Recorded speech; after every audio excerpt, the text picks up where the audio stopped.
time now to look at business that was considered on the floor of the House yesterday, Wednesday, 12th June 2024. Madam Speaker did make some announcements. In the first one, she informed the House that Dr. Agawo's Eye Hospital had been granted permission to conduct a free comprehensive eye screening exercise for members of Parliament and staff aimed at promoting eye care, that's eye health care, through early detection and treatment of common eye ailments. So, Madam Speaker did inform the House that the exercise would be conducted from Monday 17th to Thursday 20th June 2024 from 09 hours to 16 hours, and Friday 21st June 2024 from 09 hours to 13 hours at the main reception area at Parliament main buildings. In that regard, Madam Speaker encouraged all interested members to find time to participate in the exercise.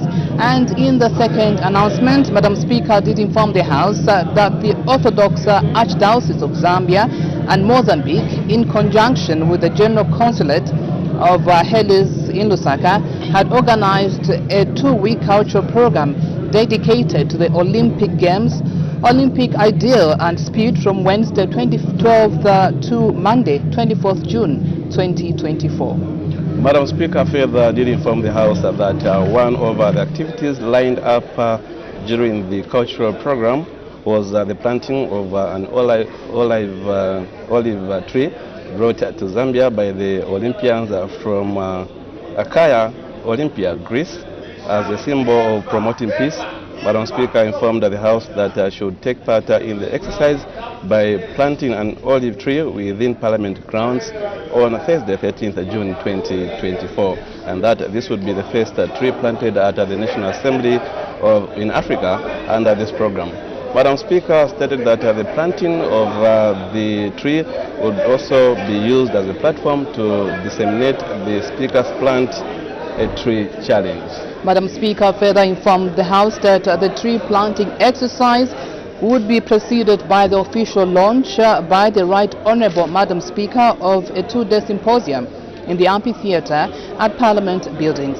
In that regard, Madam Speaker encouraged all members of Parliament and staff to attend the important event, which will take place at 09 hours on voluntary basis. And so those are the 2 announcements that were made by Madam Speaker yesterday. Thereafter, the following urgent matters without notice, understanding order 42, were raised, and the first one came from Mr. Robert Kampianga, who happens to be Mpika Member of Parliament, on the subject matter on the prevalences of cases of human-animal conflict in Mpika parliamentary constituency, and this particular matter was not admitted. The second urgent matter without notice did come from Kamfinsa Member of Parliament, Mr. Kangombe, on the prolonged water rationing in Kamfinsa parliamentary constituency and other parts of the country due to the ongoing load management, and this one was inadmissible.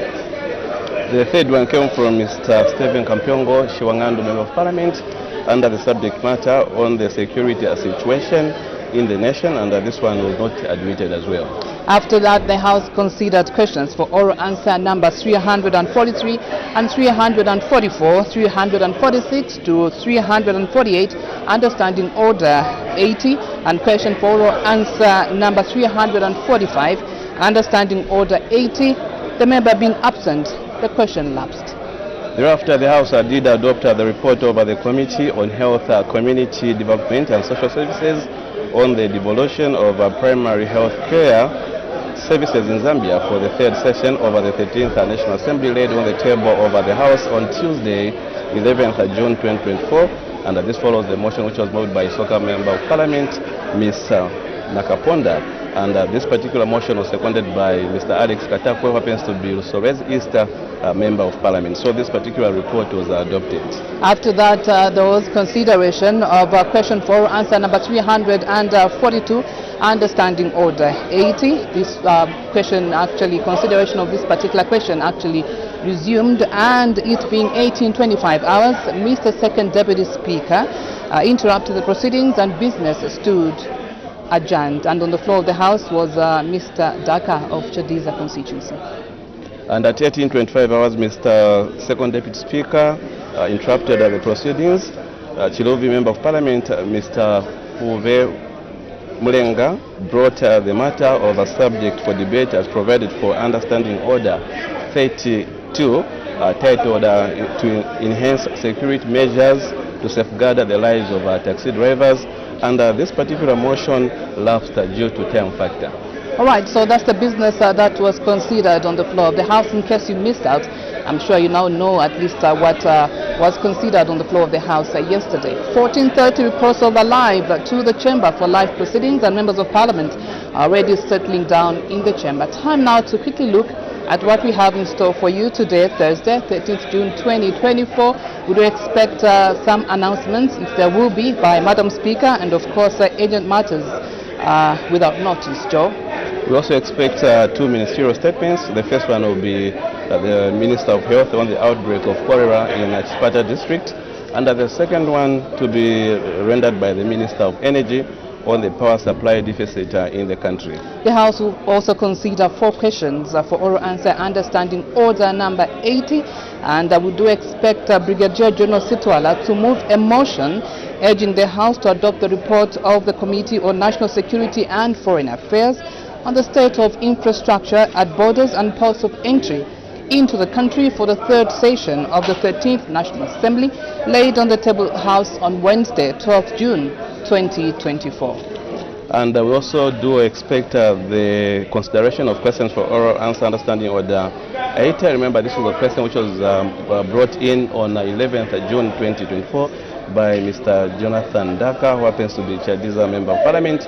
He did pose the question to the Minister of Green Economy and Environment. He wanted to find out in 4 parts. So the House will continue considering this particular question. All right, so that's what we have in store for you. I hope you're going to stay with us up to the time that we adjourn. And so as we await for the Speaker's position, we'll go through some of the questions that are expected to be considered on the floor of the House. Question 349 will come from Mr. Chanda of Kanchiwia constituency.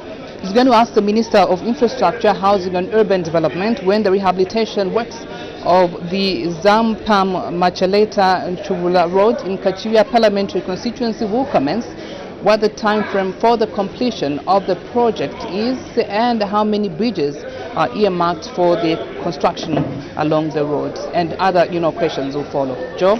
So we also expect Mr. Chingamio to Kalabo Central Constituency Member of Parliament to ask the Minister of Education in 3 parts how regular schools are funded by the government, and B, how the funds are utilized. Just right now on your screens you can see Madam Speaker's procession making its way into the chamber.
Zambia, proud and free, land of work and joy in unity, victors in the struggle for our rights. We want freedom.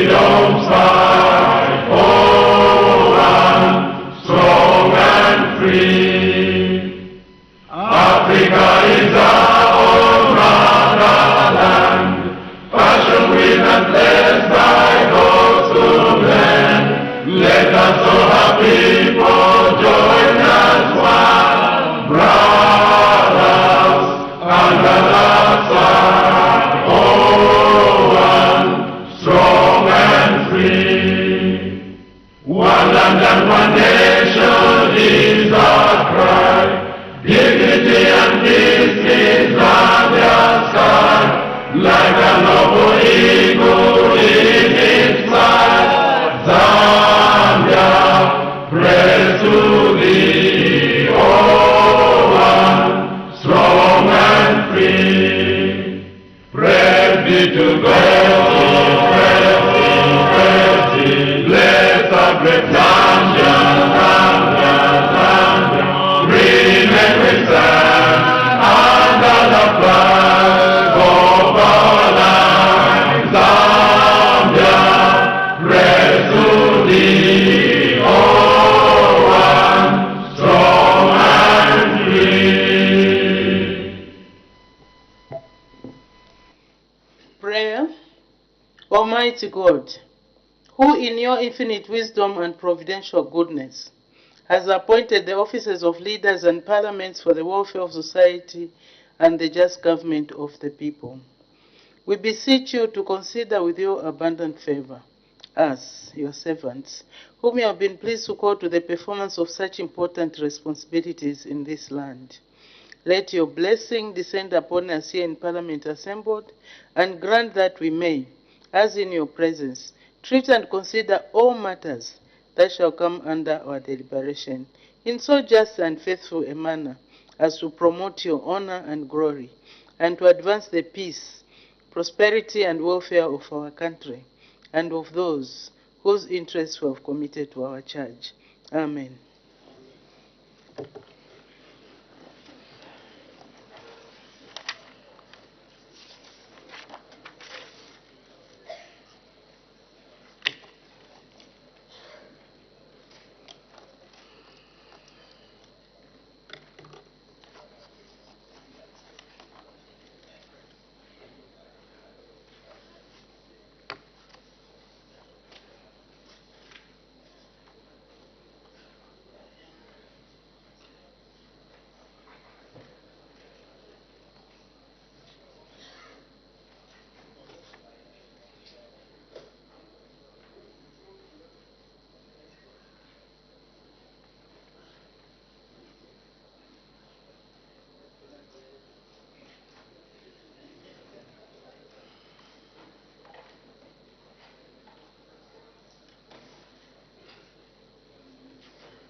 Order. Honorable members, I have two announcements to make. The first one is that honorable members wish to recognize in the presence in the public gallery of the pupils and teachers from St. Augustine Parish School in Kalingalinga, Lusaka District. On behalf of the National Assembly of Zambia, I warmly welcome our visitors in our midst. I thank you. You may take your seats. The second announcement, honorable members, I wish to inform the House that the Everlight Wellness Solutions has been granted permission to conduct a workshop on mental health for members of Parliament and staff. The workshop aims at promoting mental health awareness.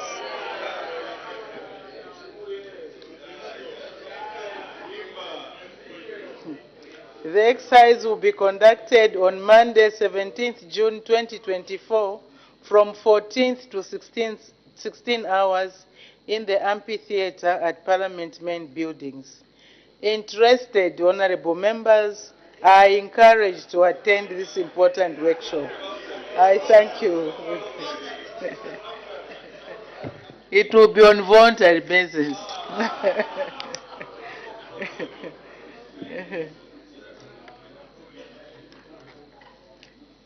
We might be laughing, but it's an important aspect which we all need to look at, because we all go through a number of issues which can be very stressful. So please visit that program. Urgent matters without notice. I recognize the honorable member from Ghana.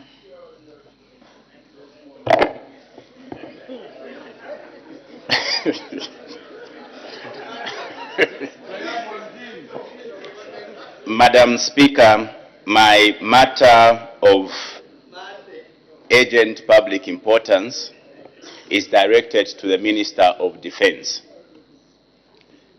Madam Speaker, the Convention on Universal Health Coverage dictates, among many other things, the rights of patients to access proper medical care from facilities of choice. Our colleague, Member of Parliament for Petauke, has been in hospital with a complicated health condition for the last 17 days.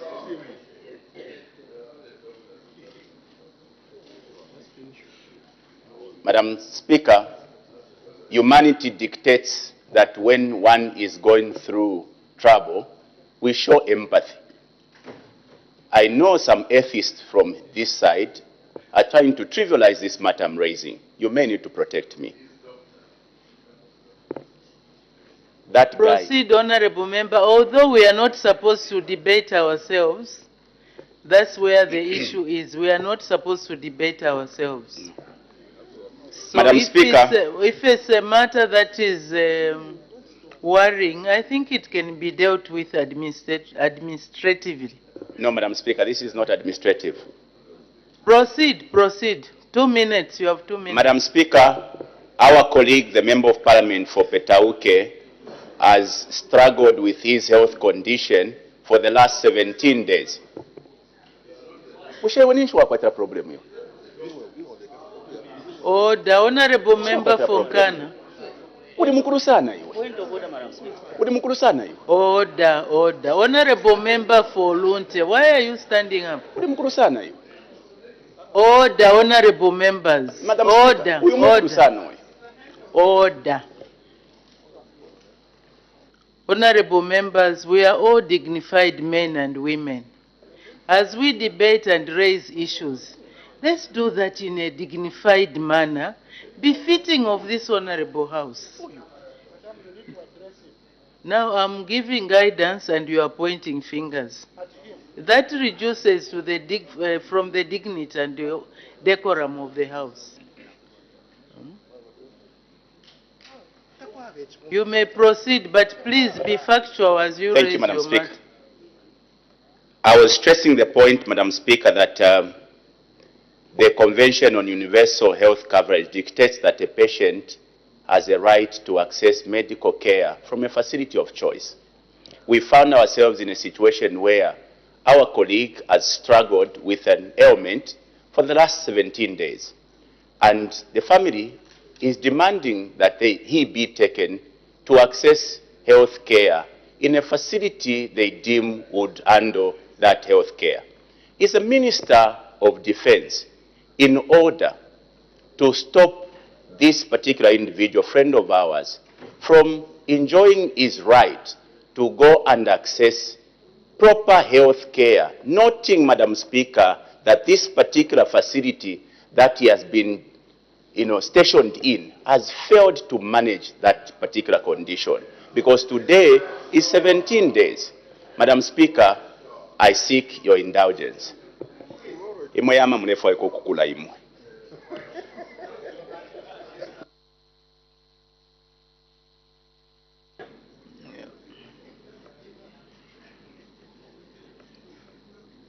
Honorable Member, the matter that you raise, you are making serious allegations. I don't know if there's any documentation to support what you are saying. Otherwise, it's very difficult for me to comment because the Honorable Member is at Maina Soko Military Hospital, and actually I intend to go and visit him tomorrow. Let me do my own assessment and see, and also talk to the doctors and find out what exactly is happening.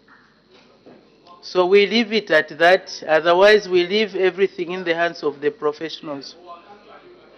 No, no, no. I will go alone.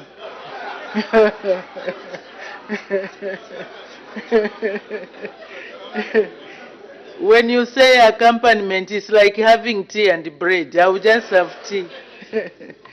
Thank you very much. Thank you for raising that issue.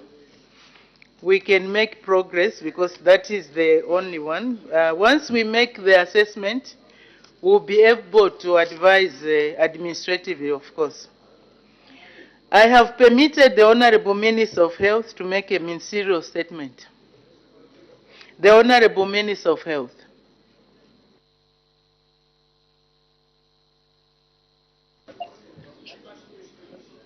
Now I don't know whether it's the Honorable Acting Minister of Health or... Honorable Minister of Health. Madam Speaker.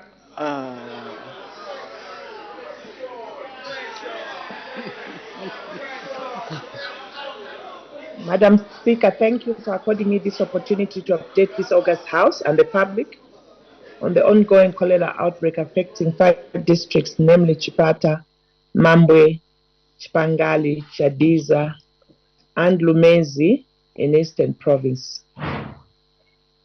The House may wish to recall that on 11th June 2024, during the urgent matter without notice segment, you directed the Minister of Health to issue a ministerial statement on what government is doing to address the situation in Chipata regarding cholera and what measures are being taken to ensure that the cholera situation does not spread to other parts of the country.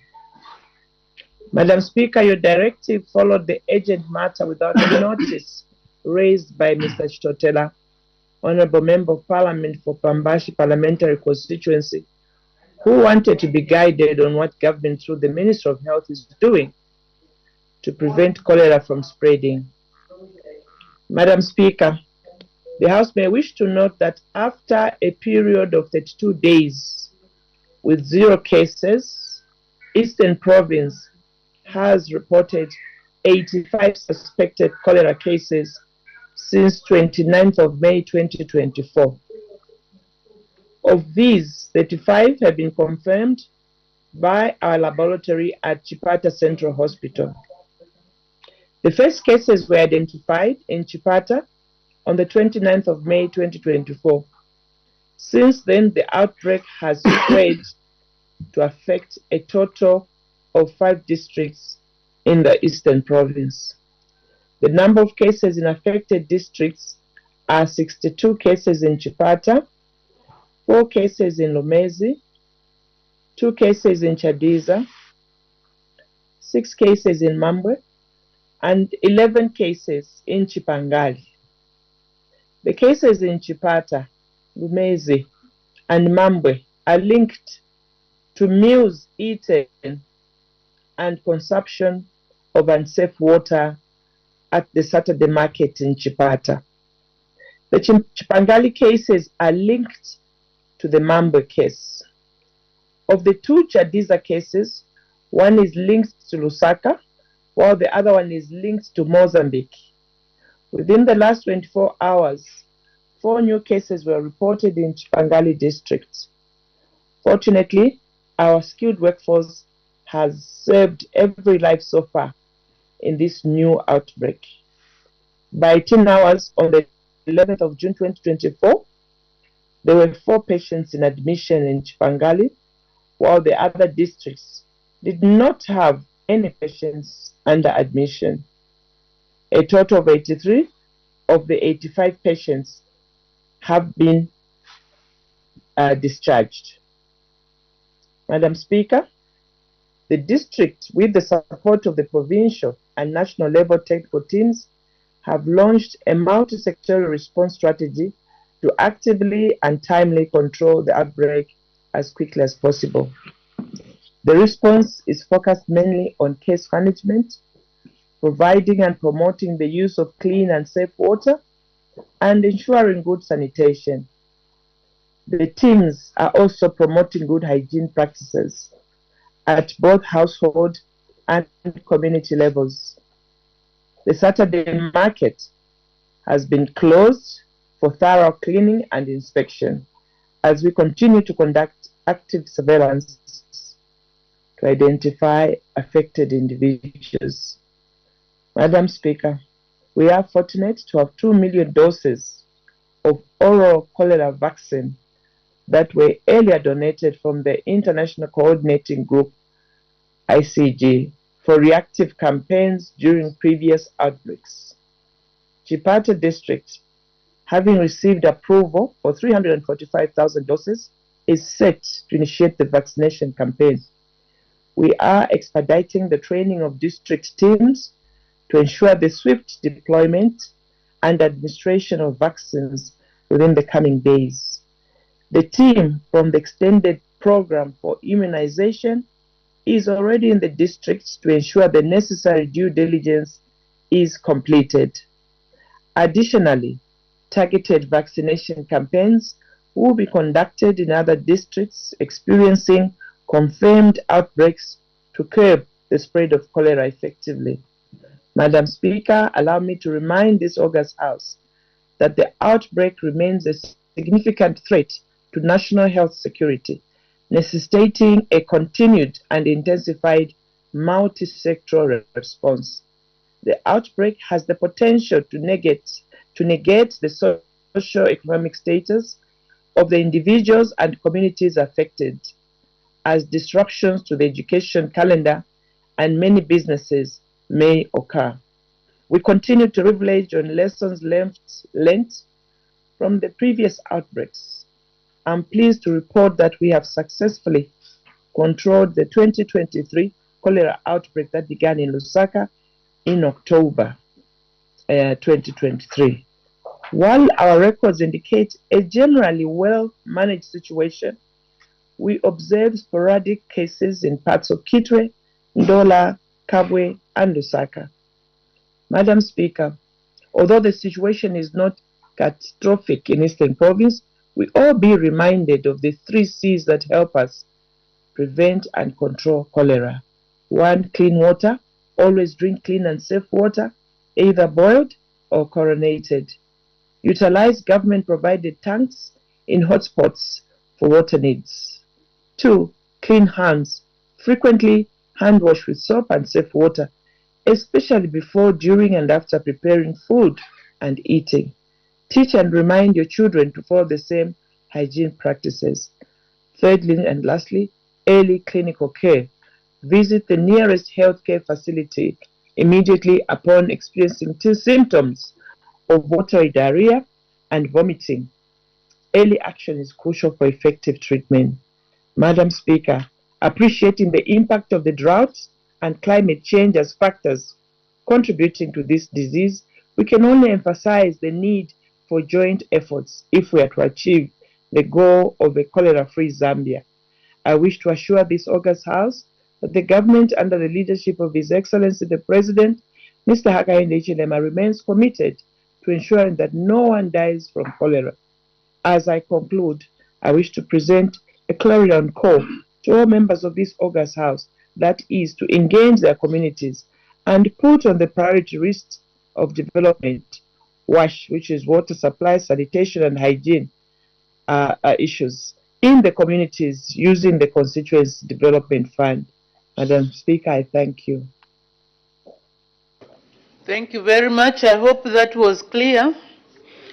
Honorable members are now free to ask questions on points of clarification on the ministerial statement given by the Honorable Minister of Health. The Honorable Member for Pambashe.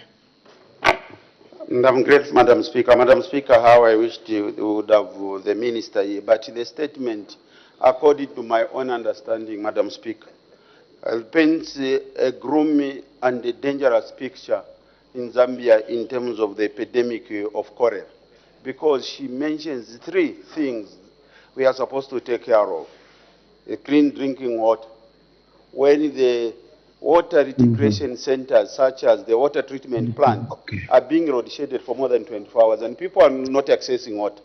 Number 2, she mentions to keep the hands clean. How do you keep your hands clean without water? The Minister, do you have the plan to collaborate with the Ministry of Water to encourage sinking of industrial boreholes that can work as an alternative to the tradition water supply, because I have children in school. If this is not managed, Madam Speaker, we don't want them to be affected the way they've been affected in the first quarter of 2024. I thank you, Madam Speaker. Thank you. The Honorable Minister of Health. Thank you, Madam Speaker, and thank you, Honorable, for your follow-up question. Honorable Madam Speaker, as I indicated, we are working together with other sectors, in particular the Ministry of Water, the Ministry of Education, and indeed others, in a multi-sectorial fashion. And to this effect, the Ministry of Water has continued to sink boreholes or to set up water tanks where the need arises. I think that the issue now is that we have a double problem as a nation, in that we have this drought, which has worsened the situation and may as well even worsen the situation. And this is why it is important that we all work together to ensure that basic issues of hygiene are observed, and that our people must be told not just to drink water without boiling it or without chlorinating it, so that we have a situation where the disease outbreak is controlled. Also, the markets must be kept clean. Issues of hygiene are personal issues. It is incumbent upon us leaders to talk to our communities, to help our communities to appreciate and understand the importance of basic issues of hygiene. Washing your hands is very important, and there is water to wash hands. So let's not make the situation worse ourselves by making it look that they are not able to find even water to wash. Yes, they may have to draw the water from some far points, but let's encourage hygiene practices in our markets, in our homes, and at work. Thank you, Madam Speaker. Thank you very much. Honorable Member for Lunte, did you have a bath today? Don't you have water? That's on a lighter note. It's on a lighter note. Because you were surprised when she was saying, when the minister was saying, we should wash our hands, and we were saying, thinking maybe there is not even a drop of water where you are staying. Did you bath?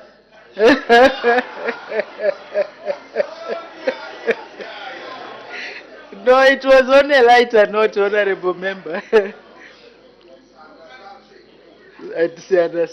Okay, let's make progress. It's okay. Apologies if I embarrass you, but it was Kyle, you are now my cousin.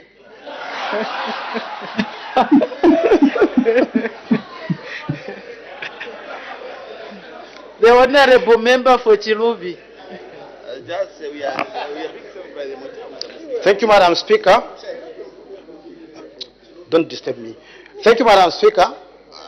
The minister attributed that one of the causes that would have caused. Madam Speaker, I'm getting a lot of feedback. Order, honorable members. Let's listen to the honorable member for Chilubi. He has the floor. Yeah. Madam Speaker, the minister attributed that the cases in Eastern Province would have been caused by drought or maybe climate change per se. We are in June, and the situation is likely to Order, honorable members on my right. Please, let's listen to the honorable member for Chilubi. We are in June, and the situation is likely to get worse as we go towards October in terms of climate effects. Does the ministry have a plan of response? Because this is likely to spread to other places and other provinces. Are they having a response plan in place so that they can react to the effects which will be caused by the climate change and the drought? The Honorable Minister of Health. Thank you, Madam Speaker, and thank you, Honorable, for the follow-up question. First of all, Madam Speaker, I did indicate that regarding the incidents in Eastern Province, we are already on the ground and we are addressing the issues. This is why, if you notice, the number of deaths have really been stopped from rising. And also, I did indicate the multi-sectorial approach. Now, the question that he is asking, about if it's something to do with the future, considering that generally we have this water problem as a result of drought. I want to say that we have a standing committee under the office of the Honor the Vice President, where all of us continue to do what we have agreed to do. Each sector, first Ministry of Education, Ministry of Water, ensuring that communities have adequate water. Where there is a problem of water, the Ministry of Water is moving in. And we on our part as Ministry of Health, we are continuing with what we do every day, sensitizing the community to ensure that they follow the 3 C's, and also ensuring that when there is a case, we make sure that the case is the patient does not die, because the president has said nobody should now die from from cholera. So we are making sure that nobody dies. And I also did say that the 2 cases, one was linked to Mozambique, one was linked to Lusaka, of these cases. And also I've talked about that the fact that the strategy we are employing is on. We have not just started. Since October, we have not put down our tools. We have continued to do what we're doing as if there is cholera. Maybe we are not loud enough, but we have groups on the ground. And Madam Speaker, we will be engaging more community health workers with the support of our partners to ensure that we have people on the ground doing door-to-door, educating the people on how to avoid cholera. Thank you. Thank you. The Honorable Member for Chitambo. Thank you, Madam Speaker. Madam Speaker, it is said that prevention is better than cure. And Madam Speaker, from the way the Minister is explaining that there is a multi-sectorial approach to this matter, I would like to learn one thing, because it appears like we are being reactive and likely being proactive. My question to the Minister is, can she categorically state what they've done at this market to completely prevent the cholera outbreak? Apart from just closing this market, what else have happened at this market? I thank you, Madam Speaker. Thank you. The Honorable Minister of Health. Thank you, Madam Speaker. Please, Honorable Minister, ensure that your video is on in accordance with our Standing Order 25, 5 and 6. Thank you. Thank you, Madam Speaker, and thank you, Honorable, for your follow-up question. What I indicated concerning the market, we said that the market was closed and the market has been cleaned, and they continue to ensure that the market is in a condition that is, not a danger. But in the meantime, it has not yet been opened. That is one point relating to the market. I also did indicate that there will be a vaccination drive, which is an oral cholera vaccine, which was actually meant for Chipata. And I did say that we did receive approval for 345,000 doses, and now we are set to initiate the vaccination campaign. I also indicated that we're expediting the training of district teams to ensure the swift deployment and administrations of vaccines within the coming days. I did also indicate, Madam Speaker, that the team from the extended program for immunization is already in the district to ensure the necessary due diligence is completed. So, Madam Speaker, that is what I can say for now. Thank you. Thank you. The Honorable Member for Lufubu. Oh, thank you very much, Madam Speaker. Honorable Minister, my constituency is one of those constituencies that are prone to cholera. There's an island called Chiru Island there. Almost every time when there's the pandemic, people are affected. Now, these areas, people do not even have where they can buy chlorine in order for them to chlorinate the water that they'll be using. Do you have any plans or do you have any program in your ministry where you can be distributing chlorine to areas like that one that are more vulnerable, but people do not have access to such chemicals that would help them prevent cholera? Thank you, Madam Speaker. Thank you. The Honorable Minister of Health. Thank you, Madam Speaker, and thank you, Honorable, for your very important follow-up question. Yes, Madam Speaker, we do from time to time have such programs. In fact, the Honorable Member can also come to the ministry. We have quite a bit of leftovers from the previous cholera cases in terms of donations that were given to the ministry, and we continue to distribute where one approaches us. So we can give the MP and the district, so that his district, so that they themselves on the ground do help to ensure that the people have access to this needed commodity called chlorine. Thank you, Madam Speaker. Thank you. The Honorable Member for Kasenengwa.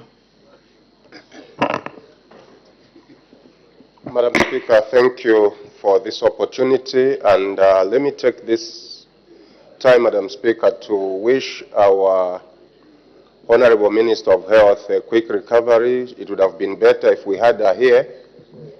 Would have been very comfortable to ask questions than talking to her at arm's length. Madam Speaker, unfortunately, Kasenengwa has not been spared from this pandemic. We have people who are affected in Kasenengwa, confirmed cases of cholera. Now, my problem, I've heard the minister say, assuring us that they are doing everything possible to make sure that no one dies from cholera, which is a very good thing. The problem is that we seem to be more reactive than being proactive. Now, my question is, those areas that are affected, Madam Speaker, have been attended to. People have been treated, and chlorine and so on has been distributed. What has the ministry done to the entire constituencies or districts that have been affected? Have they taken other measures to prevent the disease, like distributing chlorine and other medicines? So Order. The Honorable Member from Freya has got no seat. Because I've seen him standing there for quite some time. You may proceed, Honorable Member for Kasane. Thank you very much, Madam Speaker. I wanted to find out from the Minister of Health if they have taken measures to distribute chlorine and other measures that will help to prevent cholera, so that cholera is prevented, other than having people sick, and then you ensure that they do not die. Because even the sickness itself is a huge cost and a huge inconvenience. Thank you, Madam Speaker. Thank you. The Honorable Minister of Health. Thank you, Madam Speaker, and thank you, Honorable. Well, I'll be with you next week. I'm just taking official rest, but I'm well. Thank you for your care. We do not distribute chlorine to communities. That is not what our job is. We encourage communities to buy chlorine for their households so that the water they drink must be clean and safe. We also encourage communities, if they are not able to buy chlorine, to boil the water so that their water is safe. We also encourage communities to ensure that they maintain hygiene standards, washing hands and the like, keeping their surroundings clean. Now, this is a way of life, and this should not only be the duty of the Ministry of Health. This should be our duty, all of us colleagues. When we address meetings in our communities, we should be explaining to the public in our communities, to the residents, what cholera is, how cholera is contracted, how we can prevent it. And that's why we come to Parliament, to give you ministerial statements, to educate you, to equip you with the information, which information information, you should be able to help us by sharing with your communities. Yes, when there's an outbreak, we take a further step and try to help communities by distributing chlorine. But it is not really our duty to be distributing chlorine to the communities, no. The other point to make is that it is also not correct to say that we are reactive. We are not reactive. Zambia, and in particular the Ministry of Health, has been commended by countries for the way we always react when we have an epidemic. We manage to control in a short time, meaning that we have structures, we have systems, we have protocols that we have already developed in advance, which we will apply at any given time. So even now, we have a system of community workers, health workers, what you call vaccination days, where our health workers try to ensure that they educate the masses. But as you know, cholera is not just a health issue. It has other sectors that play a role. So now, for example, Ministry of Environment, there's a drought, natural drought, and the water supply has decreased. And people now have to walk long distances to look for water. And the temptation to drink water from shallow wells will start. The Ministry of Water and Sanitation has a budget for improving water supply throughout the country. Of course, in accordance with the levels of resources allocated to them. They continuously are drilling boreholes.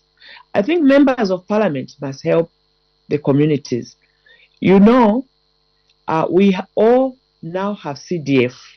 Part of that money, we must prioritize ourselves as members of parliament, working with our local authorities to ensure that communities that do not have water must be given water. There's no very good reason today why there can be a village, a complete big village in any constituency today, having not even one borehole. In the past, yes, because we had to wait for the councils, for the province, for the national office to allocate resources. But now we have the resources. As members of parliament, we can prioritize that and ensure that every community, at least, is no longer drinking water from shallow wells. I know that one of the problems we have of continued water drinking, poor water drinking, it is those people that go and settle in unplanned settlements. And that's why the government has said no more building unplanned settlements. Again, it is part of our role as elected officials to help our people to ensure that we don't encourage, this thing of people just building anyhow, the way it has always been. We have to ensure that we follow the rules so that people have water and so on and so forth. And as I indicated earlier, we have a sitting committee. That sitting committee meets even when there's no cholera. And we have already agreed the various sectors on actions to be taken. As I sit, we even had to realign our budgets so that where we have no water, water company must continue doing something about that. And I know for a fact that there's a lot of things happening, except, of course, we need to help each other. We can't expect one ministry to drill boreholes, for example, in one day in 150 constituents. What does that mean? It means that I, as member of parliament for Chongwe, I must also have a program to sink boreholes. The province, also the same. The national, by the end of our 5 term, there should be no Zambia who must be drinking water, sharing with animals, or just poor quality water. So it is not correct to say we are doing nothing. We are doing everything possible. And we have good support as a country from our cooperating partners who are also doing a number of programs to improve water supply, a number of programs to sensitize people on, and just this issue of cleanness. You are husbands, you have wives at home. You are wives, you have husbands. Let's help each other to be clean, to be a country of clean citizens. You know, Zambia has had a lot of people come to live in this country from different countries around the world, including the continent. And each one of them, when they come in the country, They come with their culture. Some of the cultures are not very clean cultures. So as Zambians, let's be what we used to be. Let's teach even these people who come to live among us to be clean people. There's so much dirt now, and people are comfortable. You know, markets are dirty. It was not like that. We always kept our markets clean as a citizen of Zambia. So let us get back to the basics of what we've always been as a country. And it must start with us, the leaders, the MPs, the councillors. Let's work together. Thank you very much. Before we proceed, I would like to take this opportunity to announce in the House of the Honorable Member for Malole, who has been away for a long time. Welcome, Honorable Member. Okay. So we proceed. The Honorable Member for Mwandi. Thank you so very much, Madam Speaker, and the Honorable Member for Malole. We are excited to have you back in the House, and welcome back. Honorable Minister of Health, I wanted to find out, I've noted with concern in regards to the Keep Zambia Clean campaign, which is run under the Ministry of Local Government. I know that when it comes to cholera, it's multi-sectorial. It should just be not left just to, the Keep Zambia Clean campaign under the Ministry of Local Government. But then this, the Keep Zambia Clean usually just happens in markets and things like that, but it has not been taken to household level, where each household should take responsibility of cleaning their surroundings, and as a result we'll be having these recurring choleras. So I wanted to find out how you are working with that ministry to making sure that the information in regards to keeping our areas clean is really gone down to every individual level. I submit. Thank you. The Honorable Minister of Health. Thank you, Madam Speaker, and thank you, Honorable MP, for a very important question. And maybe the Speaker should help us, even just as members of Parliament, give us 1 day off each or 2 days and say, go in your constituency and go and run the Zambia Make Zambia Clean program, which is a multi-sectorial program which helps, because such programs would help to change the mindset of our people, because in that program, they're encouraged to plant trees. In that program, they're encouraged to have to throw waste properly and to prepare places for waste management. In that program, you're also encouraged to ensure that you are drinking clean water, you have access to clean water, there's no garbage, you're cleaning your house, at least, be cleaning once every Friday, like we used to see those days under the council. This has to be a multi-sectorial approach to. It should not be a council only. I think it should be everybody. Even just Parliament must also maintain high standards of cleanness in our public toilets. I think that just as a nation, Zambia, we have a lot of work to do, Madam Speaker. And I think that as leaders, it should start with us so that it's easier for our people to follow. Thank you. Thank you very much, Honorable Ministers. Parliament, for us, we have cleaning days. Every month we have a cleaning day. And if you go in our toilets today, you'll be amazed how they look. Very clean. So let's emulate that in our constituencies. The Honorable Member for Wengwa. Madam Speaker, thank you very much. And let me also welcome my brother, Honorable Member for Malole. We welcome you to this House again. Thank you. Honorable Minister, what measures have you put in place that the disease, the cholera disease, is confined, do not spread from the places, not the districts, which has already been affected, made to the areas like going beyond Lundazi, going all the way to Nyimba? What measures have you put so that cholera disease is not going to other places, so that we keep the Zambian people safe? Thank you very much. The Honorable Minister of Health. Thank you, Madam Speaker. Thank you, Honorable, for your follow-up question.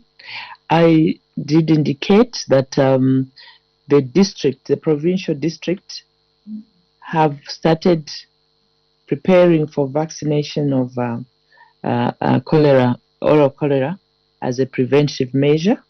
so that it doesn't spread. And they've also started ensuring that communities begin to drink water that is clean by distributing chlorine, but also some health education program are in place. And I know for a fact that even at district boundaries there, we normally put health inspectors to just clean, ensure that they disinfect vehicles that are moving from one area to another. Thank you. Thank you. The Honorable Member for Lundazi. Thank you, Madam Speaker. Let me join you in celebrating Honorable Kalimi's coming back. Honorable Minister of Health, during this time there are quite a lot of diarrheal diseases. Even typhoid is also on the increase. In trying to find out exactly what you are doing about the Chipata, which is Eastern Province cholera issue, in your submission you indicated that it emanated from Mozambique and Lusaka. The question that I have for you, Honorable Minister, the market has been closed in Chipata so that the cleaning up exercise can be done. Our livelihood in the whole of Eastern Province depends on that market because that is where we go to sell. I wanted to find out from you, Honorable Minister, how long is it going to take before the Saturday market in Chipata is open so that the people of Lundazi and other areas can be able to benefit? I submit. Thank you. The Honorable Minister of Health.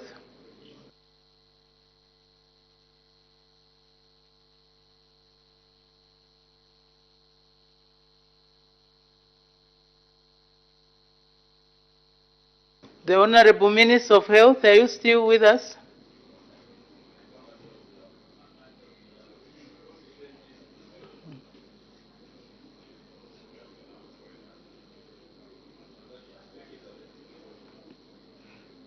Now that we have nobody to answer the question, what do we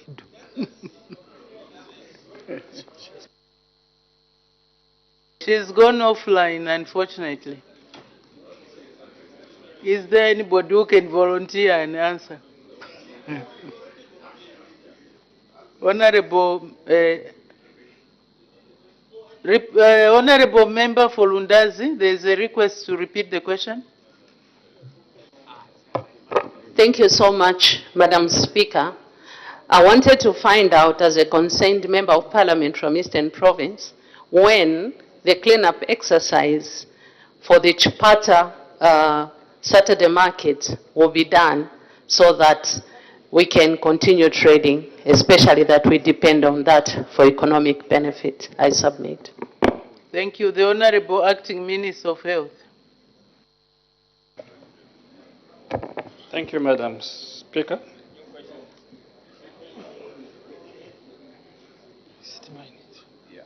Okay, thank you, Madam Speaker. Although it is a new question, I will answer it as follows. When we complete sanitizing, we will actually open it because we are also concerned about traders, and that is their lifeline. So we are also concerned. But we can never imagine how it looks to lose life or to keep people outside trading. Both are very important because they get life out of trading. So immediately we complete that, we'll be opening very soon. Thank you. Thank you. On that note, we make progress. I have also permitted the Honorable Minister of Energy to make a ministerial statement. The Honorable Minister of Energy.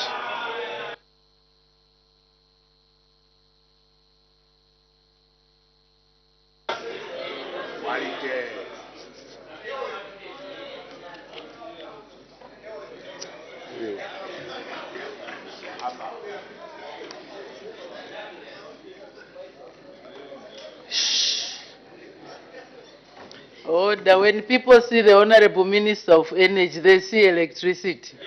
It's there.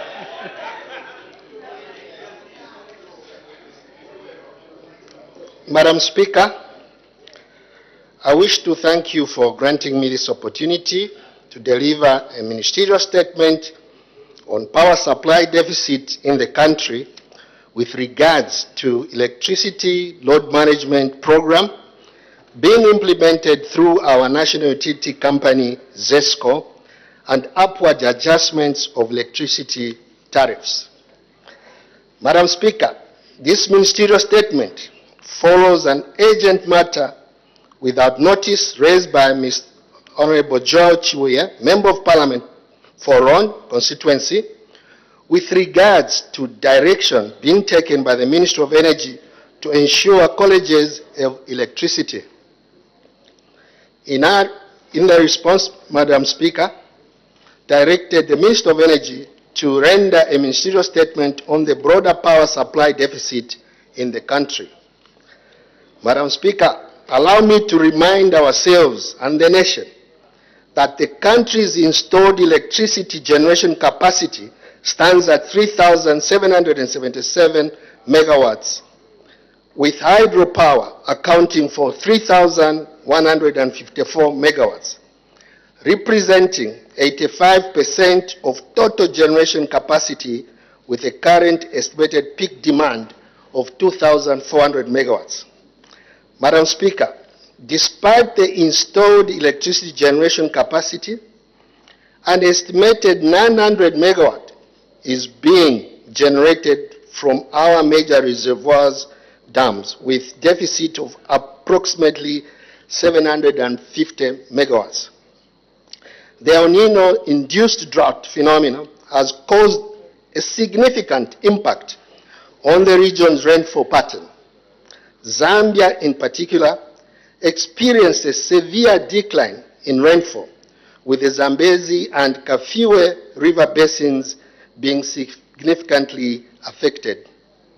Madam Speaker, emanating from the low water levels, a planned load shedding and load management was necessitated in March 2024 to avoid a complete shutdown of the power stations.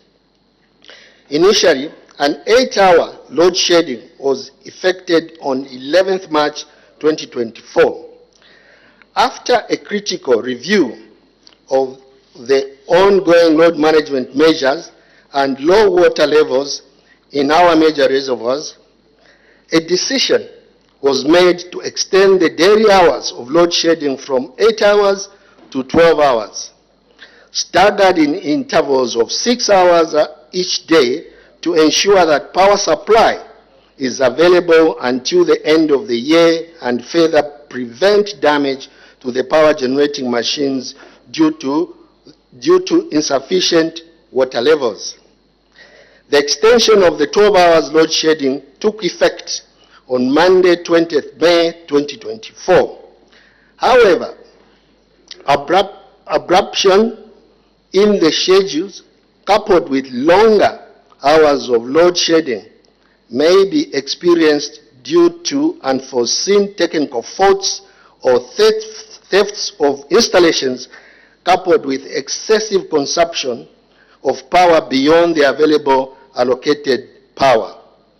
Going forward, we shall ensure that timely communication is done to inform the public accordingly. Madam Speaker, in implementing the load shedding program, ZESCO considered the vital role played by strategic institutions such as health facilities, water utilities, industry, and mining firms, as well as security wings. Therefore, these critical institutions and establishments have been exempted from load management. Should these experience power outages, it would be due to technical faults or theft of installations or excessive power usage, as alluded to earlier.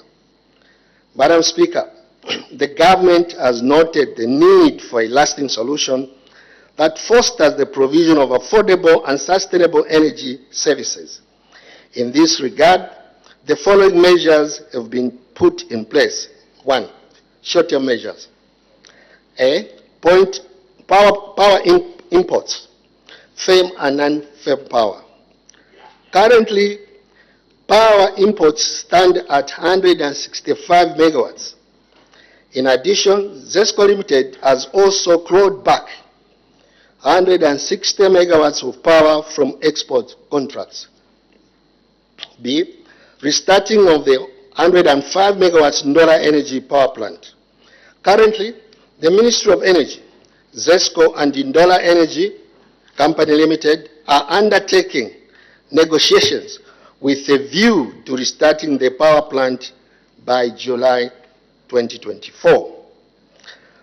C. Development of a 100 megawatt solar PV plant in Zambia. The government, through ZESCO, is developing the project which is scheduled to be completed in December this year. D. Installation of 120 megawatts of diesel generators in Ndola and Mpika. Government, through the Energy Regulation Board, has streamlined also the licensing processes in order to apply light-handed regulations on entities that would want to set up generation plants, that is from 0 to 5 megawatts. F.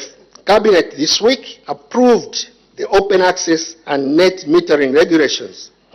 These regulations will enable industry and households to supply electricity to the national grid and earn an income by selling the power. Madam Speaker, an open access does not mean unbundling ZESCO, but is meant to allow power producers to use the transmission network to wheel power to the intended off-takers at agreed terms and conditions with assured non-discrimination. On tariffs and power purchase agreements, ZESCO has been directed to speed up and onboard all independent power producers with competitive tariffs during this crisis.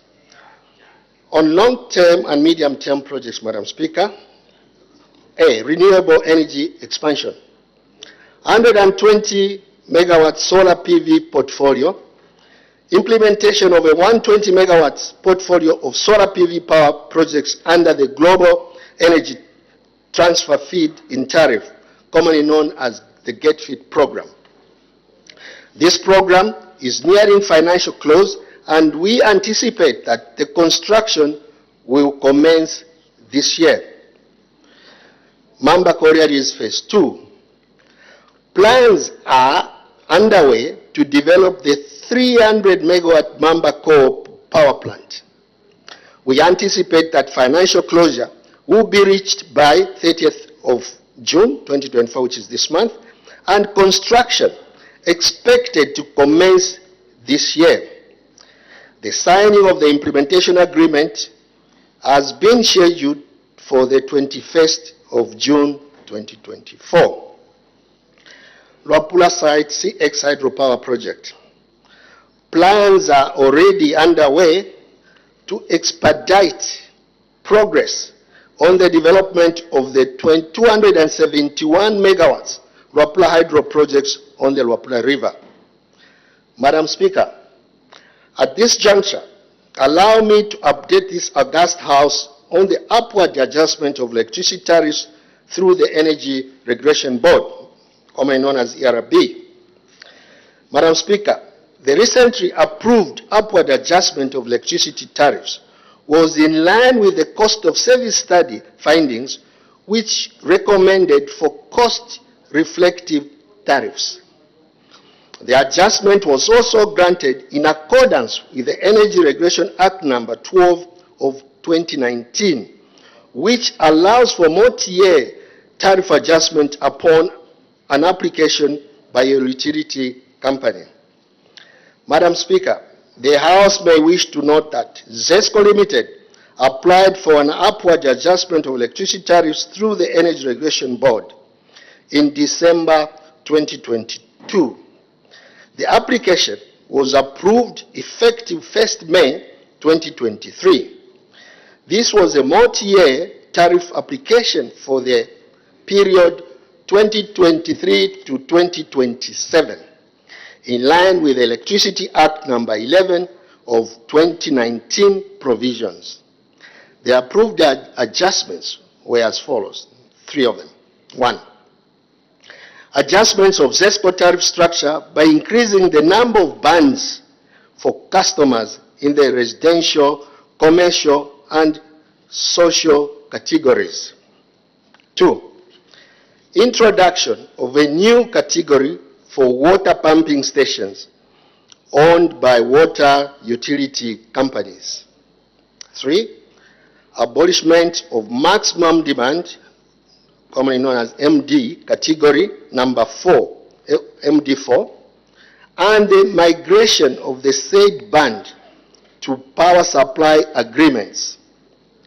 MD4 customer category include all those whose consumption is greater than 5,000 kVA. Madam Speaker, to the 2023-2027 multi-year tariff framework, adjustments have been conditionally approved by the ERB as follows. At 37% in 2023, 9% in 2024, 15% in 2025, and 10% in 2026, and finally 14% in 2027. Madam Speaker, it is important to state that the board of the ERB allowed ZESCO to migrate to the 2024 pre-approved multi-year tariffs for retail, which is domestic, consumers, while the 2025 to 2027 tariffs remain conditionally approved, subject to ERB's annual review of the regulatory clearing account. Madam Speaker, the expected outcomes of the multi-year tariffs are as follows. 1, improved service delivery through provision of electricity services. 2, improved security of supply through investment in alternative renewable energies. Improved financial position of the utility company, which is ZESCO. Increased number of private sector participation in the electricity supply industry to bring about competition.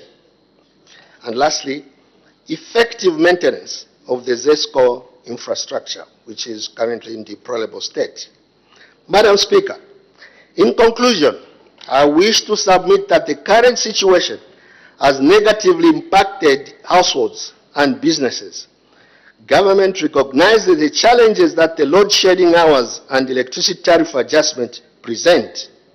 However, these measures are meant to sustain ZESCO's operations and attract investments both for our utility company and the broader electricity subsector and improve service delivery to the customers.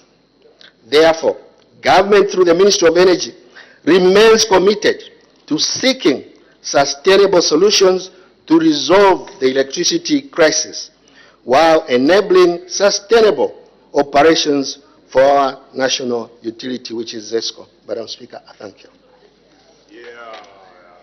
Thank you very much. Honorable members are now free to ask questions on points of clarification on the ministerial statement given by the Honorable Minister of Energy. The Honorable Member for Ron. Thank you very much, Madam Speaker, and the Honorable Minister, thank you very much indeed for that blanket answer which has catered for other issues. Madam Speaker, my raising of the urgent matter without notice was premised on the issue of the lamentations and the complaints that were raised by the students in the higher learnings of institutions. Honorable Minister, listening to your statement, in one of your lines you mentioned that there are some institutions that are exempted, such as the security firms, water utilities, and health institutions. Minister, don't you think it would be ideal for you also to bring in the higher learning institutions into these brackets? I submit, Madam Speaker. Thank you. The Honorable Minister of Energy.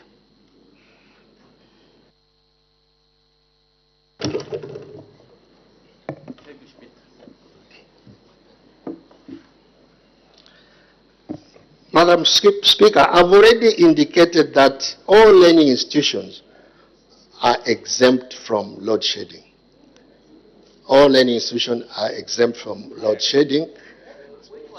Higher learning institutions are exempt from what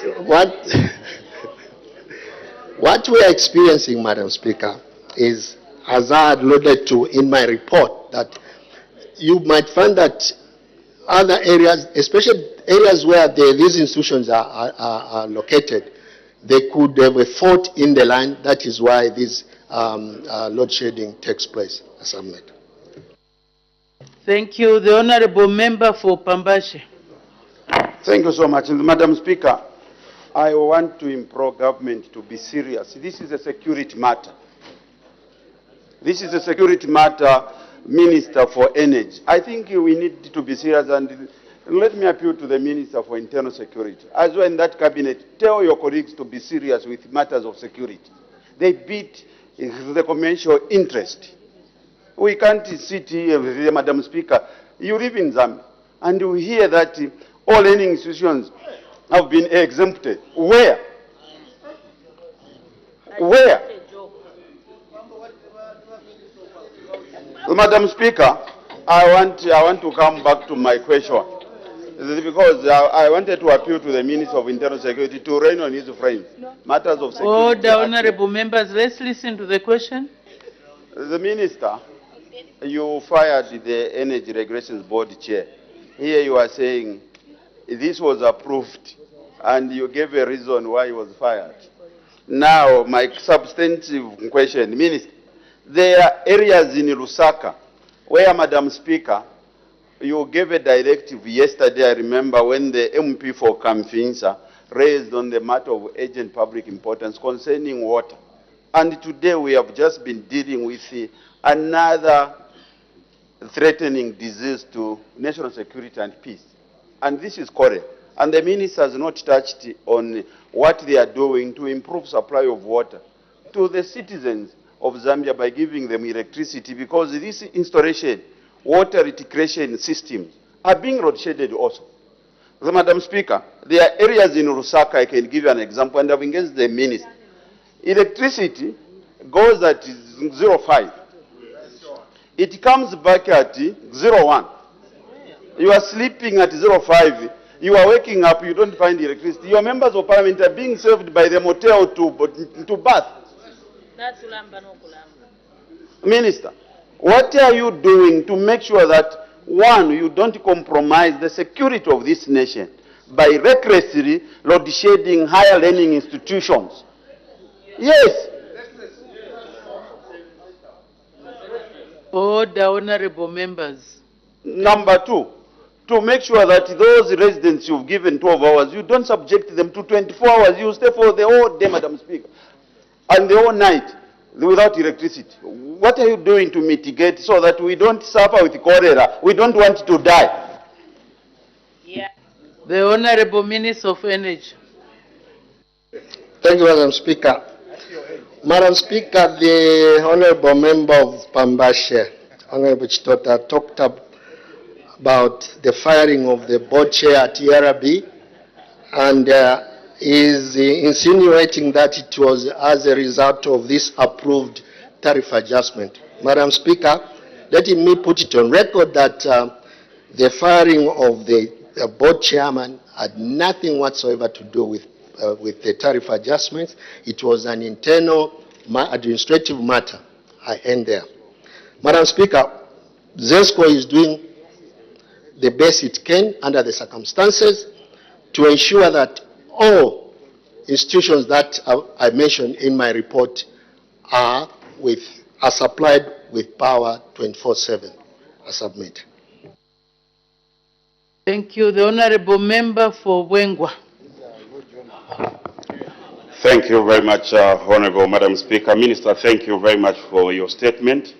Minister, please let us try to be very factual and truthful to the Zambian people on the issue of electricity. You know, the issue of electricity which we are facing this time around as Zambian people, it is not our own making. Okay, it is because of the drought, okay, which we experience.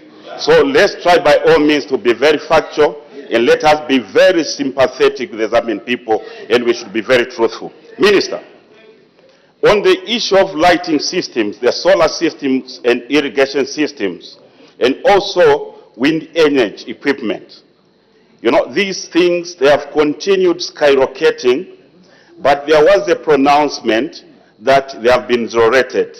But when people go there, farmers, including people from compounds, when they go to different shops or to buy these equipment, they are very expensive. What are you doing with the Ministry of Finance so that all these things can be reduced, they can be bought at a reasonable price so that we can manage to mitigate the crisis which we are in right now as a country? Thank you very much.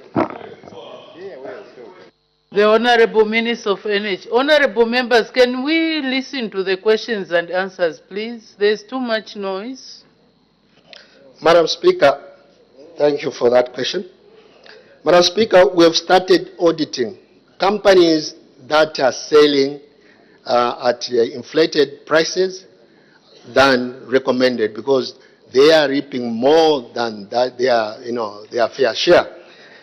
Madam Speaker, in order to increase access to electricity, ZESCO has set up a company that will soon bring solar equipment for households, farms, and industry. These products or equipment will be fairly priced. I can assure the Zambian people that they'll see a drop in the price of solar panels and accessories as I've made. Thank you. The Honorable Member for Momba. Thank you, Madam Speaker. Honorable Minister, thank you for your statement. Honorable Minister, the government is encouraging farmers to do irrigation, especially commercial farmers, to mitigate the issues of the hunger that which we are facing due to the shortage of maize. Now, you find a lot of commercial farmers especially are complaining because of this issue of load shedding.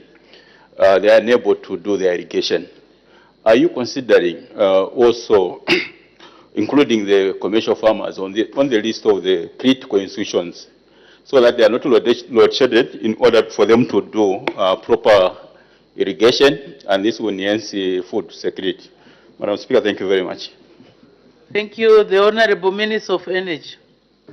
Thank you, Madam Speaker. Madam Speaker, ZESCO is doing its best to ensure that farmers who provide a lifeline to this country are not load-shedded. Madam Speaker, we have, the ERB will soon issue regulations to light-hand the regulations of power generation, meaning you can install solar from 1 megawatt to 5 megawatts without going through the rigorous process of feasibility studies and all that. You find that most of the farmers will take up this idea, and they should be able to start installing these power projects at their farms. We've gone further than that, Madam Speaker. We've offered the members of the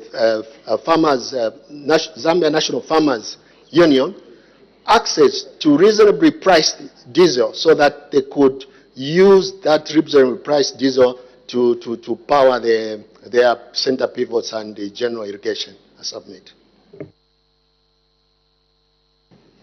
Thank you. The Honorable Member from Pika. Thank you so much, Madam Speaker, and thank you, Honorable Minister, for your statement. Madam Speaker, hospitals, clinics, security camps, small businesses, and every institution, almost every institution, is being load-shedded. As a result, businesses are closing, our economy is limping, and everything is almost on a standstill because of the power outages that we have right now. Madam Speaker, my question, hospitals are being load-shedded, even in Impika, right now. Bodies are rotting in mortuaries. It's the fact. My question to the Honorable Minister of Energy is, arising from the fact that His Excellency the President declared a national disaster, isn't government considering international support in terms of cancellation of those electricity exports? We cannot be exporting when we are suffering. Our own people are suffering, we continue exporting and we continue begging. By the way, are those countries that you are exporting power to also experiencing the same load shedding that we are experiencing, the owner of power? Thank you, Madam Speaker. The Honorable Minister of Energy. Thank you, Honorable Kapianga. Madam Speaker, we as government needs to run this country prudently. Madam Speaker, the exports, the money that we are getting from, the little money that we are getting from exports goes towards paying the IPP contracts that is signed in hard currency, which is the US dollar. So that offsets the effect on ZESCO, so that if we suddenly stop all the exports, one, it will destabilize the grid.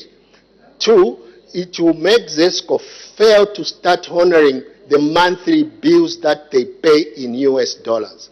Yes, we appreciate and understand that we are in a very, very difficult situation, and this is not the making of ZESCO. This is not the making. It is what they call, I'm sure in law, force majeure. We have to deal with this situation. So we need level-headed people to guide us, to give us solutions so that we can pull this together. I submit. Thank you. The Honorable Member for Wacha.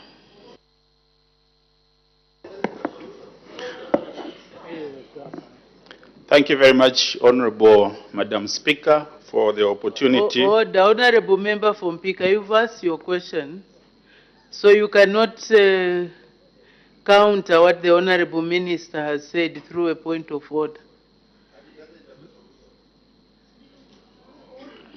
I wish we had a solution. All of us want solutions. Honorable Member for Wacha, you may continue. Thank you very much, Honorable Madam Speaker, for the opportunity. And Minister, thank you so much for the statement given to the citizens of Zambia through this nation. Honorable Madam Speaker, the situation regarding load shedding in most places in Kabwe is very different. Power goes as early as 4 a.m. in the morning and only coming back between, Madam Speaker, 22 and 23 hours. And sometimes ZESCO is not even following the timetable, Madam Speaker. Minister, looking at the situation, the Kabwe situation, the duration for load shedding is in some cases more than 20 hours. So how do people plan? Can you inform the people of Kabwe through this August House, what is the duration for load shedding in a day? I thank you, Madam Speaker. Thank you. Before the Honorable Minister answers the question, there was an indication from the Honorable Member for Lunte for a point of order. What's the point of order, Honorable Member for Lunte? Madam Speaker, the Honorable colleague who came to this assembly to ask for an opportunity to raise a matter of urgent public importance without notice, it's been rephrased, was seeking solutions. The UPND government were afforded an opportunity by the Zambian people to form government in order to provide solutions. Madam Speaker, the minister cannot come here and tell us there's no solution. It is impossible for government to declare to the Zambian people that they have no solution on the floor of the House. Madam Speaker, is the minister in order, the Minister of Energy, in order to tell us that there is no solution when even the president, the current president, told the nation that this load shedding is as a result of poor leadership, because in Dubai, where it never rains, there is no load shedding. Is he in order not to learn from the president and be able to bring solutions for the people of Zambia? I seek your serious ruling, Madam Speaker. Madam Speaker, my point of order is based on Standing Order number 71. Order, honorable members. Let's not politicize these questions. For me, sitting from where I'm seated, I heard that the person who was saying there are no solutions was the honorable member from Pika. When I reacted that I wish we could find solutions, I didn't hear the minister. Maybe the minister is there to speak for himself. The honorable minister, did you say you had no solutions? Madam Speaker, if your members pay attention when a minister is giving a ministerial statement, such sentiments will not arise, because I stated in my speech that we have got short-term measures. What are measures? These are solutions. Is it a question of education where you cannot differentiate between measures and solution? I submit. Okay, let's get back to business, honorable members. Let's get back to business.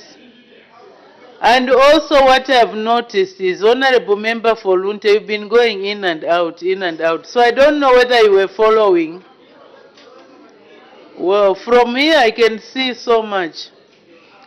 Okay, let's listen to the statements. Let's listen to the answers and the questions. If we talk, then we will not listen. We will not hear the answers. Let's get back to business. The honorable minister can answer the question by the honorable member for Bwacha. Madam Speaker, what is on schedule is 12 hours. That is what is official. However, we have received complaints like what the honorable member of Bwacha has indicated, and we have instructed ZESCO to ensure that they follow the timetable.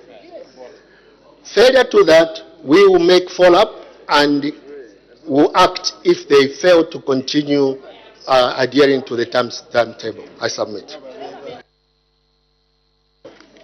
Thank you very much. Order, honorable members. Let's not talk until we are called upon to talk, to take the floor. The honorable member for Solwezi East. Thank you very much, Madam Speaker. Minister, you talked about the strategic institutions. In Mushindamo, we have the line that covers 127 kilometers from Solwezi to the border, Kipushi border. And the border has the security features there. And we only have one girls' secondary school, which is a boarding school. Most of the power is consumed at Kamitonte and the Katandano ZNS. So we find that when you load shed, we suffer the consequences on the other side for the girls' secondary school running with no water, 2-3 days, and so on. And right now I've been receiving issues concerning diseases that have broken out at that school. Is it possible that your ministry can divert a line that goes to the border so that our girls don't continue to suffer and the security at the border is not compromised, as opposed to every time you load shed that line, yet we consume very, very low at the border there because of the ZNS? Thank you. The Honorable Minister of Energy. Thank you, Madam Speaker. Madam Speaker, ZESCO is at planning stage now to start removing, can I say,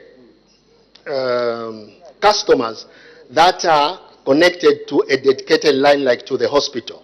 So this is an exercise that they will do so that we can prevent such occurrences in future. I submit.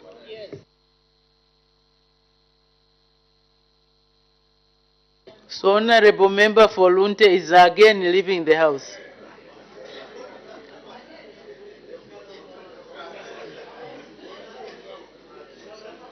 He has been in and out, in and out. No, you can take leave, Honorable Member. The Honorable Member for Chama South. Madam Speaker, I'm very grateful for the opportunity. Madam Speaker, we are all aware that we are in this situation not because of anything, but because of the drought. There is no one that would want to load shed the country. If anything, ZESCO is losing a lot of money through this load shedding. We are aware of that. But what I want to find out from the Honorable Minister, are you planning or do you have any plans? Because we have seen, Madam Speaker, that this climate change is real. And if we are not careful, we don't learn lessons from this. This might again reoccur in the near future. Do you have any plans to encourage investment in coal-fired power plants? Why I ask this question, Madam Speaker, Mamba Collieries is producing more than 300 kilowatts, megawatts. Are you encouraging places like northern region? We have plenty of coal in Chama, not only in Mamba, but in Chama. We have in Mafinga, we have huge deposits, probably more than Mamba. Are you putting in place measures to ensure that these investors are directed to such areas so that if we're in this situation again, we should not be impacted the way we are impacted? I submit, Madam Speaker. Thank you. The Honorable Minister of Health, Energy, sorry. Thank you, Madam Speaker, and thank you, Honorable. It's true that the wise men came from the east, and that is Chama South. I appreciate your contribution. Madam Speaker, we anticipate to put an additional 300 megawatts at Mamba. We have got 2 or 3 more coal-powered power plants that are going to come to start construction next year. So within the next 2-3 years, we should see an additional of close to 800 megawatts using coal as a source of energy. I submit. Thank you. The Honorable Member for Mwense. Thank you, Madam Speaker. Minister, one of the measures that you mentioned is the implementation of the open access to the transmission and distribution lines. But obviously, the success of that particular policy decision will depend on the leadership that we provide. And in my own view, it's a very overdue policy decision, which all of us, we should find a way of embracing it, but it will depend on you. Now, my question, Madam Speaker, is, the Minister mentioned that the open access does not mean that ZESCO is going to be abandoned. But meanwhile, the policy intention of this is to attract investment, create competition. Yes. ZESCO will become also a competitor within that. Yes. But now, when you say it does not mean the unbundling of ZESCO, what comfort are the private sector going to draw if the transmission and distribution assets are going to be owned by ZESCO? I thank you, Madam Speaker. Thank you. The Honorable Minister of Energy. Madam Speaker, open access is when ZESCO will be a player like all other independent power producers. We are going to create a systems operator and a market operator who will be responsible for ensuring that the grid stability is maintained and the trading of power is favorable to everyone. I submit. Thank you, Bawes, for that question. Thank you. The Honorable, let's listen to a lady. I see only one lady has indicated. The Honorable Member for Kasama. Thank you for the opportunity, Madam Speaker. Honorable Minister, thank you very much for your answers. Liquid petroleum gas, popularly known as LPG, is an alternative source of energy and is currently selling between 42 kwacha to 45 kwacha retail. Therefore, at least a household uses 30 kg per month, which comes to 1,350 kwacha. The price is not affordable, Honorable Minister, for most households. As a short-term measure, does government have any plans to subsidize the cost of LPG in order to make it more affordable for most of the citizens, especially the women folk that mostly prepare food in the households? I submit, Madam Speaker. Thank you. Thank you. The Honorable Minister of Energy. Thank you, Madam Speaker, and thank you for that good question. Madam Speaker, I don't have the figures to compare with, but what I would do is, like what they say, inbox me so that I can sit with Honorable Chipoka, because this is a matter of commerce, and we should be able to come up with, I'm sure, something that is affordable and accessible to everybody, because we want to encourage clean cooking in the country as opposed to burning charcoal and cutting trees. I submit. The Honorable Member for Chiengi. Thank you so much, Madam Speaker. And allow me, I can see that the Minister for Justice is not in, but allow me just to say congratulations. She's behind you. She's behind you.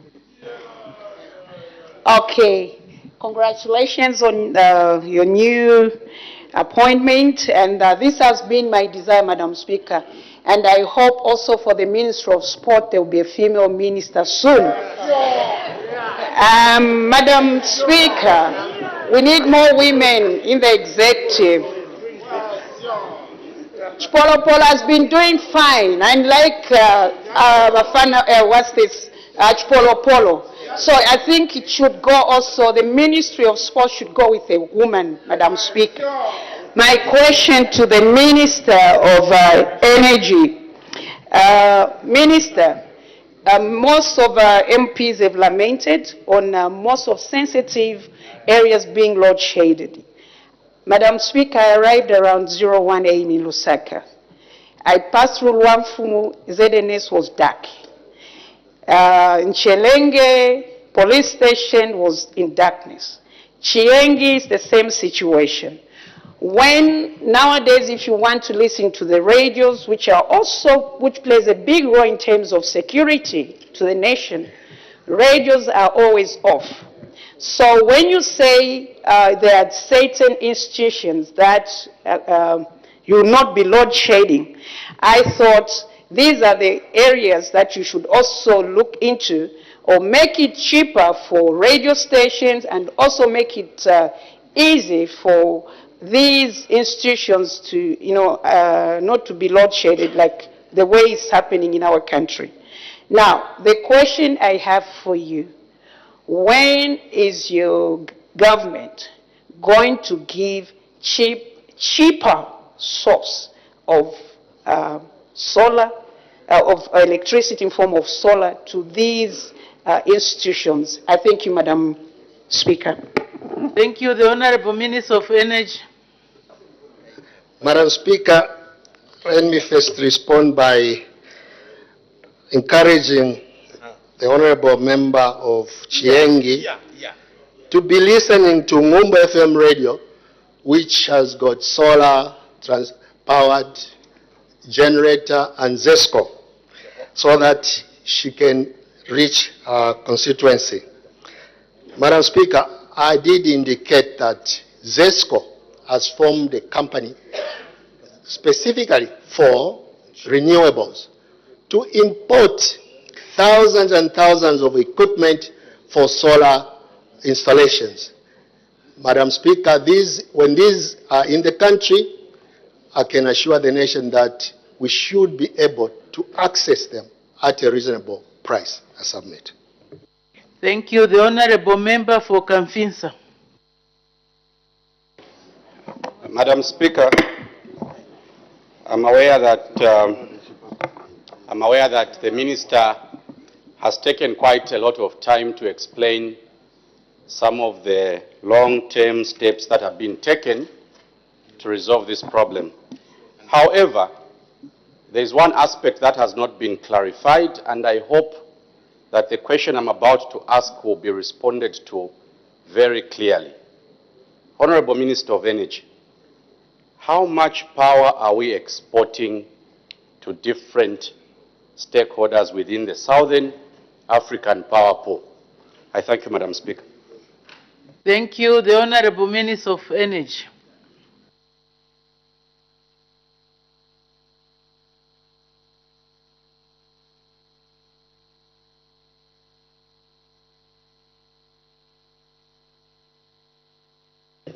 Madam Speaker, we are exporting 95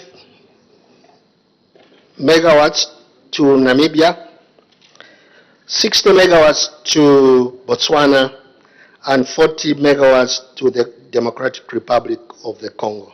I submit. Thank you. The Honorable Member for Nalolo.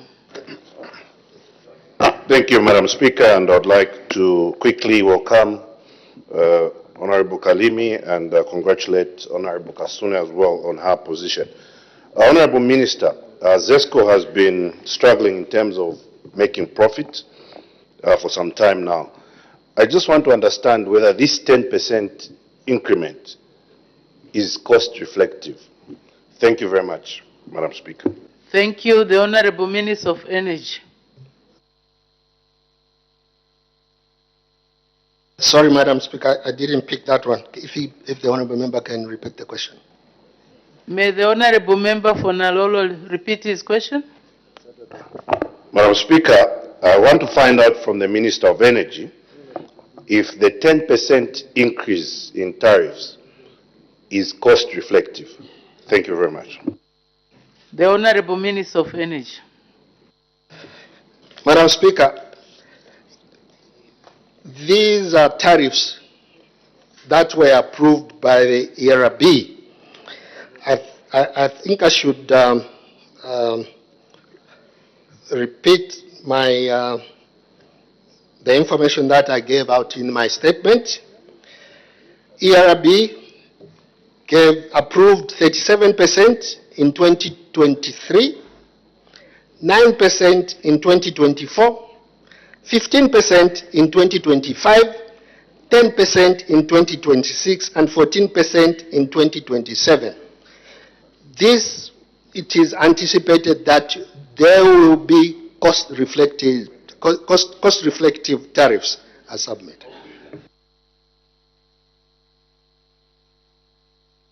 Thank you. 33 seconds.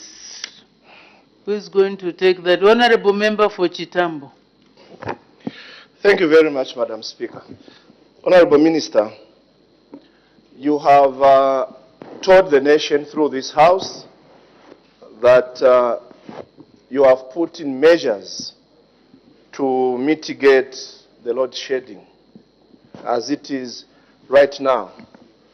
So with all the plans that you've said, people out there want to know the time frame that you expect everything to get back to normal with all the interventions that you've put in place.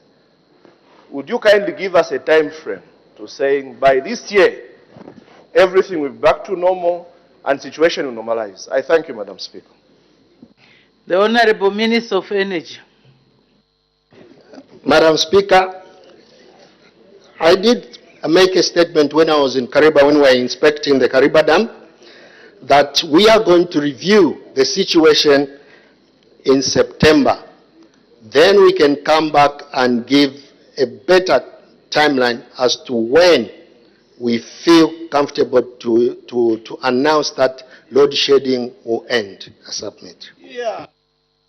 Thank you very much. Questions for oral answer, understanding order 80. The Honorable Member for Kanchibia. Thank you, Madam Speaker, and allow me to welcome Honorable Kalimi. Question number 349. The Honorable Minister of Infrastructure, Housing and Urban Development. Madam Speaker, thank you very much. Let me also, at this particular time, take this opportunity to welcome back to the House the Honorable Member of Parliament for Malole, Honorable Kalimi. I think all of us are excited to see him back with us, and we wish him continued recovery until he goes back to 100%. We are happy to see him. Madam Speaker, the Honorable Member of Parliament for Kanchibia, Honorable Chanda, is asking the Minister of Infrastructure, Housing and Urban Development the following questions. When rehabilitation works on the Zampalm, Macheleta, Nchuwola Road in Kanchibia Parliamentary Constituency will commence? B, what the time frame for the completion of the project is? C, how many bridges are earmarked for construction along the road? D, who the contractor for the project is? And E, what the cost of the project is?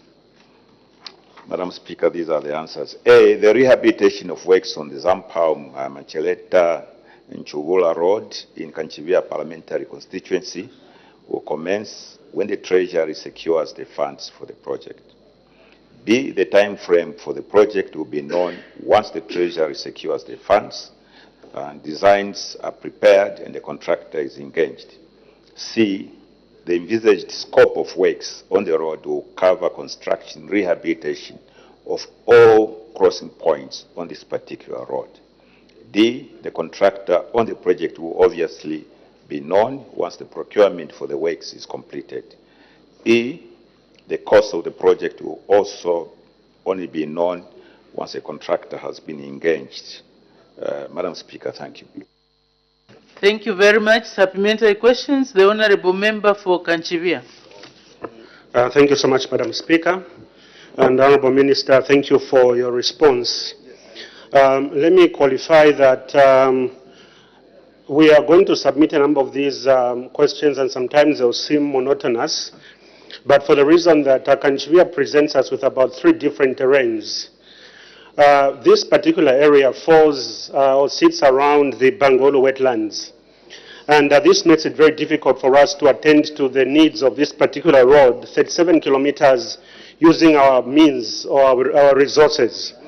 Honorable Minister, as you are aware, we have invested as a district through the Constituency Development Fund in procuring earth-moving equipment. And we understand that resource mobilization might take a bit of will be a challenge for some time. Our question would be that would the Road Development Agency be in a position to partner with us in a model where we avail the earth-moving equipment and they come in with the expertise and probably the fuels? We have the equipment. What we may not have would be costs to attend to this road. But if they came with the expertise and the fuels, I think we can do something with this particular road. I submit, Madam Speaker. Thank you. The Honorable Minister of Infrastructure, Housing and Urban Development. Madam Speaker, we at the Ministry, including our agency, the Road Development Agency, RDA, we are prepared to work with honorable members of Parliament who, in certain cases, surrender some funds or equipment, as the case is in the case that the honorable member has explained, to work together to ensure that we service areas of our country. we understand that the terrains right across our country differ. And some of these, because of the terrain, there is a lot more work that needs to be done, especially through wetlands. But I know that a number of constituencies did procure earth-moving equipment, but the councils in these places forgot to make arrangements to ensure that there are enough materials to allow these earth-moving equipment to operate. So a word of caution to other constituencies that we should not just be ordering or buying earth-moving equipment. We should also make provision for fuels so that these pieces of equipment can operate, not just fuels, but also operators of this equipment. Because you have them at council headquarters and they remain idle.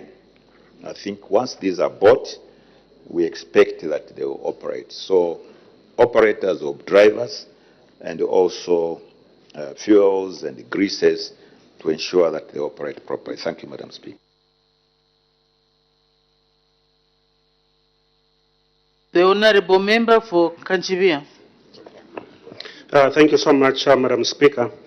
Just to clarify that we budgeted for the fuels, and I know that there's a by-election in Kanchivia and all roads will be leading to that particular ward.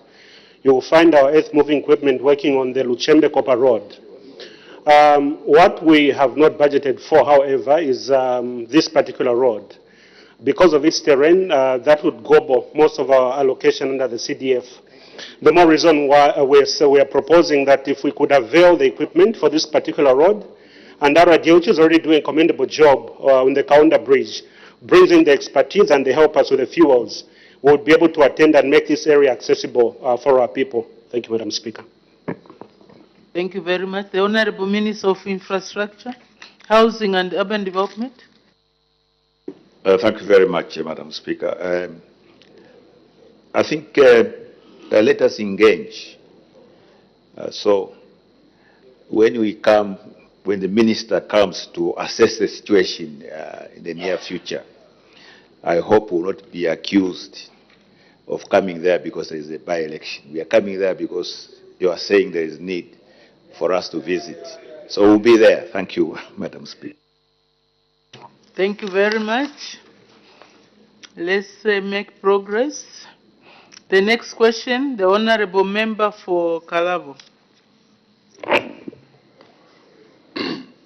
Thank you, Madam Speaker. Welcome back, Honourable Karimi. Thank you. Question number 350. The Honourable Minister of Education. Thank you, Madam Speaker. I also would like to welcome the Member of Parliament for Malole. Welcome back. Member of Parliament. He can't hear. What is Honourable Member for Malole? You are being welcomed. I'm saying I welcome you back.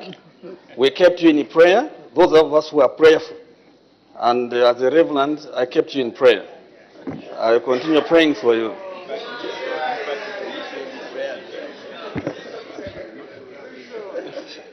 Thank you, Madam Speaker.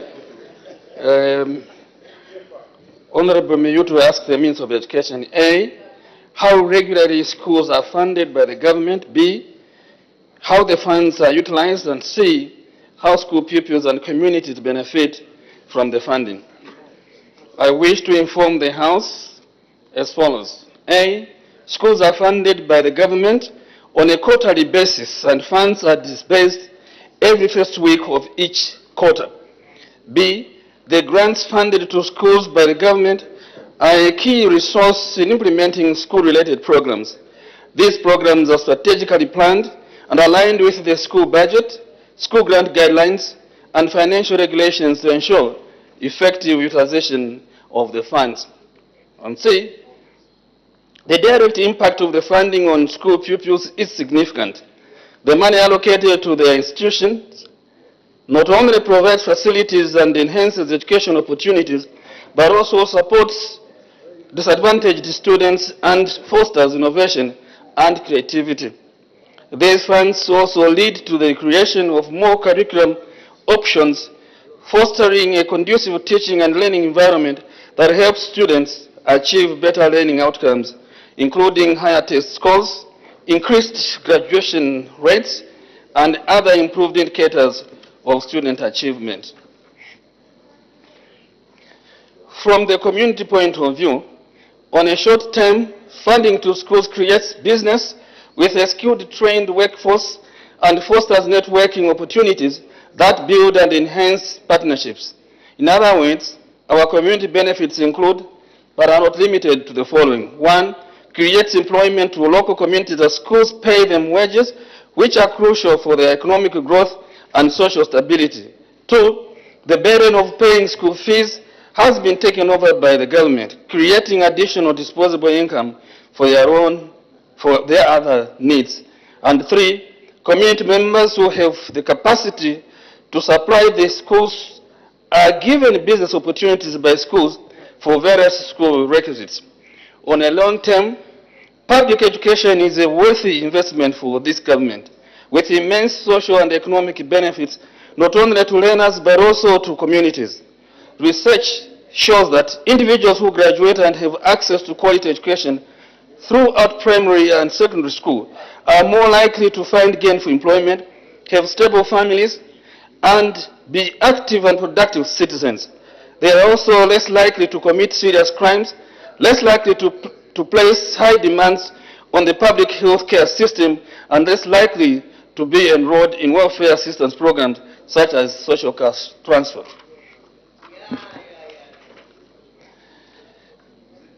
Madam Speaker, a good education provides substantial benefits to individuals, and as individual benefits are aggregated throughout a community, creates broad social and economic benefits. We believe that investing in public education is thus far more cost-effective for our government than paying for the social and economic consequences of underfunded and low-quality schools. Madam Speaker, I thank you. Thank you very much. Supplementary questions. The Honorable Member for Kalabo Central. Thank you, Madam Speaker. My follow-up question is, I would want to get a comment from the Honorable Minister. It has been observed, like the schools in Kalabo, that some schools, the fruits of these grants are not visible, meaning the community is not observing any change despite these schools receiving these grants quarter by quarter, as you have mentioned. What measure should the government take to enforce or to enhance the expenditure of this money such that it bears fruits for the community to observe? Thank you, Madam Speaker. Thank you very much. The Honorable Minister for Education. Madam Speaker, there are guidelines that we have formulated which are very specific on how those grants are utilized. And the communities are supposed to be involved, right? They are supposed to form, if you like, committees which oversee these grants. So obviously the minister won't be in Kalabo every day. You are not supposed to be involved also. Okay? I can only say to the MP, get involved. Just get involved. This is public money. And maybe let me just even sound the warning again. We revised now the guidelines, which everybody must adhere to. I know it is very difficult, Madam Speaker, to control people's appetite to abuse public funds. This is something that people got used. Huh? And because this is why we are now revising the curriculum, Madam Speaker, because there's a generation that we want to salvage. This generation is finished. Old habits die hard. So, but we shall continue to watch over all those who are given public funds. People must fear that you cannot use something which is not yours. And this goes to all those public institutions, not only in the education system, but just the republic itself. We must fear. So let us get all involved to see to it that all those committees that were put, the guidelines are very straightforward. You abuse something which is not yours, you are on your own. Thank you. The Honorable Member for Iteji. Thank you so much, Madam Speaker. Minister, it's undisputable that indeed these grants are now going to the school at the right time, and we thank you for that. My question, Minister, is the grants which are going to these schools, are they disbursed based on the population of the learners in a school, or they are just given as a lump sum? If they are given as, if they are based on the population, how often do you review the numbers of the learners in these schools? Thank you. The Honorable Minister for Education.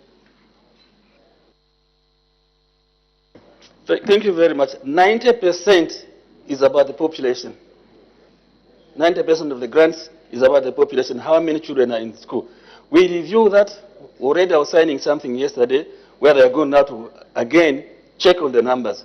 Because there was also an incident where the returns which were coming, the head teachers were saying we have got more numbers in order to get more money.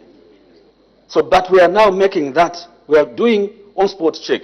In fact, what we are trying to do now with this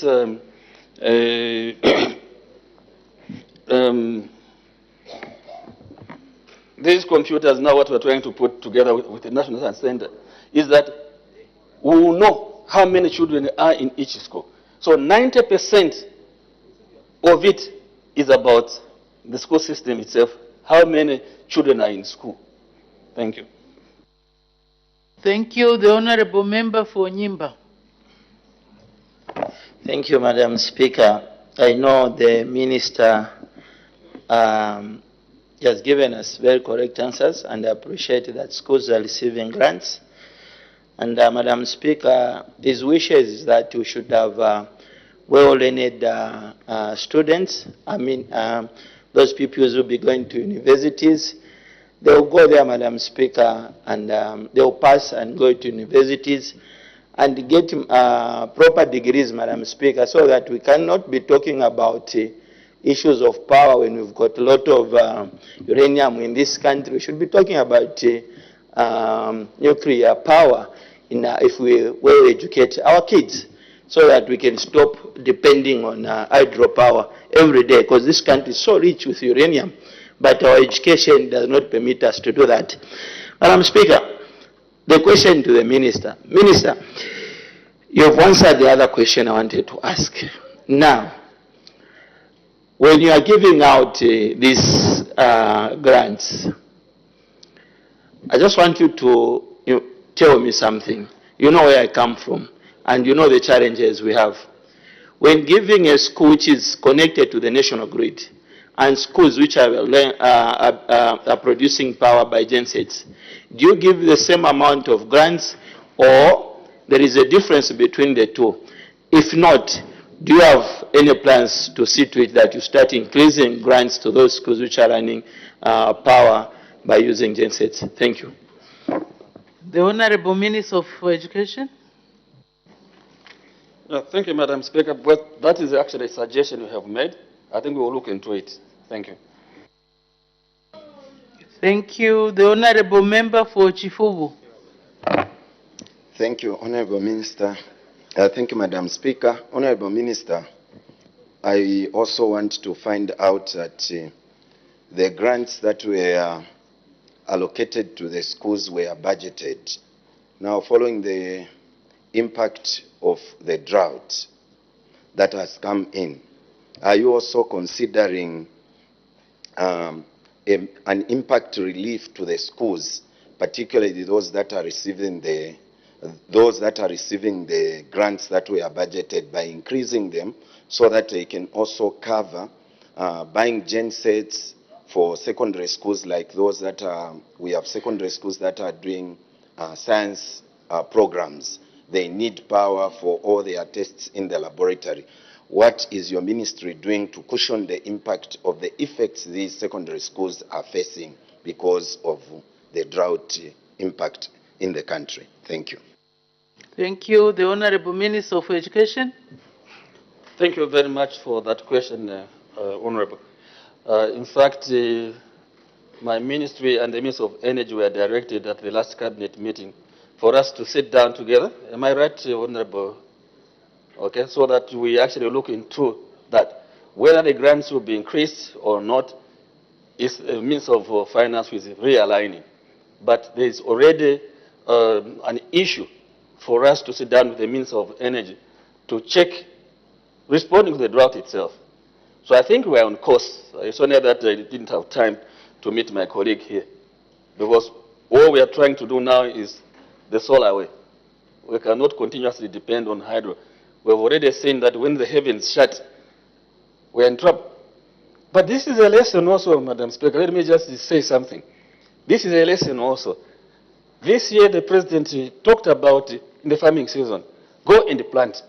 And the Zambians responded, they planted. But the heavens were shut. But we must take that as positive. It has not told us rain-fed agriculture is not sustainable anymore. We must now go into irrigation. So this is a learning process. Sometimes there are certain things that God teaches us. Right? Now we're talking about drought, electricity. So it has also shown us that hydroelectricity is not sustainable. We may have now to have an alternative. So God has given us a chance to rethink ourselves. Thank you. Thank you. The question has been over debated, but I'll allow the people who have indicated. The Honorable Member for Nalolo. Thank you very much, Madam Speaker, and Honorable Minister. Thank you for your response, and just to commend you for the good work you're doing in that ministry. We can see the reforms. Honorable Minister, your schools have been cited in the Auditor General's report, particularly on the handling of these grants, because most of these teachers, Madam Speaker, are not trained to understand the requirements of the Public Finance Management Act of 2018 and the Procurement Act of 2020, failure to present accountable documents, etc. How are you going to address this, considering that these schools do not have, some of them, or most of them in the rural areas, do not have accountants who can show traceability of how this money is being used? Thank you very much, Madam Speaker. The Honorable Minister of Education. Thank you very much, Honorable. That has been our concern as well. But just to say something on this, it's the school teachers themselves, even if you're not trained into bookkeeping or accountants, we at least get people who have done bookkeeping and accounts at school, even if they're not trained in that. The issue is that if people are given guidelines, you don't need to be a rocket scientist to follow the guidelines. Sometimes just deliberate. We know they're not trained in that. But obviously they will say that, me, I'm not trained. That would be the argument.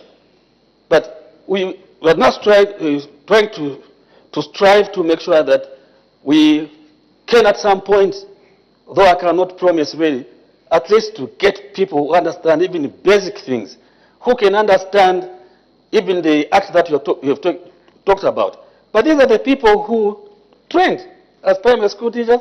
They've got diplomas, some have got degrees. So apart from the element of doing it deliberately, it's just something else.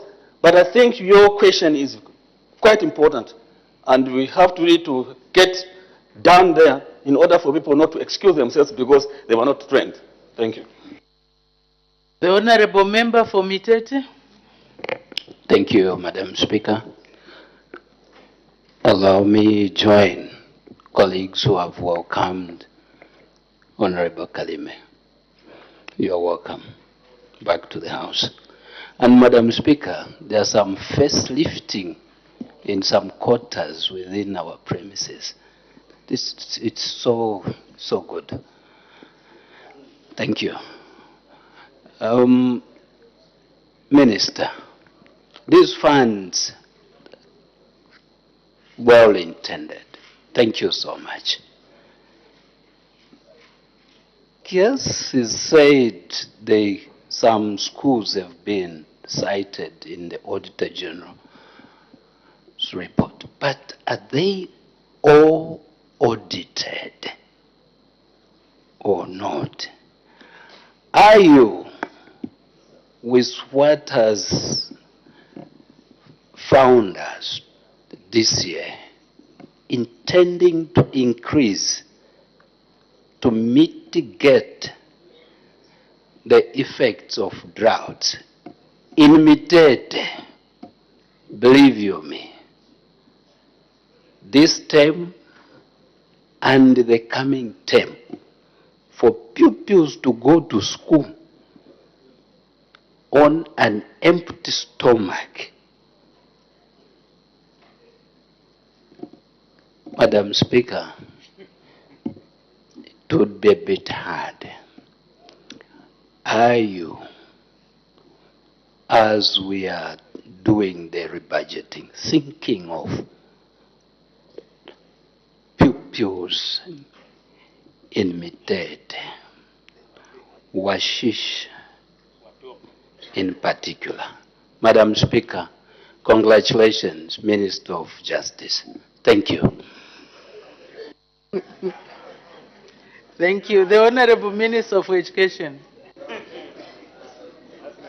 Thank you very much. I think that is quite an important question, so that I explain on how we want to mitigate this hunger situation, especially in schools. We already have a school feeding program, and we were in 49 districts.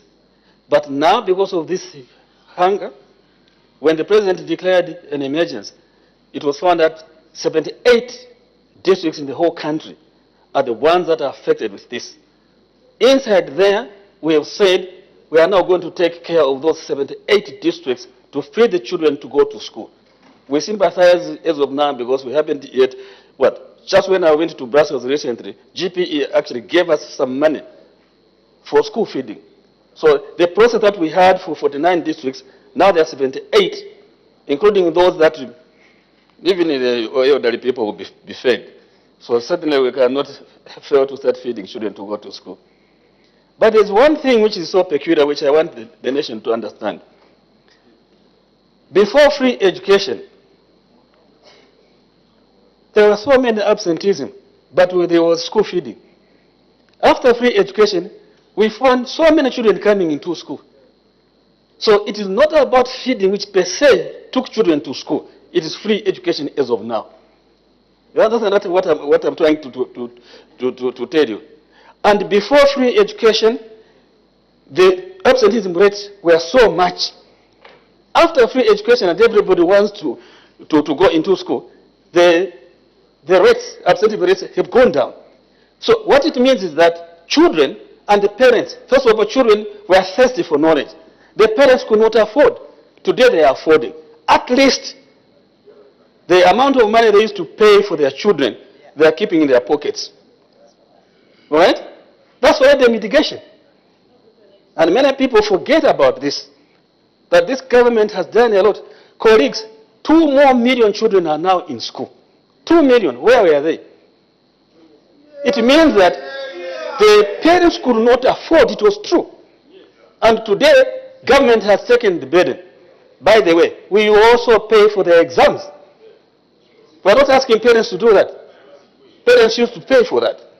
So the question that we have asked the Honorable Member for Mitete is very important. We are looking into that, and we shall make sure that every child who is in precarious situations like what we're talking about, they are fed so that they go to school. Thank you. The Honorable Member for Lukasha. Thank you very much, Madam Speaker. Let me also just join my other colleagues in congratulating the Honorable Minister of Justice for a well-deserved appointment. She comes to the ministry when the country is in need of reforms in the justice sector. I hope you can partner with other members and stakeholders to ensure that we spearhead this journey. I also want to welcome Honorable Karimi back to the House. We thank God for his complete hearing. Honorable Minister, I just wanted to find out from the government perspective if there's a system of monitoring and evaluation to ensure that these funds which are allocated are properly deployed. I'm asking this question because schools are now receiving grants even for bursaries from CDF. I just want to find out if there's a system of M&E to ensure that these things are properly done. Thank you, Madam Speaker. Thank you. The Honorable Minister of Education. Yeah, like I said earlier, I don't know whether you heard me. I said we are now having committees to go and do monitoring and evaluation. I think that one we are doing it because first of all, you know, teething problems. But I think we are up there. Thank you.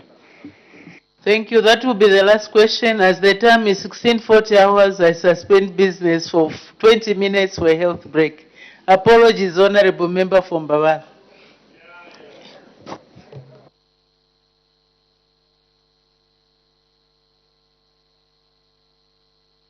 Questions for oral answer, understanding order number 80, and initially the House is supposed to consider 4 questions, understanding order number 80, and so far 2 questions have been considered. That's question 349, and the recent one is question 350. So before we take a break, we'll have a look at business that has been considered on the floor of the House so far. Madam Speaker did make 2 announcements, and in the first one, she did inform the House that Elevate Wellness Solutions has been granted permission to conduct a workshop on mental health for members of Parliament and staff, and the workshop aims at promoting mental health awareness. So the exercise will be conducted on Monday, 17th June 2024, from 14 hours to 16 hours in the Amphitheatre at Parliament main buildings. Interested honourable members are encouraged to attend this important workshop. And in the second announcement, Madam Speaker did recognize the presence in the public gallery of pupils and teachers from St. Augustine Parish School in Kalingalinga, Lusaka district. And on behalf of the National Assembly of Zambia, Madam Speaker did warmly welcome the visitors to the National Assembly of Zambia. We had 2 ministerial statements being delivered on the floor of the House. The first one did come from the Minister of Health, Honorable Masebo, on the cholera outbreak affecting 3 districts in Eastern Province.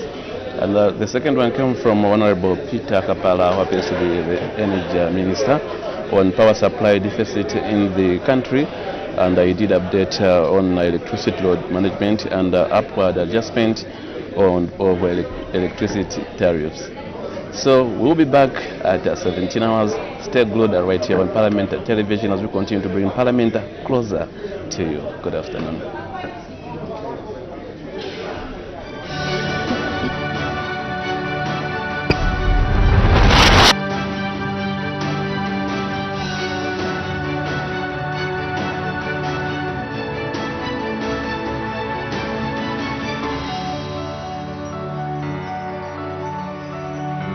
My name is Christopher Kangombe, Member of Parliament for the good people of Kamfinsa constituency. I was born in Kitwe. I basically did all my education in Kitwe. Started my primary school in where I am today at Justin Kawe Basic School in Indeke. Went to Kitwe Boys Secondary School in Kitwe, and later on I pursued a degree in electrical mechanical engineering, where I graduated at CBU. I think should have been 2009 thereabout. At that time I was already doing civic work. I was already an elected councillor in an area called Riverside in Kitwe, and of course later on I was privileged to have been given an opportunity by the people of Kitwe to work as mayor of the city in between 2016 and 2021. Then of course last year I got an opportunity to represent the community where I was raised, where I grew up, which is Kamfinsa constituency. I am married. I'm a father of 3 children. I think the eldest must be 10. Yes, 10. The second born is 8 and the last one is 5. Yeah, professionally I've worked for Mopani Copper Mines. I used to work as an assistant engineer there. I worked for Luansha Copper Mines, and before going full-time into civic work and political work, I worked for a company called Atlas Copco, where I was selling mining equipment. So I happen to have an understanding of what happens in the private sector. I also have an understanding of what happens in governance. So it's been a great honor reaching this stage where now I can come to Parliament and come and not only represent the people of Kamfinsa, but also try and urge government. You know, our role as parliamentarians is to provide oversight. I love watching football. If I was not an engineer, I think I would have been a very good football player. I read a lot. It's good to read. As a leader, you have to read, because when you are reading, you tend to understand what is happening globally, you tend to understand history, and you tend to understand so many different aspects.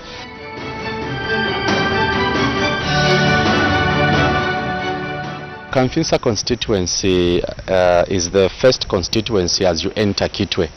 So on your right, where the boundary with Ndola ends, Kamfinsa starts. So the entire farm block, where the prison is, you go further with the boundary with, is it Mufulira, Ndola Road, that boundary, that is the outer boundary. You come to Ndeke, Kitwe, Mlenga compound, Mkuba na Twange, that is the geographical description of Kamfinsa. Of course, we have challenges in the constituency. We have challenges of water. I was raising an issue earlier with our Honour the Vice President, asking government to work on the water supply network in the constituency. We did start a project, I think in 2019, under Nkana Water and Sewerage, but the project could not proceed because a few things had to be changed. So we have challenges of water. We of course have challenges of unemployment, just like any other constituency. And with more young people finishing school, I think it will continue to pose as a challenge. And I'm hoping that we could find solutions here and also in the constituency, and of course other stakeholders. We are predominantly an agriculture economy. Most people do agriculture, but majority of them on the urban side of the constituency do trading. Some of them work in the mines. So what is happening on the copper belt, Mopani operations, KCM operations do affect directly our people in the constituency. And of course we have a lot of people in the informal sector, those that go into Sokone market to sell their commodities. So those are some of the key players in the constituency. And of course I want to thank the clergy in the constituency, because they've helped us whenever we want to sensitize the public about things like constituency development fund. We go through churches, we inform the churches, we ask them, can we do an announcement? And once we do that, the information goes out there, which is very useful. And I think that we have local strategies on how we are coping with some of these challenges, but obviously ultimately we need central government support.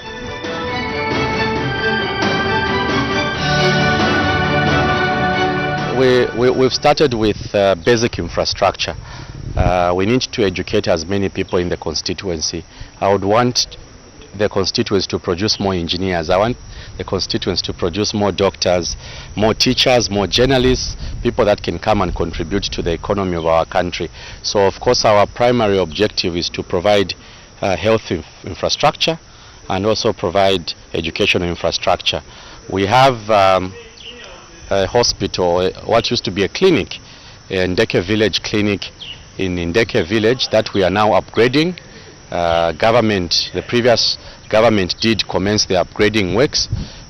We have a maternity wing now, and now we want to add a mortuary, a theatre and other things, so that that health facility in Ndeke Village could cater for that catchment area. We also want to upgrade Zamtan Clinic also into a facility with support infrastructure. We also want to upgrade primary schools into secondary schools, so that when children finish grade 7, they quickly go into grade 8, 9 up to grade 12. So part of the constituency development fund, we have channeled it towards adding 4 more classes. We want to finish classes at Wesley Nyerenda.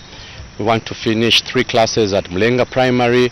We want to do the same in all the other schools that we have in the constituency, so that we shorten the distances. We don't want a challenge where when someone finishes their grade 7, they have to walk a long distance. That's one of the strategies we are using.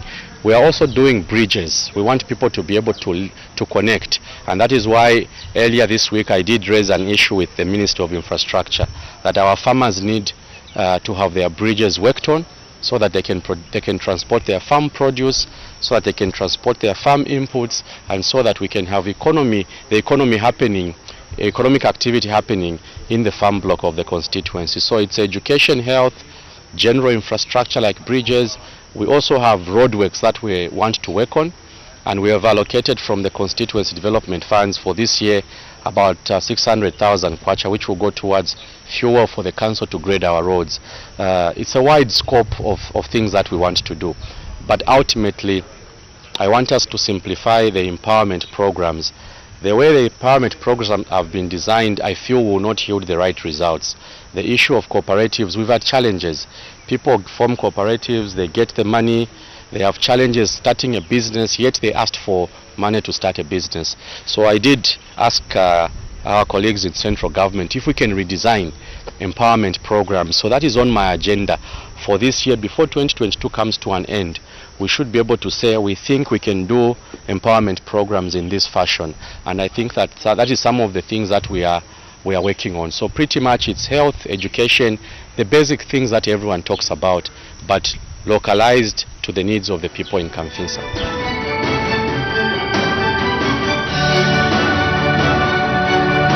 The residents of Kamfinsa, of course, gave me an opportunity to come here and speak for them, and I think that whenever we ask questions in Parliament, mostly it is issues affecting our young people, issues affecting the constituency, issues affecting Mulenga compound.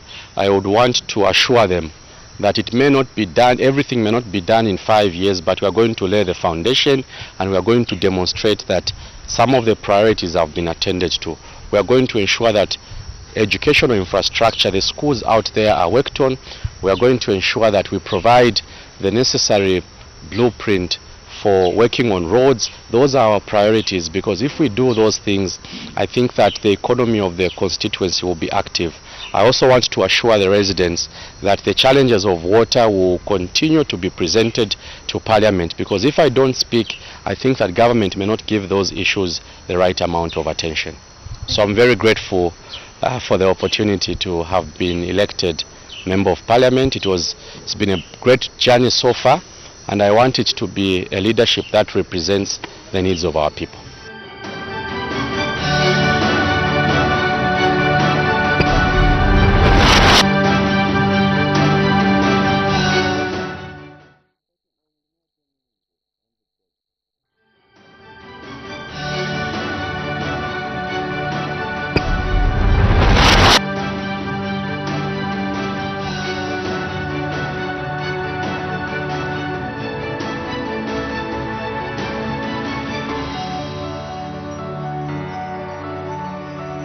Basically, I'm a villager from Monze, the eastern side of Monze district. This is my second term as a member of parliament, serving the good people of Momba constituency. I'm a married man, obviously with one wife, and I have 4 children. In terms of my education, it's important. The primary school I attended at Gasaga primary school in Monze, in my constituency. And after that I've gone to different institutions, the last one being I did an MBA. My specialty basically has been in business management. I specialize in that. But I must mention also that I've learned quite a lot, being a villager, as I said. Whereby I remember I've gone to school. I spent the whole of my primary school, in fact, without putting on shoes until I was in grade 7. And not because my father could not afford. We had a lot of animals. But I think basically culturally those were things which we were not paying attention to. So I've been in this parliament. This is now my 6th year as a member of parliament. And I think history has it to that. So far I think so good in terms of what I've done for the people of Momba constituency.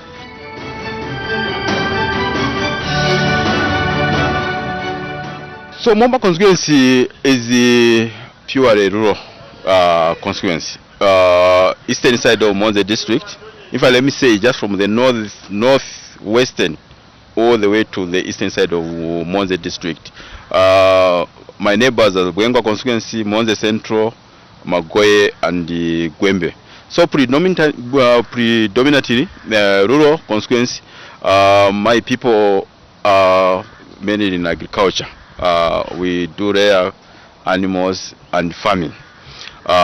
We play a key role in feeding Monze district and other parts of the country. In terms of the population, we should be standing around, I think, 40,000 now. As you are aware, we are going to do another census in this year, in fact, in August. So that I think will give us the good numbers. I must mention that also in terms of the geography, my constituency is peculiar in that I have 5 wards. Out of the 5 wards, 2 wards are in the valley, because as I indicated, I share the boundary with Gwembe. Gwembe predominantly is a valley, and then the other 3 districts, wards are also in a plateau setup. So because of that kind of differentiation, even in terms of the terrain, what you need to do here and there differs quite a lot. So that is the coverage. You may be interested that immediately you leave Magoye River, there about after the Magoye Bridge, all that is in my constituency. So the Great North Road coming to Lusaka from Monze, I cover part of the western side of the road, and very near, very close to Monze district, Monze town per se. We are talking about just 3 kilometers from Monze town. Then my constituency begins. But surprisingly so, you may be aware that Momba constituency is one of the smallest constituencies in Monze, in fact in southern province. It's one of the smallest, but terrain-wise is challenging to access some places.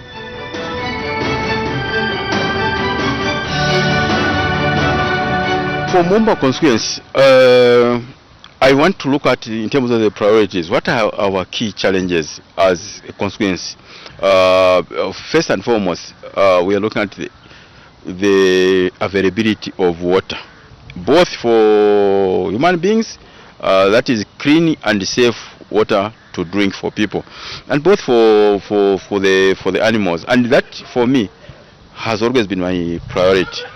I've said it, and I want by the time maybe I am at 2026, God willing, I should have a situation whereby almost each and every village, we have villages, should have a bore. Currently, that is not the case.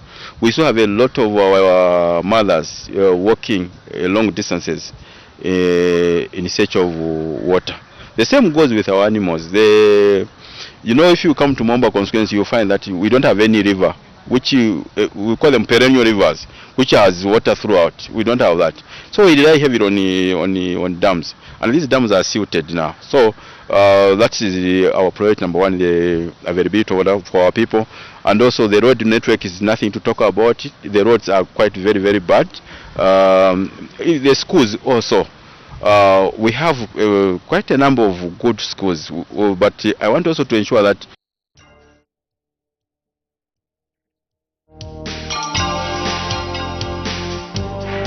Good afternoon. Live pictures on your screen. Business resumes at 17 hours.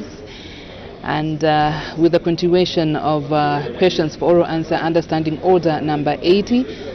2 questions have been considered so far. 2 more. In total, 4 questions will be considered this afternoon. That's questions for oral answer, understanding order number 80. So the next question to be considered is question 352, coming from Mr. Joseph Mosanje, Bavala Member of Parliament. He wants to find out from the Minister of Small and Medium Enterprise Development, in A, how many beneficiaries of the Citizens Economic Empowerment Fund there were in the following localities as of December 2023. The areas as follows: Choma District, Bavala Parliamentary Constituency, Mapanza Chiefdom in Njoma District, and Macha Chiefdom in Njoma District. In B, how much money was dispersed in each locality at as of December 2023, and see whether the government has any plans to increase the number of beneficiaries in Bavala constituency. We also expect Brigadier General Stwala to present a report titled Adopt Reports of the Committee on National Security and Foreign Affairs. Just now, we take you to the chamber.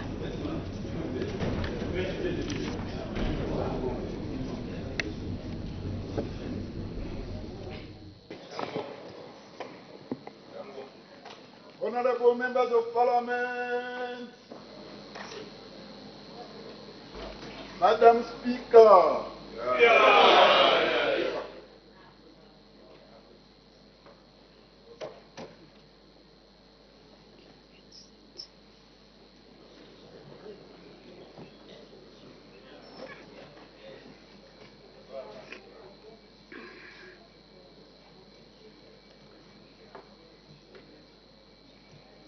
The House is considering questions for oral answer understanding order number 80. Thereafter, we do expect Brigadier General Stwala to present a report or move a motion urging the House to adopt the report of the Committee on National Security and Foreign Affairs on the state of infrastructure at borders and ports of entry into the country for the third session of the 13th National Assembly, laid on the table of the House on Wednesday, 12th June 2024. So we also expect Mr. Remember Mutare, who is a Chitambo constituency member of parliament, to ask the Minister of Transport and Logistics in 3 parts. He wants to find out whether the government has any plans to construct a canal to connect Katonga and the Lulimala wards in Chitambo parliamentary constituency to the Rwapula River. In B, if so, whether the plans will be implemented, and C, if there are no such plans, why? Mr. Musanje of Mbabala constituency, who asked the Minister of Small and Medium Enterprise Development how many beneficiaries of the Citizens Economic Empowerment Fund were in the following localities as of December 2023, that's Joma District, Mbabala Parliamentary Constituency, Mapanza Chiefdom in Choma District, and Macha Chiefdom in Choma District. In the B part of the question, Mr. Musanje wants to find out how much money was disbursed in each locality at A as of December 2023, and lastly in Part C, whether the government has any plans to increase the number of beneficiaries in Mbabala parliamentary constituency. So that will mark the end of the consideration of questions for oral answer understanding order number 80.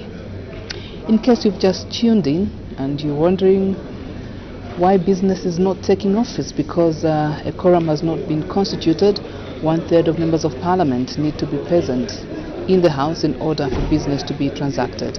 And so as soon as the quorum is formed, business will resume.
Order.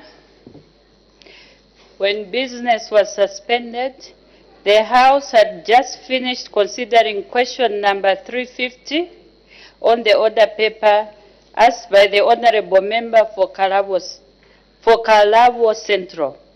We now move to the next question. Next question, the Honorable Member for Chitambo. Madam Speaker, before I could ask this question, allow me to just thank you, Madam Speaker, for the way our rooms are looking. We appreciate so much, Madam Speaker. The restrooms, Madam Speaker, in case you haven't been there, they are quite neat, Madam Speaker. Thank you very much. Thank you. Madam Speaker, question 351. The Honorable Minister of Transport and Logistics.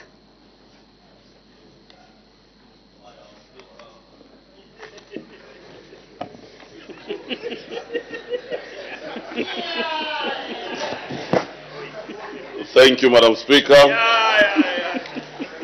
Allow me, Madam Speaker, before I answer the question, to also just place myself on record to thank God for our brother, the Honorable Member, Honorable Kalima, who has returned back to this House.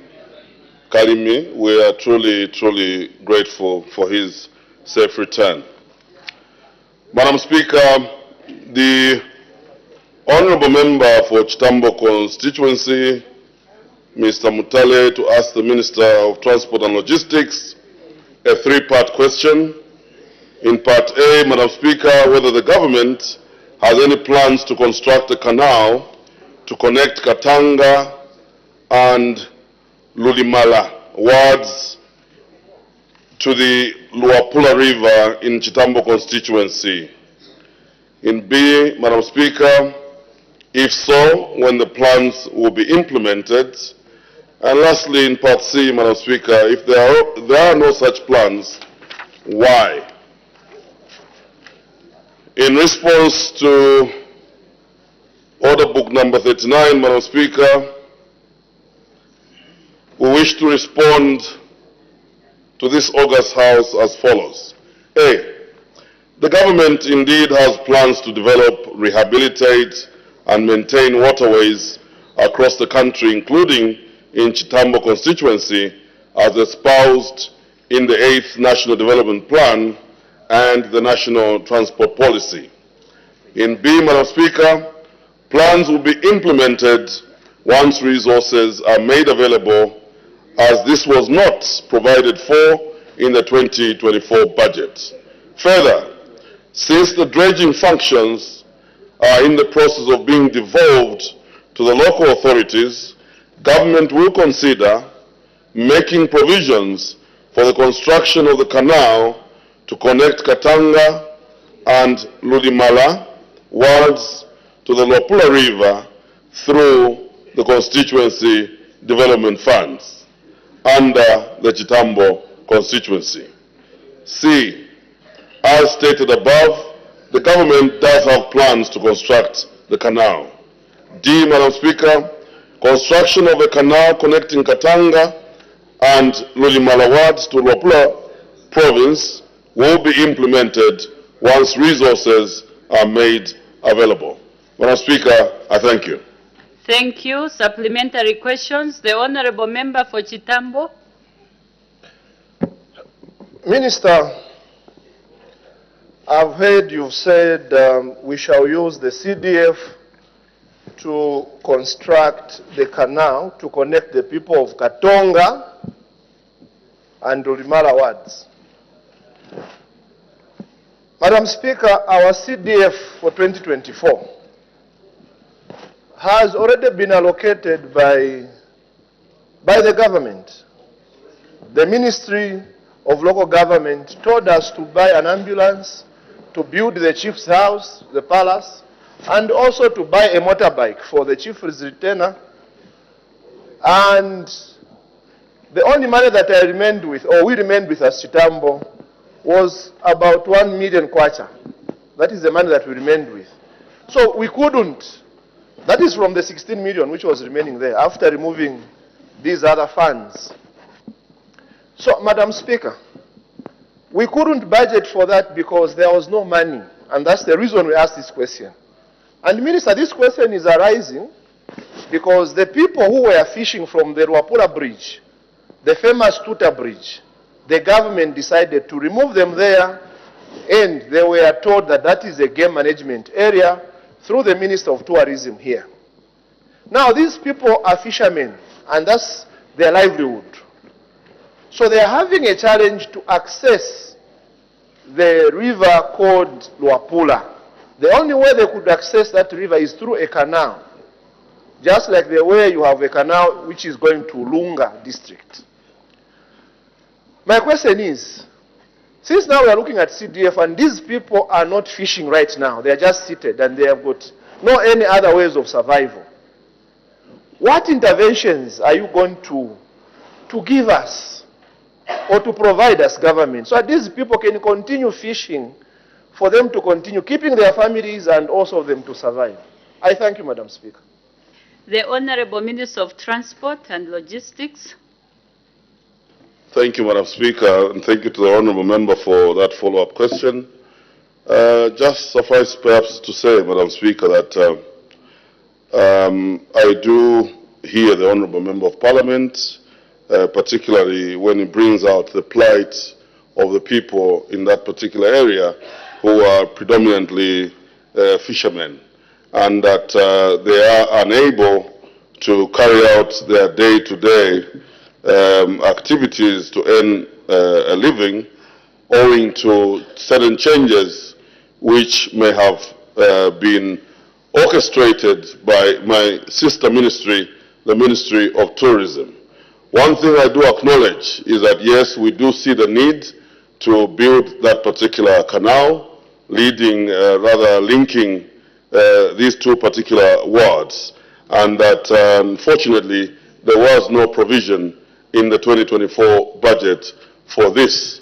And further to add that the Constituency Development Fund indeed is an annual allocation, and I suppose the Honourable Member would do well to engage the Ministry of Local Government to insist as a pressing need that the next time around priority be given to this particular canal.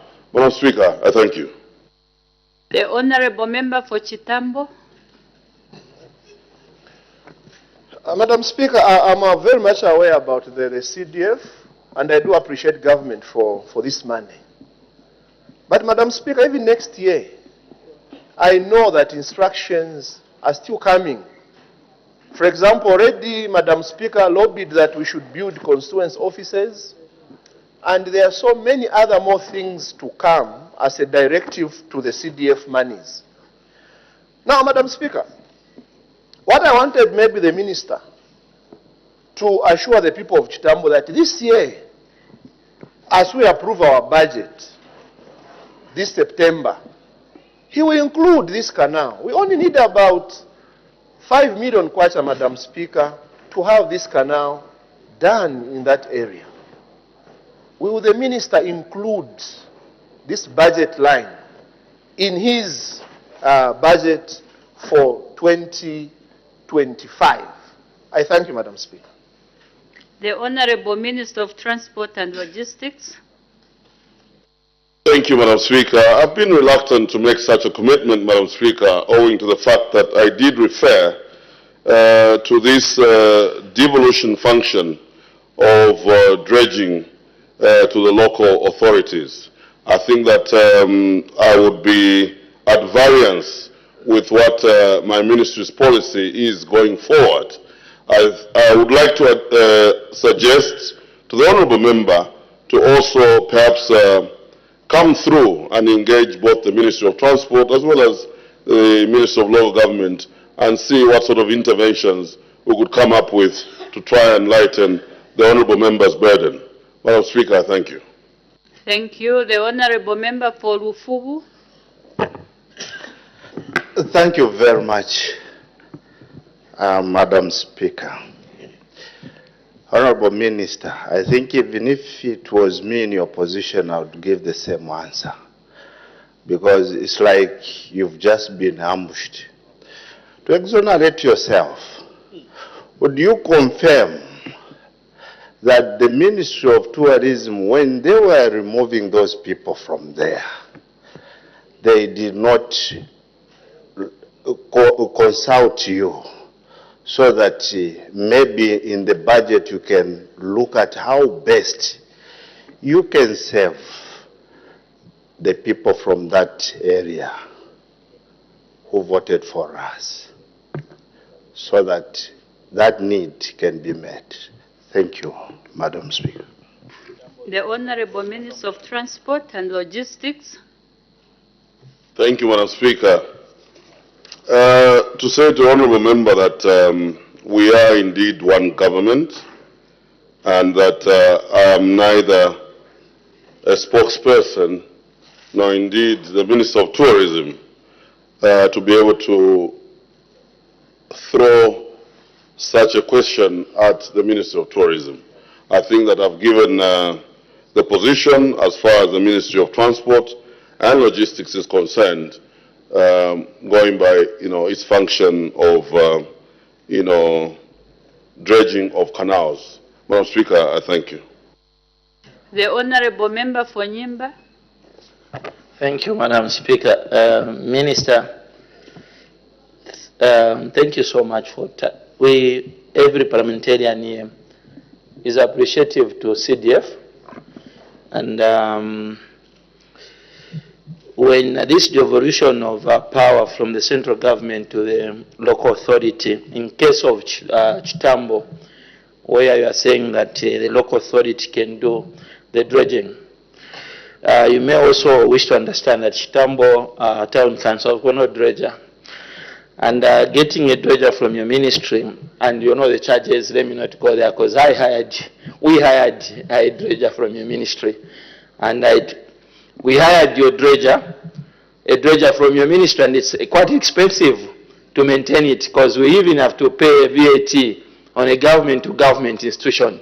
So it's quite cumbersome to get a dredger from your ministry. Then, Minister, since you are same government, you have answered it well that you are same government. Would you do us a favor as parliamentarians from both angles to see to it that this year you give us less instructions towards CDF?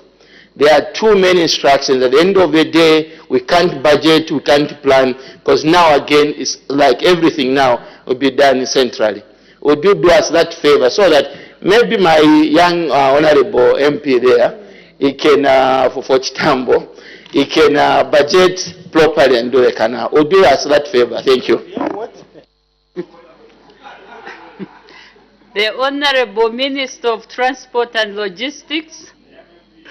Thank you, Madam Speaker. Thank you to the Honourable Member for that follow-up question. And Madam Speaker, just to guide and say that I think that as members of Parliament, we have truly been given the leverage to be able to ascertain that which is a priority for our constituents. And I think that encouragement must be given to all of us members of Parliament to be able to engage and not merely be recipients. I think that let us engage in discussions as to what activities we consider to be top priority for our constituents. And this is why I've encouraged the Honourable Member for Chitambo to indeed follow up so that arrangements can be made to alleviate the suffering of our people going by their fishing activities in that particular area. Madam Speaker, thank you. The Honorable Member for Chirubi. Thank you, Madam Speaker. One of the reasons that was advanced in chasing the people from the Tutaserenje stretch was that they were disturbing wildlife and all that. But I think for those that, before I ask my question, for those that pass through that route would agree that the number of wretches physically anyway had more like increased, so possibly the timing would have been wrong. Having said that, I want to ask the Minister of Transport that the connecting the two words using a canal is a serious and urgent economic activity because it will absorb those that were chased. And I think it's not a question that we can take with casualty. We need to be proactive about it. What emergencies can you, because your ministry sometimes keeps dredgers, those things that are used for weeding and the like. I think you can't use any dredger from the ministry to take to the constituency to connect the two wards. Then you start looking for money for fuel and other logistics to do the canal, unlike waiting for 2025 budget. Because we have gotten dredgers as Chirubi from your ministry before. Kaput has gotten dredgers from your ministry before. So we want to know. Yes, I mean, I was a DC, I got a dredger from there. So what question are you talking about? Honorable member for Chirubi, please, just be focused on your question. Thank you, Vivian, wind up. The question, anyway, I was talking about using the dredgers from his ministry. Some of them are in Zambia, just marooned there, to take to Chitambo, and then they look for fuel. They do the canal as opposed to waiting for 2025 budget. Thank you. The Honorable Minister of Transport and Logistics. The Honorable Member for Chilubi loses me in this maze of things that he's trying to refer to. He himself is the one that is now trying to take very casually this very important question that obviously takes quite a substantial amount of money to be able to implement. Now, one thing you'll appreciate that in this new Dawn government, we shall not just go about expending resources that have not been budgeted for. And I guess this is why the previous government got into so much problems, that there was no budget integrity in the things that you are doing. Unfortunately, we are not that type of government.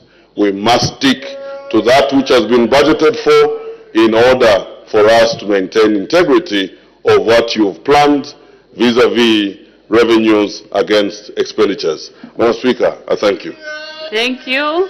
The last member, the Honorable Member for Chitambo.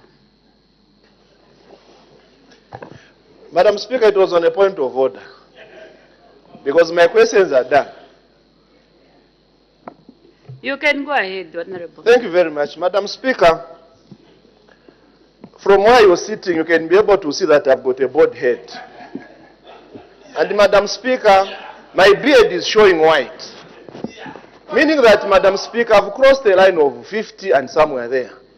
Is the Honorable Member of Parliament for Nyimba in order to refer to me as a young parliamentarian, when in fact, Madam Speaker, I only came here yesterday.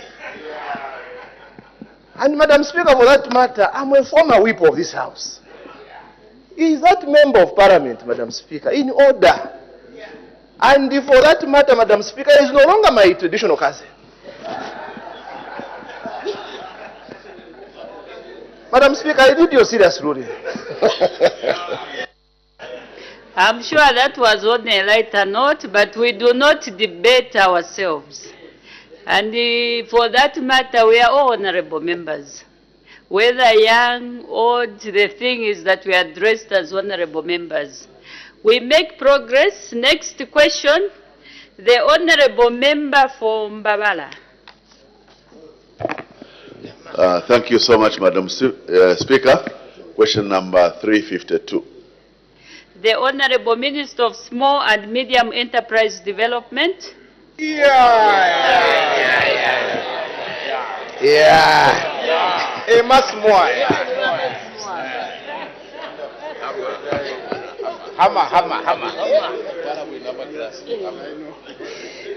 Madam Speaker, the Honorable Member of Parliament from Babala constituency, Mr. Munsanje, asked the ministry the following questions. How many beneficiaries of the Citizen Economic Empowerment Commission Fund were given in the following localities in December 2023.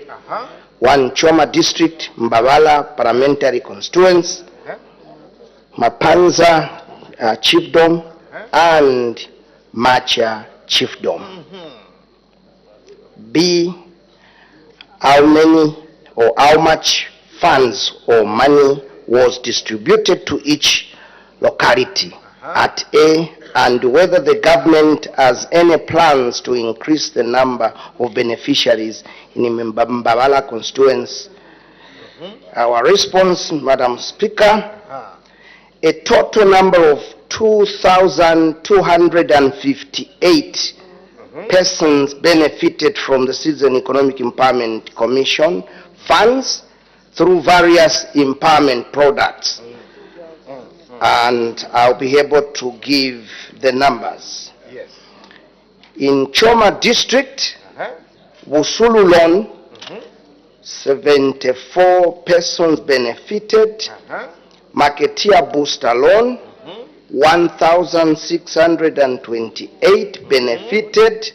Small businesses, 116 benefited. The total number in Choma were 1,818. Then in Mbabala constituents, 27 benefited from Busulu. Then Marketeer booster loan, 181.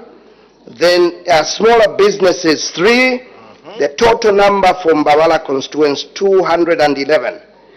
Then Mapanza Chiefdom, 20 persons benefited from Busulu loan. 100 Marketeer booster loan benefited.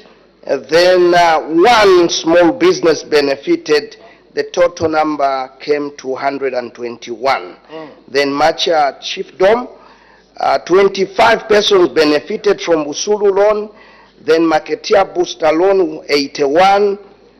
2 persons benefited as smaller businesses, and the total number came to 108.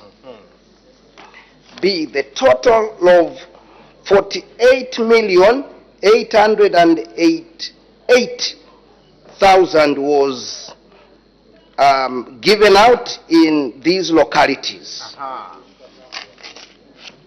Choma District, 39.5 million.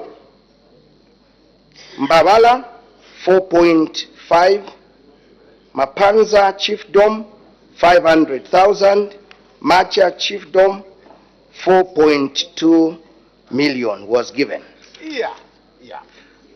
See, the government through the Citizen Economic Empowerment Commission has plans to increase the number of beneficiaries in all the constituencies throughout the country, particularly in the rural areas, citing areas like Kaputa and Chienge.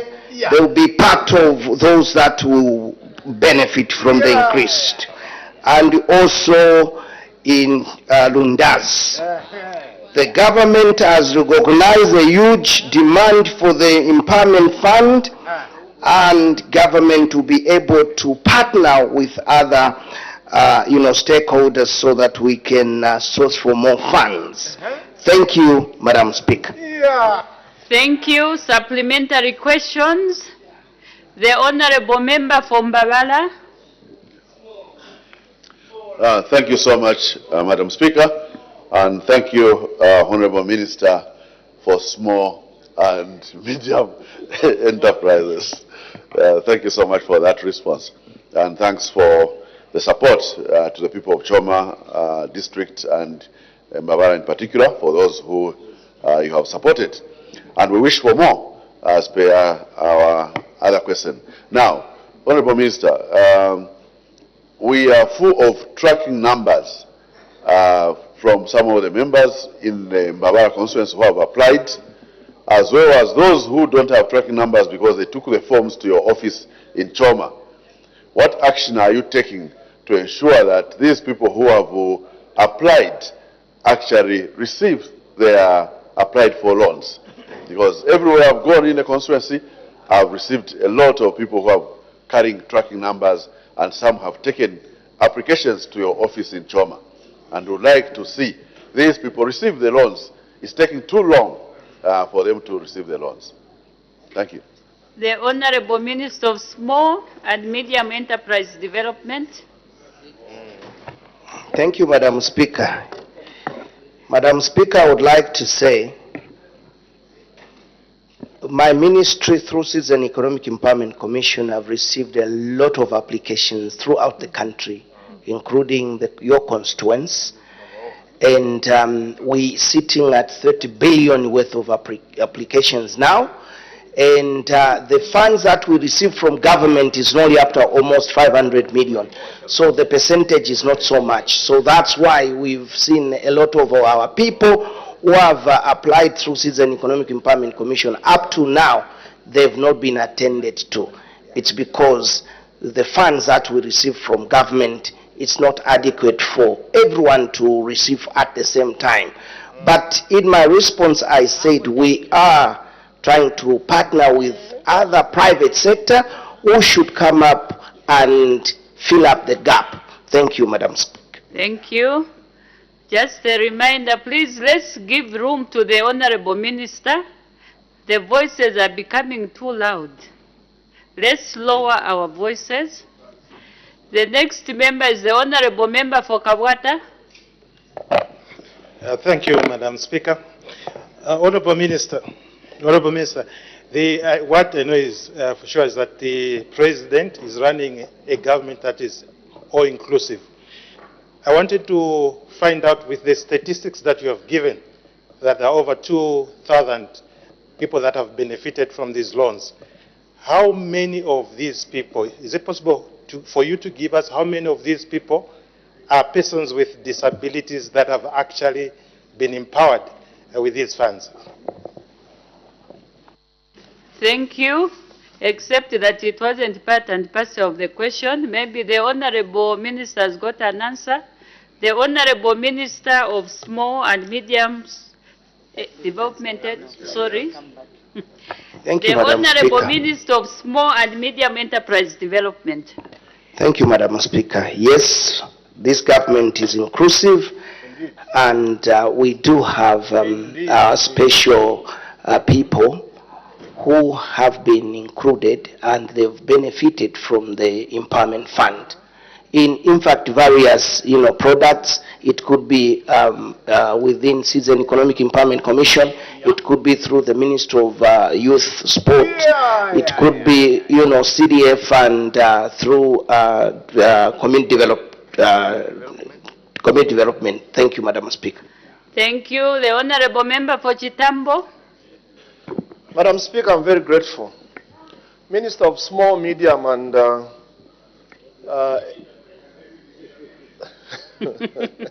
Small and Medium Enterprise Small and Medium. I don't know why this combination, Madam Speaker, of small and medium, I don't know which one is which. Minister, you did mention that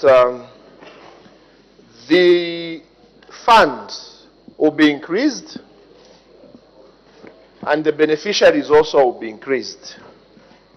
What I wanted to find out, or what the people of Chitambo wanted to know, because they are very much eager, like you promised last time, that you come to Chitambo and give more, because you had only given them 96 beneficiaries out of the whole Chitambo.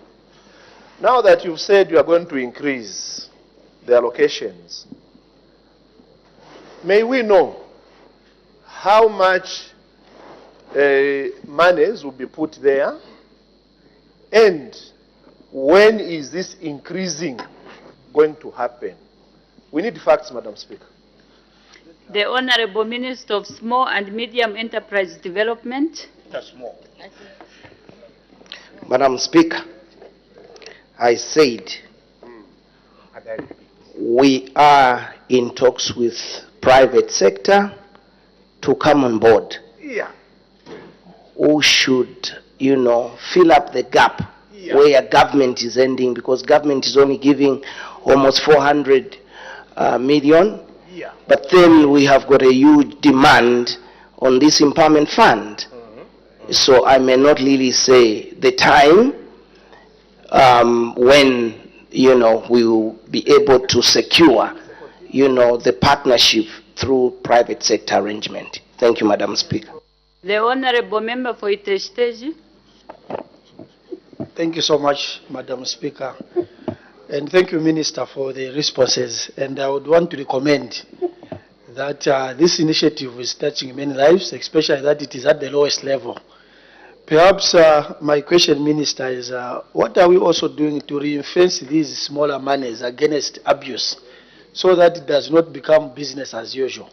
What have we done when we gave out these monies? Was there a component to support the marketeers so that we reinforce these monies against any form of abuse? Thank you.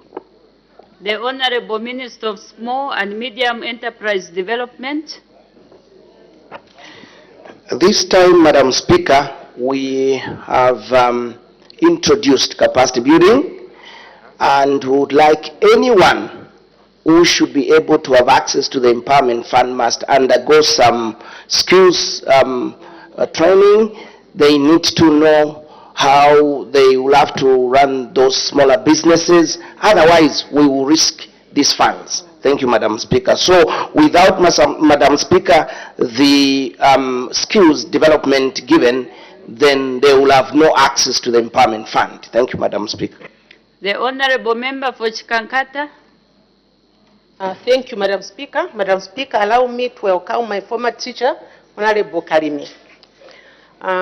Minister, trade is the engine of development. Oh, you can't hear me? Okay. Minister, trade is the engine of development, and the creation of this ministry, the goal of the New Dawn government was to change the lives of people. My question is, has these small loans changed the lives of people economically? If yes, how? I submit. The Honorable Minister of Small and Medium Enterprise Development. Yes. Madam Speaker, obviously the intention of government is to change the lives of our people. And I think we've seen a number of platforms where beneficiaries are coming to testify what this empowerment fund has done in their lives, and their businesses have been improved. Thank you, Madam Speaker. The Honorable Member for Lundazi. Thank you, Madam Speaker. The Minister of Small and Medium Enterprise. Every time you are giving answers, you always refer to the people of Lundazi, and they get anxious that indeed our friends are receiving these funds. This is the third time. I'm sure they answered, has you on record. You are always referring, even Lundazi. The question that I have for you, Honorable Minister, is when are you going to finish giving the people in Mbabala? And when are you going to give our people in Lundazi? Because these marketeer loans or boosters are supposed to assist everyone. I submit, Madam Speaker. The Honorable Minister of Small and Medium Enterprise Development. Madam Speaker, true. I would give examples of Lundazi because I know that we do have people who have benefited from Lundazi, even Chama. But we will increase. And this time what we're doing is that we will look at those constituencies or districts where, the numbers of beneficiaries are low. That's where we'll go and increase the number. Thank you, Madam Speaker. The Honorable Member for Gwembe. Thank you, Madam Speaker. Honorable Minister, thank you for such an impressive program. Our people are extremely happy. However, Honorable Minister, I want to find out the recovery rate, since these are loans, and we must create a pool as a revolving fund. What is the recovery rate in terms of these market booster loans? Are they paying back? The Honorable Minister of Small and Medium Enterprise Development. Mr. Small. Madam Speaker, in 2022, recovery rate was quite good. end of 2023, it dropped a bit, but that's why I said we are now reinforcing by introducing, this product where if anyone wants to have access to this empowerment fund, we must be clear and understand that this person is able to run a business and he will be able to pay back. So the rate now is not very impressive. Thank you, Madam Speaker. Thank you. The Honorable Member from Mbabala. Thank you so much, Madam Speaker, for allowing me to have, the people of Mbabala to have a second bite at the cherry. Honorable Minister, thanks for the responses. My additional question is on the targeting to try and balance the situation. We've got words in our constituencies.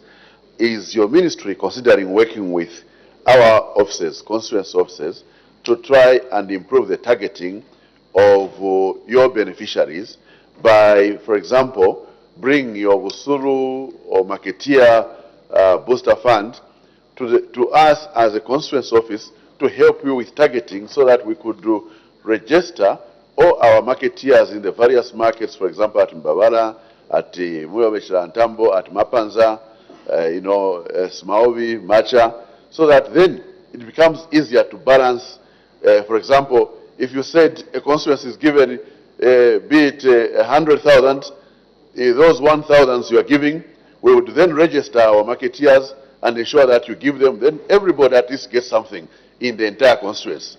Are you considering such a measure that is going to balance and equalize the situation to help our marketeers? I thank you. The Honorable Minister of Small and Medium Enterprise Development. Thank you, Madam Speaker. The ministry has guidelines to such funds, and we do have our cooperative and entrepreneurship officers in each and every district.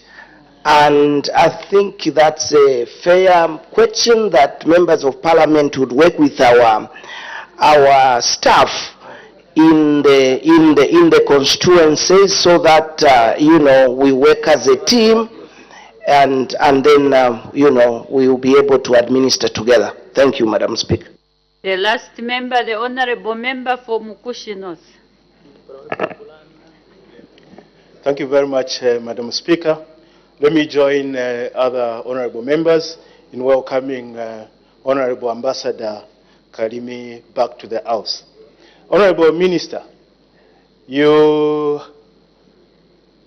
your responses, you actually told us that Marketeer booster loans and these other empowerments that you are actually giving to the people out there, you are thinking of increasing the numbers to those districts that have very low numbers.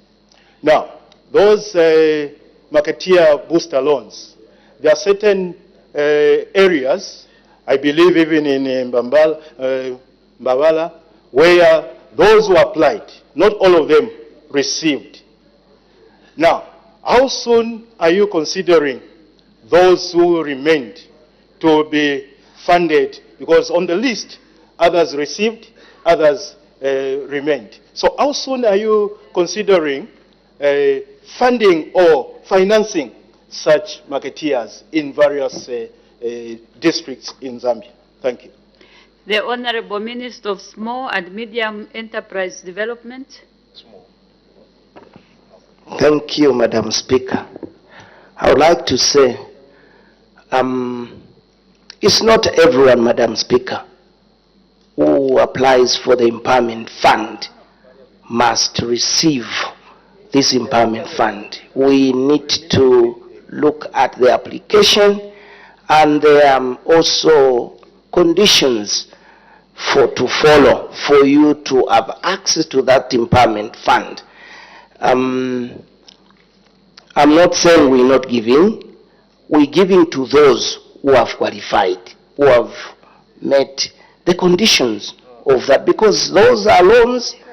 It's just not that we're giving we actually giving as loan, even if it's a marketeer booster loan. It's a loan without interest for 6 months. And these are the loans. So we also, loans have got conditions, Madam Speaker, and we follow. Some will fall off, others will qualify. I thank you, Madam Speaker. Thank you. I had indicated that the honorable member for Mukushi North was the last one. Sorry, the honorable member for Pemba, we make progress. Notice of motion, the honorable member for Kaoma Central.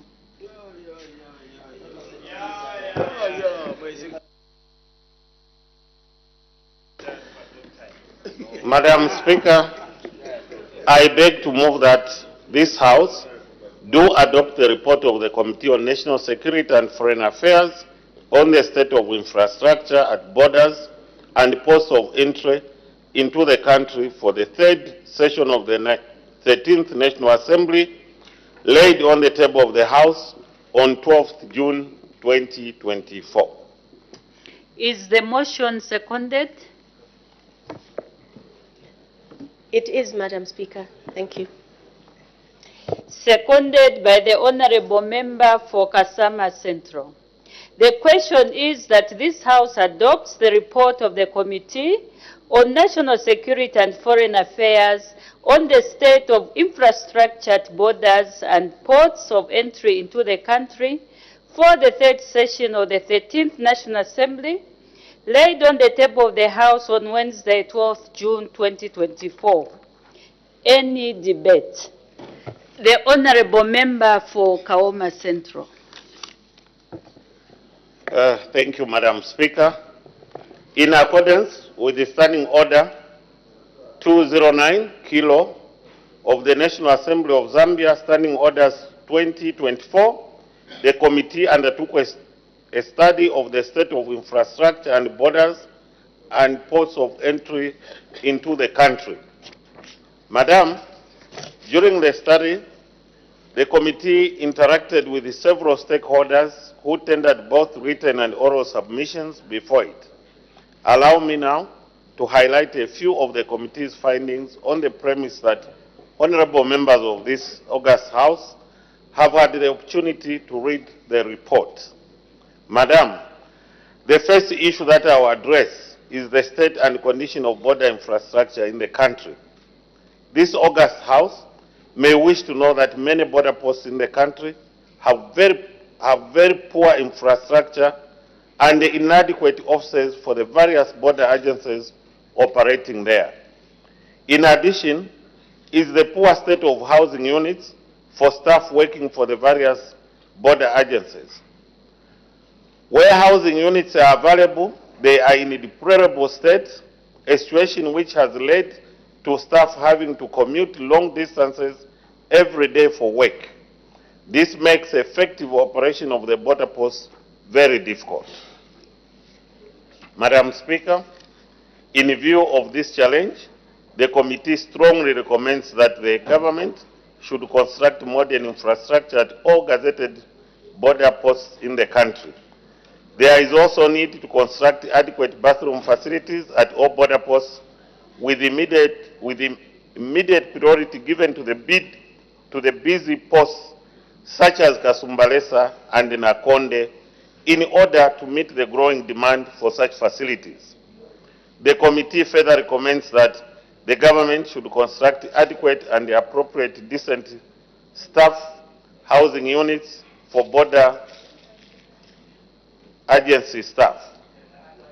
The Border Management and the Trade Facilitation Act No. 12 of 2018 only provides for the implementation of one-stop border posts without providing for the existence and operation of other types of border posts. While the committee appreciates the implementation of one-stop border posts, it observes that some border posts are not operating as such. The committee is greatly concerned that this is one of the reasons why most of the border posts and the ports of entry have lagged behind in terms of infrastructure development. In this regard, the committee urges the government to consider upgrading all border posts in the country into one-stop border posts.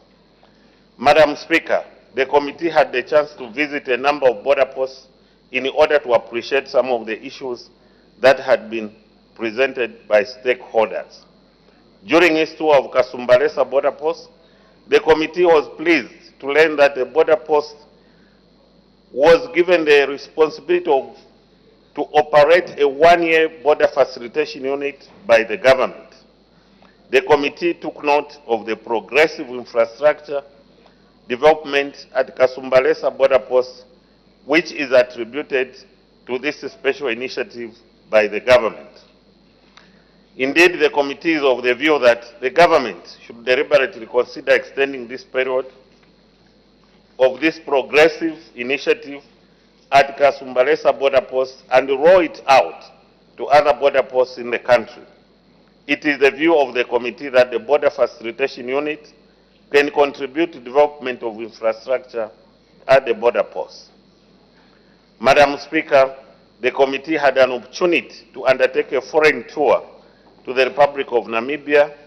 An issue that stood out for the committee is that the Ministry of Works and Transport in that country is responsible for all public infrastructure, including infrastructure at borders and ports of entry. Madam Speaker, Gobabis, for example, is a one-stop border post linking Namibia and Botswana.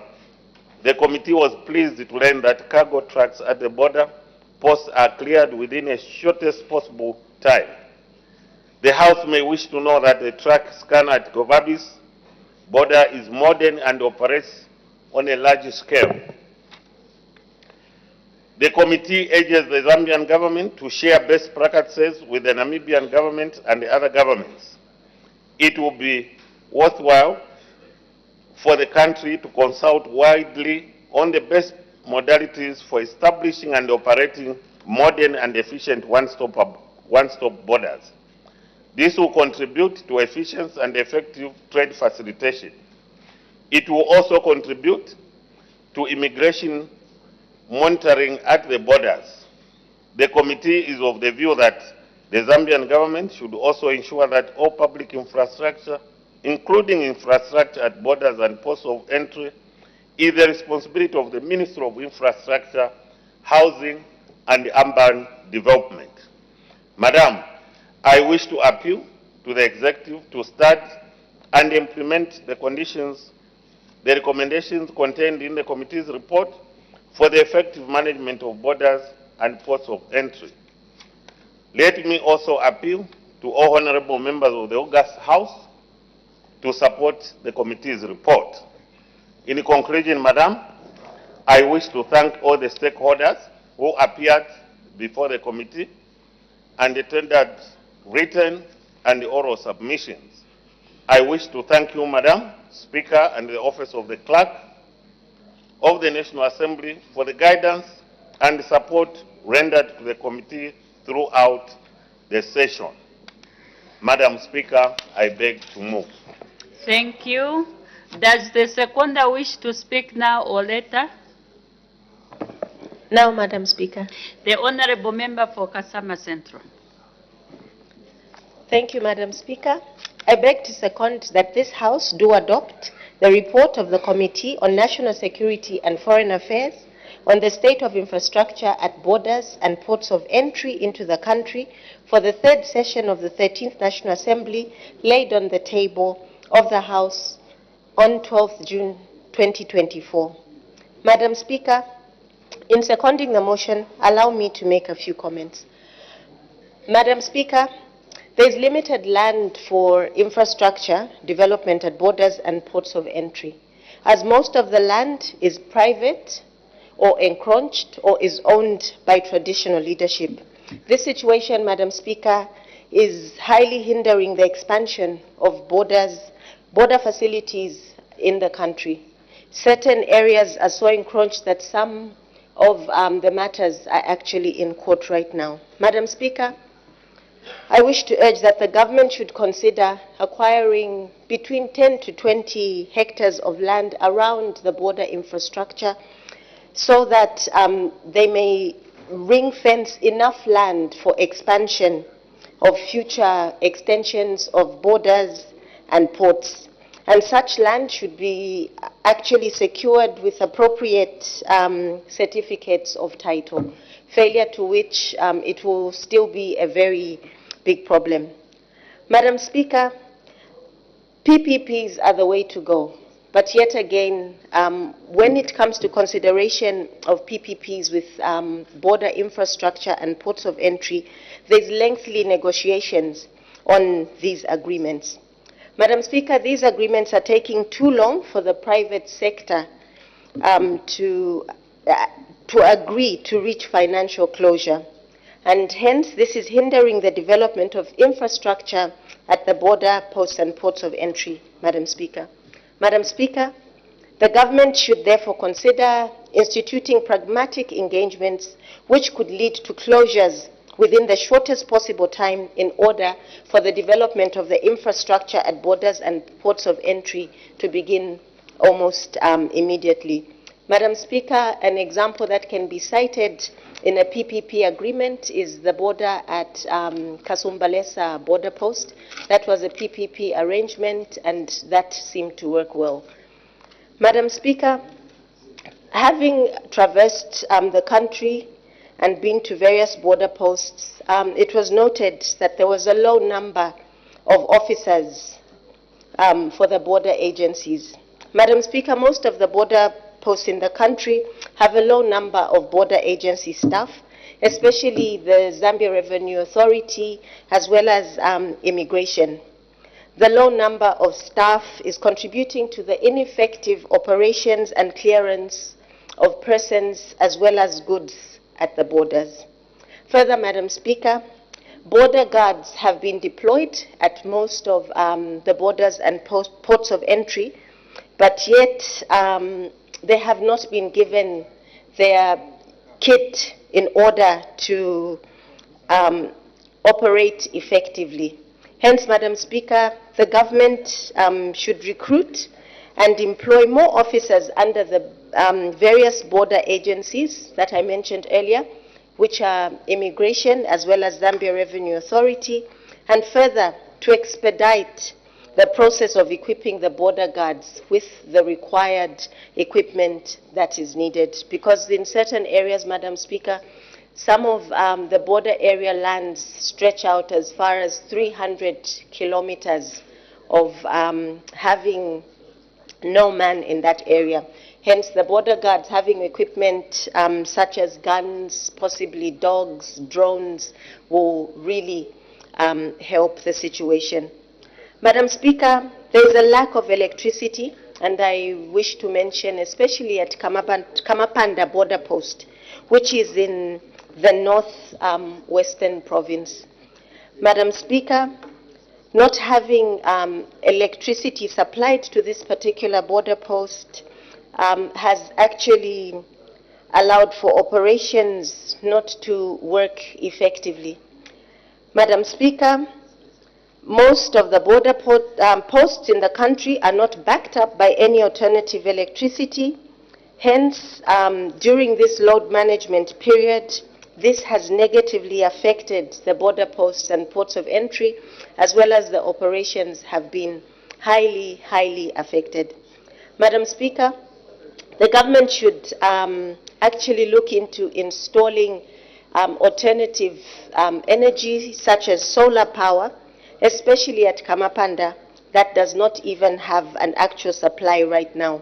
But looking at most of the other border facilities, it is also essential that all the other border posts and ports of entry have an alternative power so as to allow for more operational hours. Madam Speaker, I second the motion. Thank you. Thank you. Any further debate? The Honorable Member for Lunte.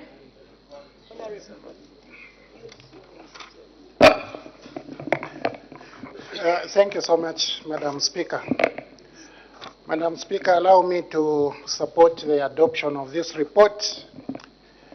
And if you may allow me to thank the committee for doing a very good job in coming up with a report which is clear and urging government to move in the direction of development.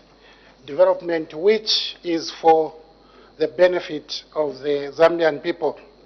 Honorable General Stwala, I would like to thank you for moving this motion, as I do Honorable Sibongile for seconding it. Now, Madam Speaker, this report is talking about infrastructure in border areas. And the report is clear. We have bad infrastructure in our border areas. This is why most of the people who work in these areas have to travel far to come for work and back home. An example, an immigration officer working at Kazungula, we will live in Livingstone, 60 kilometers away. That is very far. Madam Speaker, if we had decent accommodation within Kazungula, those officers would not need to live in Livingstone. They would stay in Kazungula. But because of poor infrastructure, we have these problems in our border areas. And when the committee urges government to construct proper infrastructure, this should be supported by everyone. Madam Speaker, the problem the government is going to have is that the national pace held by a good Minister of Finance is limited. It's very small. So priorities are competing so bad that the government is unable to construct decent infrastructure in border areas. But you'll be very worried, Madam Speaker, if one day you wake up and see that 61 billion kwacha has been stolen in 3 months, says FIC, for example. If you woke up one day and heard 61 billion kwacha stolen from the country, FIC is saying so, and yet we have these problems, Madam Speaker. That is at the back of just a $2.8 billion in 2023. You are in big trouble if you can't control a thieving population led by a government, maybe led by a thieving government. You'll be in trouble, Madam Speaker. What you have to do as a government, control. Honorable Member. Certain words like speeding or stealing, they are not parliamentary.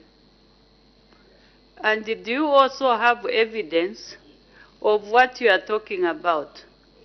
Because you've mentioned some big figures here. We need evidence so that we are convinced to say those figures are the correct figures, and the people of Zambia need to know about those figures. Do we have evidence so that you can lay it on the table? Madam Speaker, you will be shocked if you heard that. One minister is saying it's only me who will get shocked. Of course, when the diggers reports, I'll be shocked. Madam Speaker, if the diggers reports that, I will be shocked, because I don't expect 61 billion to be stolen in 3 months. I don't. The Honorable Member, I had asked a very simple question to say, do we have evidence? If you don't have anything to Thank you, Madam lay Speaker. on the table, you might as well skip it and Thank you, maybe Madam bring Speaker. it when you have evidence, Thank so you, Madam that we are Speaker. moving at the same pace. Since I don't have the diggers newspaper and the FIC report, I will skip and go to Namibia, where the Honorable Chair says they went to benchmark. When they were in Namibia, they found a ministry, which he called Ministry of Works and something. It is responsible for all public infrastructure. Madam Speaker, we used to have this model some years back. We used to have a ministry called Ministry of Works and Supplies.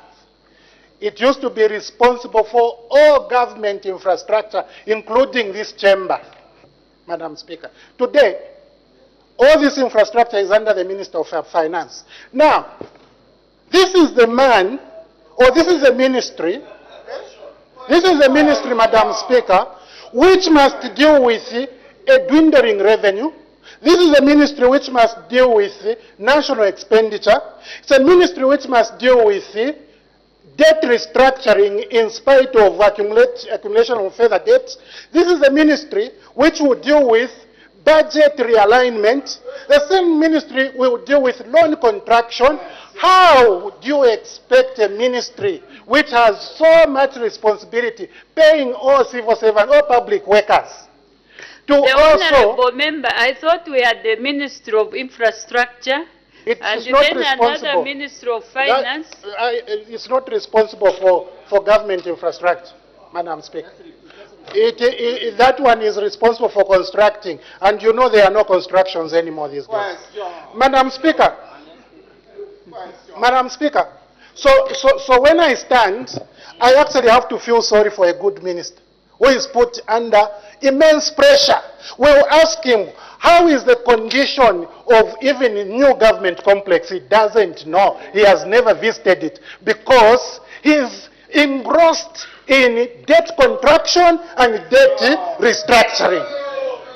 Madam Speaker, these are important issues. And frankly speaking, I think that as a government, we need to take care and appropriate these responsibilities properly. A model which the Honorable Chair has alluded to is that make a responsible ministry to look at all this infrastructure which belongs to the people, so that they only take a figure to the Minister of Finance as he is preparing his financials and say, this is the fixed asset figure.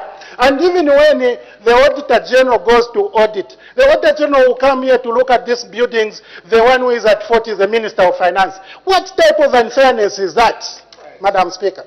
What type of unfairness is that? Somebody else should be able to do this job so that when the Auditor General, that now regardless of who holds the position of Auditor General, when they audit, you have somebody who can be able to answer and say, this is the plan which we have in maintenance of this public infrastructure. Today, Minister of Finance can't even prepare a plan to look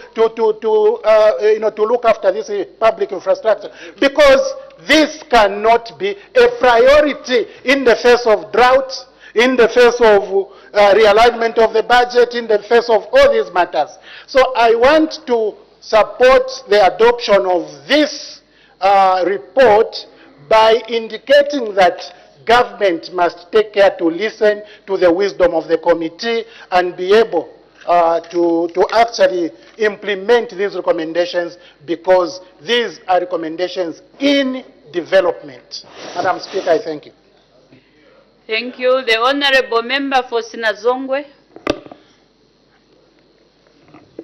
Thank you so much, Madam Speaker, for giving the people of Sinazongwe an opportunity to add one or two words on a very, very important report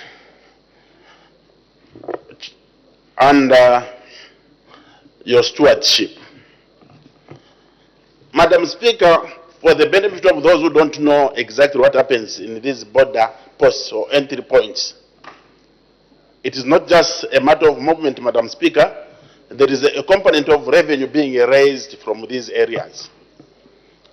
You are talking of entry visas under Ministry of Home Affairs. You are talking of entry fees or toll fees under Ministry of Communications and the transport, those days code. And also you are talking of customs duty under Ministry of Finance. And also traffic fines under Home Affairs. So it is a hive of activities in terms of revenue collection, which is very, very important for the nation. Now, it's surprising, Madam Speaker, that since 1964, revenues have been collected, successive governments have come and gone. We are still talking of dilapidated or no infrastructure in our border areas. This is a source of concern, Madam Speaker. It's like not carrying a pot that you are served with, a meal. So we need, as a nation, Madam Speaker, to be very, very careful and caring to these entry points. Just take a typical look at what is happening in Kipushi. On the Congo side, Madam Speaker, it is well organized. Come to Zambian side, it's like it's a war-torn nation. There is no border to talk about. Just the road, Madam Speaker, to drive from Sorwezi to Kipushi. I don't know how your members traveled. It's something else.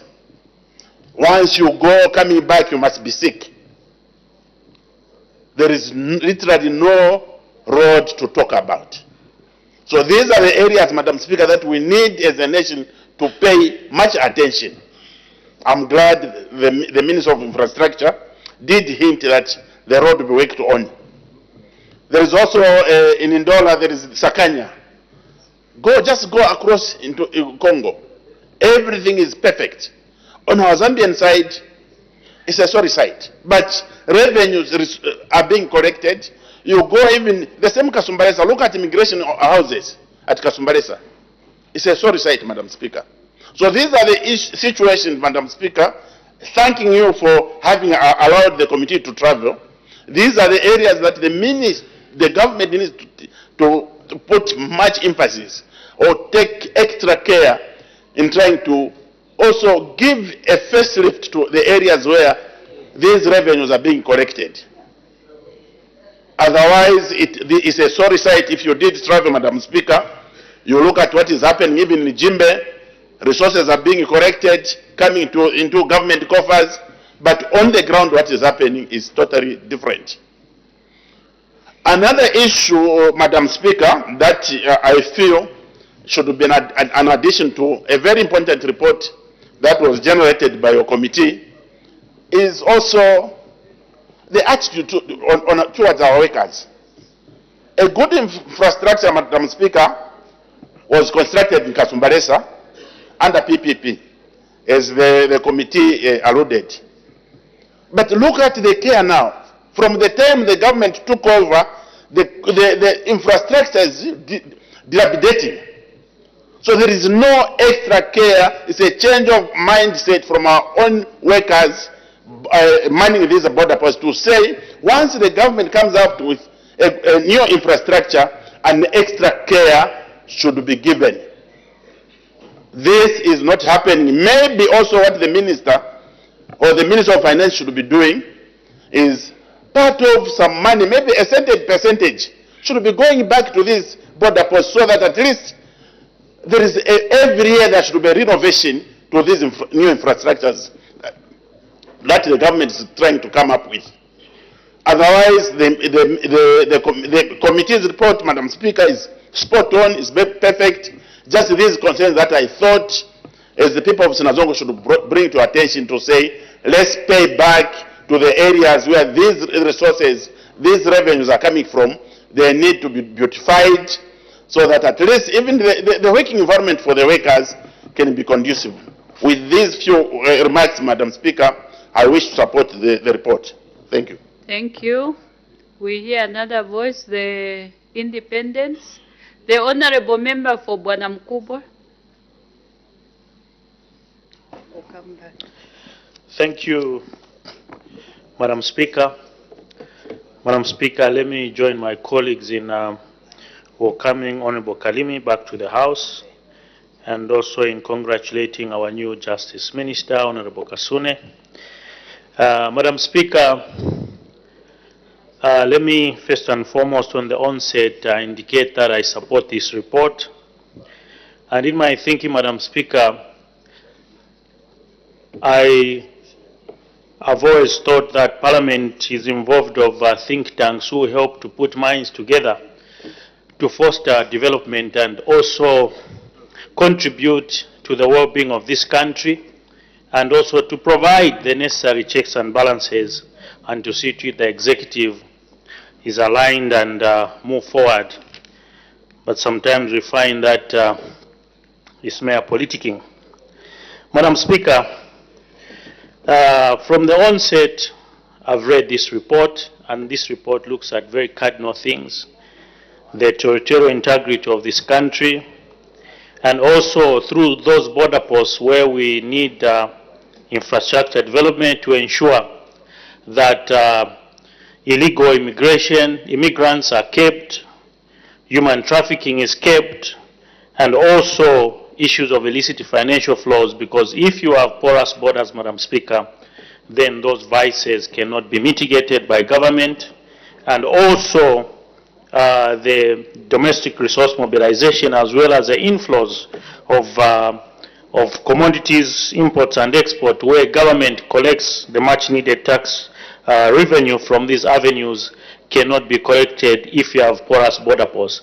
So that's why it's important, Madam Speaker, to realign and look at what the report has highlighted, which has looked at a lot of issues. It's looked at national infrastructure policy and how it can be enhanced to ensure that some of these infrastructures, even when government has constructed or built these structures, to ensure that our colleagues from either the Zambia Revenue Authority or immigration have got conducive environment where they're working from, to ensure that they do their job effectively. But also we come up with a robust policy in terms of maintenance, because most of the times government has constructed infrastructure, be roads, bridges, at high cost, but the maintenance policy is not there to adequately mitigate and ensure that as and when we have damage to those structures, we quickly maintain them to ensure that they can be in a good state. Madam Speaker, the other issue I just want to look at also, where we need to ensure that we mitigate these challenges, are issues of ensuring that we protect some of these infrastructures in terms of land. We have challenges where there's encroachment in some of these areas. So government needs to come up with a policy or ensure that these pieces of lands where we have these important infrastructures are protected. And also the other challenges also are in terms of construction. I think most of my colleagues have highlighted on issues of PPP projects, which take too long to come up with a financial closure to ensure that some of these infrastructures can be built through these models, which are very much needed, Madam Speaker, for our country. Madam Speaker, let me proceed to look at some of these inadequacies which we are talking about in terms of having adequate space, especially for, let's for instance look at immigration. If we carry out an audit and look at some of the infrastructure in some of these border posts, Madam Speaker, it leaves so much to be desired where some of these our colleagues are operating from. And for us to ensure that we mitigate and curb so many vices such as human trafficking, we need to ensure that we have adequate infrastructure in these border posts, which also brings in a lot of revenue to our country. So, Madam Speaker, I tend to agree with most of these challenges which our colleagues have highlighted in their report. The issue of mismatch in priority border development between countries. Zambia would want to develop, the other side is not a priority, then that entails that it negates the issues of infrastructure development. So we need to find a mechanism which we can use to ensure that some of those priority areas with our neighboring countries, how then do we ensure that we can come up with these structures to enhance our operations, to enhance our revenue mobilization through such avenues through our border post. Madam Speaker, not only that it's about revenue, but also through our security wings. Porous border posts are a concern because those becomes en route for people who are not supposed to come through countries, such as illegal immigrants. So it's important Madam Speaker, that we look at a robust system and a roadmap. Yes, we know there's issues of tight fiscal space in terms of some of these infrastructure development, but we need to look at our priority areas in terms of development and in terms of also protecting our territorial integrity to ensure that our people are safe. Madam Speaker, in my conclusion,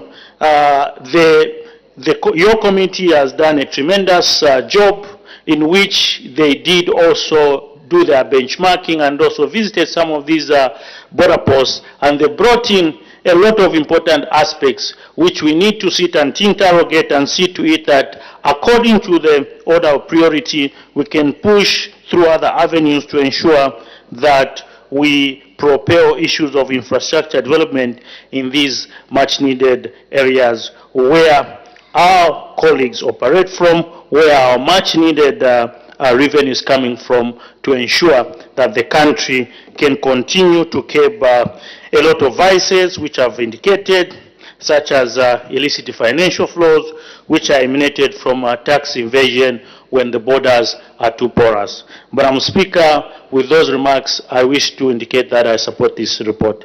Thank you, Madam Speaker. The Honorable Member for Kabwata. Thank you, Madam Speaker, for the opportunity that has been given to the good people of Kabwata. I want to say that we, the people of Kabwata, we do support the report that is before this House, and we want to indicate that this report is actually speaking to the many challenges that these border post areas, especially places like Kasumbalesa, where I've been, Chirondo, Nakonde, and other places. If you look at the state of the infrastructure today in our border towns, you'd even want to ask, where did this whole thing started? What kind of leadership did we have? Because most of these infrastructure that we have were actually constructed many years ago. But what could have gone wrong for us to just fail even to start doing the maintenance of some of these infrastructure? Today, if you look at Chirundu, Nakonde, and Kasumbalesa, these are places, these are border towns that are actually collecting huge sums of money that is going to the central government. But if you look at the state of infrastructure which is there, it's so worrying. What could have actually gone wrong?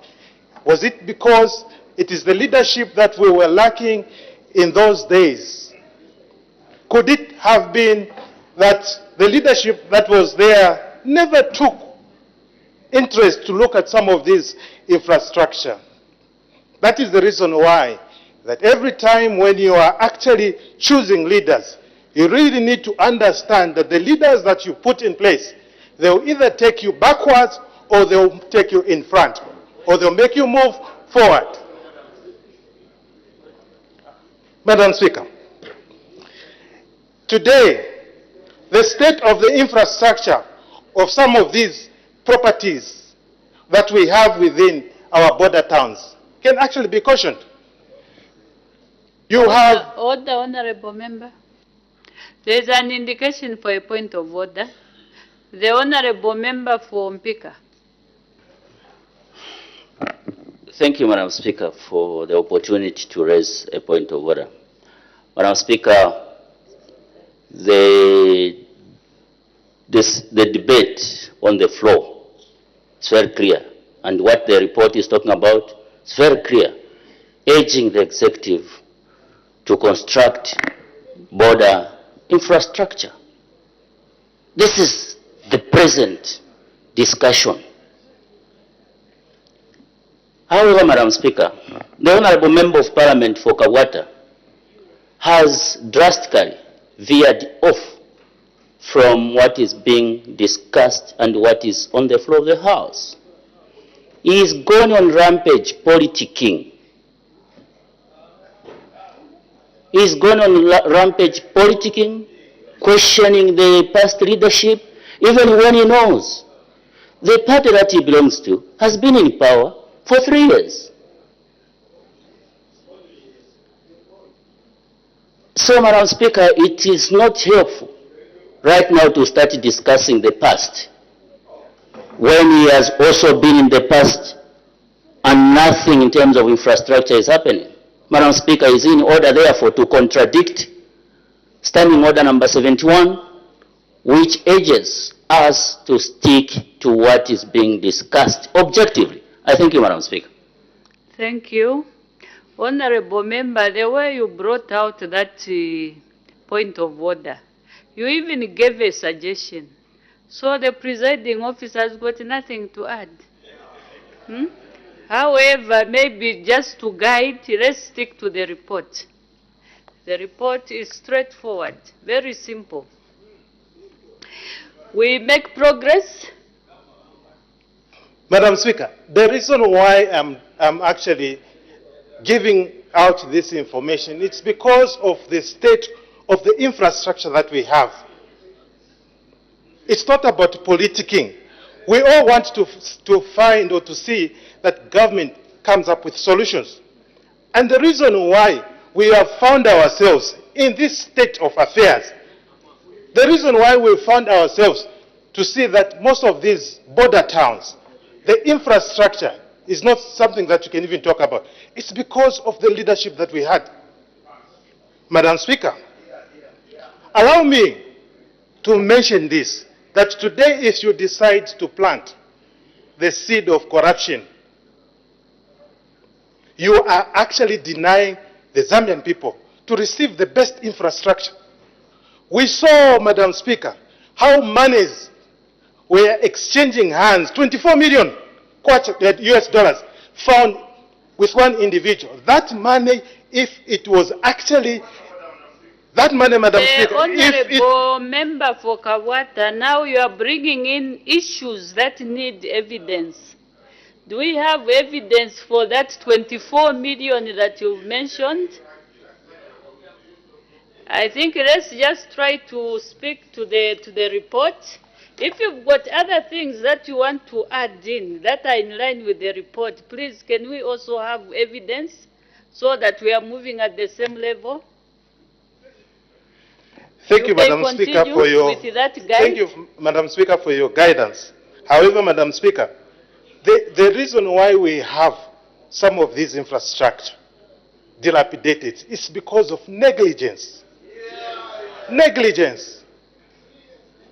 We had seen from the time our colleagues were elected, 10 years, Madam Speaker, we never saw any infrastructure maintenance. Today, Madam Speaker, our men and women... Honorable members, order. We are still debating this report. So those that have not yet debated, I can see the Honorable Member for Shiwangandu. Please prepare your points.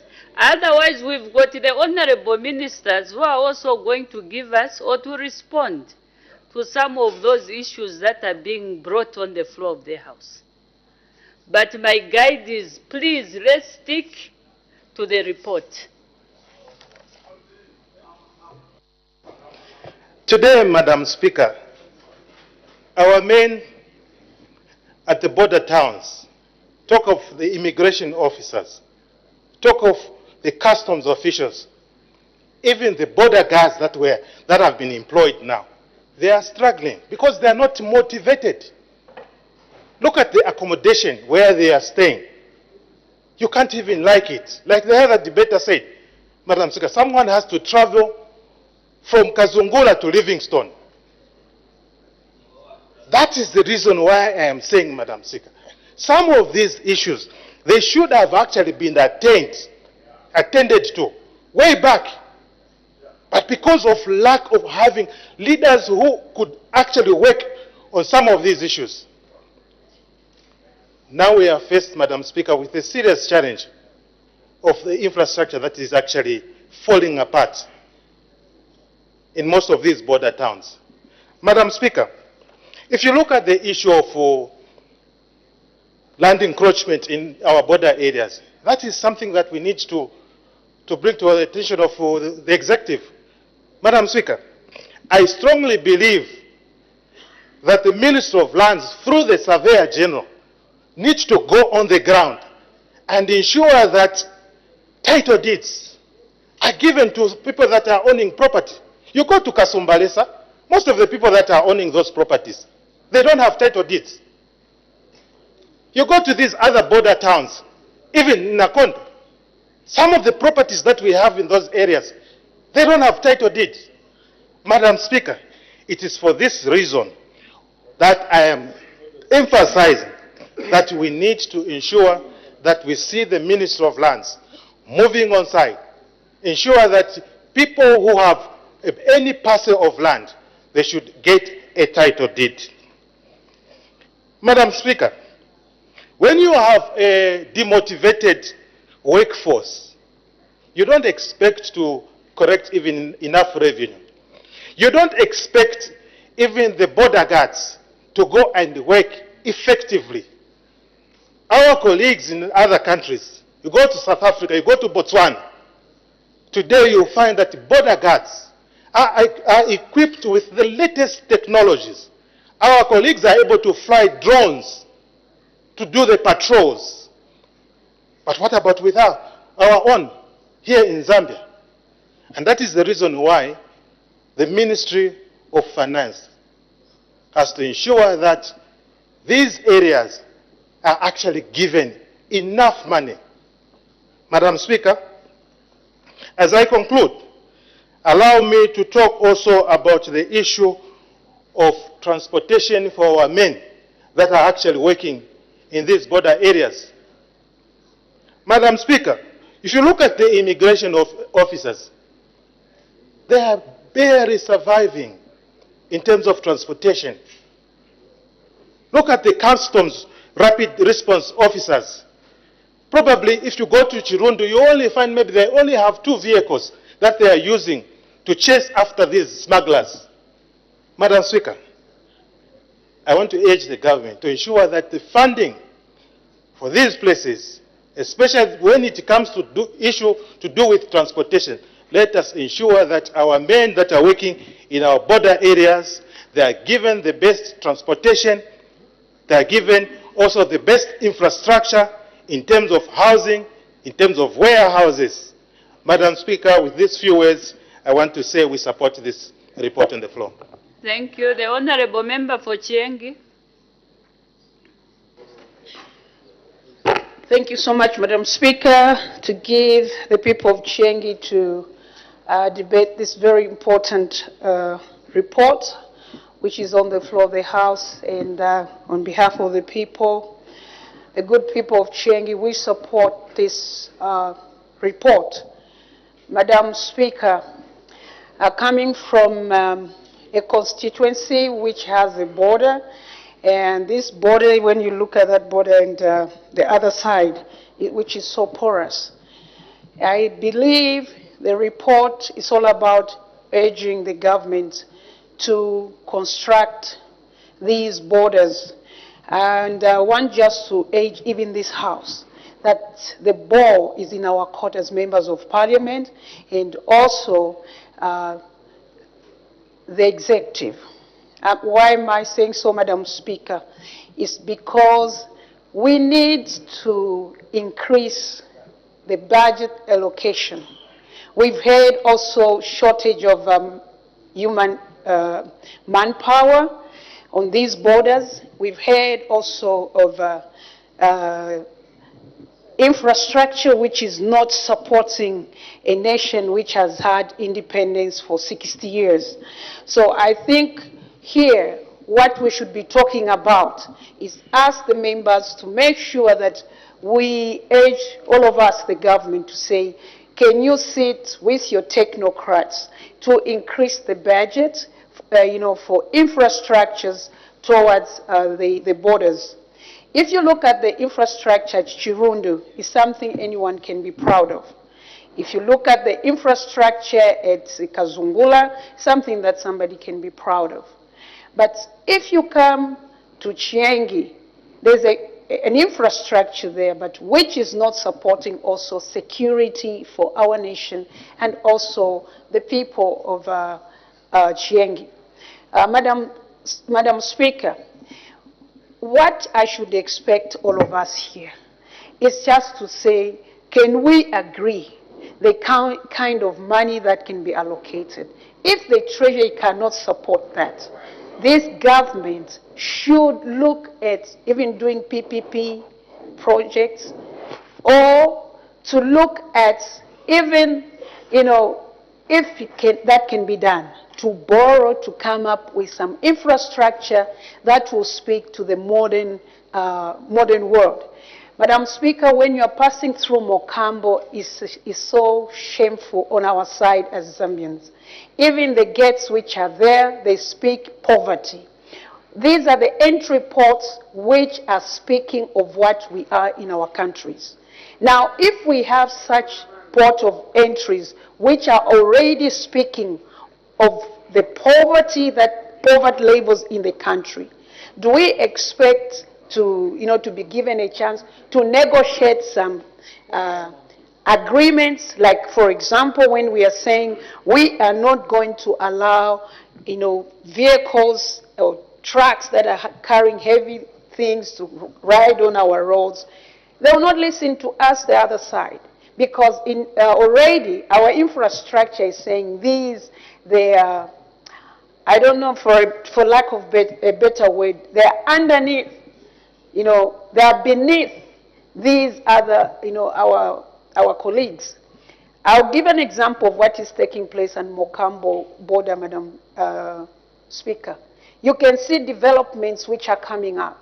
And I'm expecting our country maybe to discuss or to agree with Congo to say, let's make a one-stop border post, just like any other other borders, because this is where real money is. But look at even the roads there also are speaking something different. And the other thing to increase on security, when you look at the borders that we have in Zambia, I think in Bemba we say,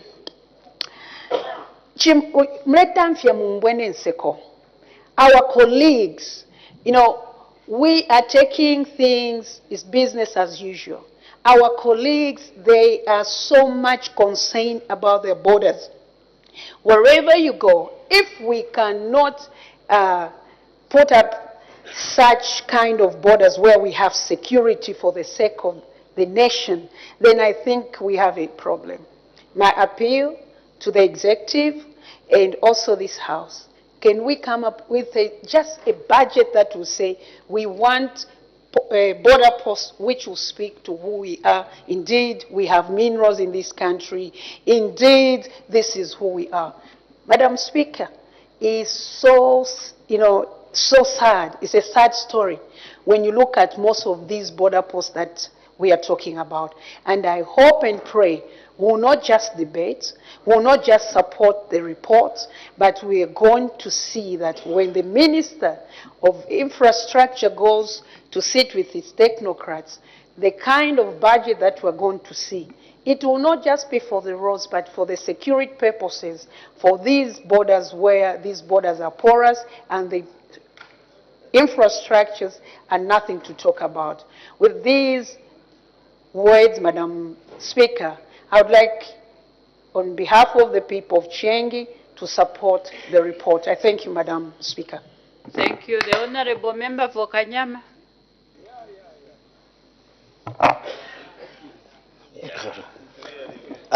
Thank you, Madam Speaker, for this opportunity of giving the father of the so-called, I want to add a voice to the debate which is laid on the table. Madam Speaker, indeed, it's very important actually for the government to look into this matter seriously. Infrastructure at border places or entry points, whatever name you want to give them, very, very cardinal. I've got an experience having worked from various borders. Many a time many a time would want to throw the blame to the officers who are working through difficult times. But little do we look at the person who is supposed to provide. Madam Speaker, if in this House we're not able to be provided with these gadgets, I don't think we would have been speaking. It would have been very difficult for us to have been stretching our voices just to be heard. Otherwise, Madam Speaker, like I said, it's very, very important that the government make sure that infrastructure development is enhanced at these borders. I just want to look at the effects of not attending to those issues. These are entry points or channels through which a number of products, substances, pass through.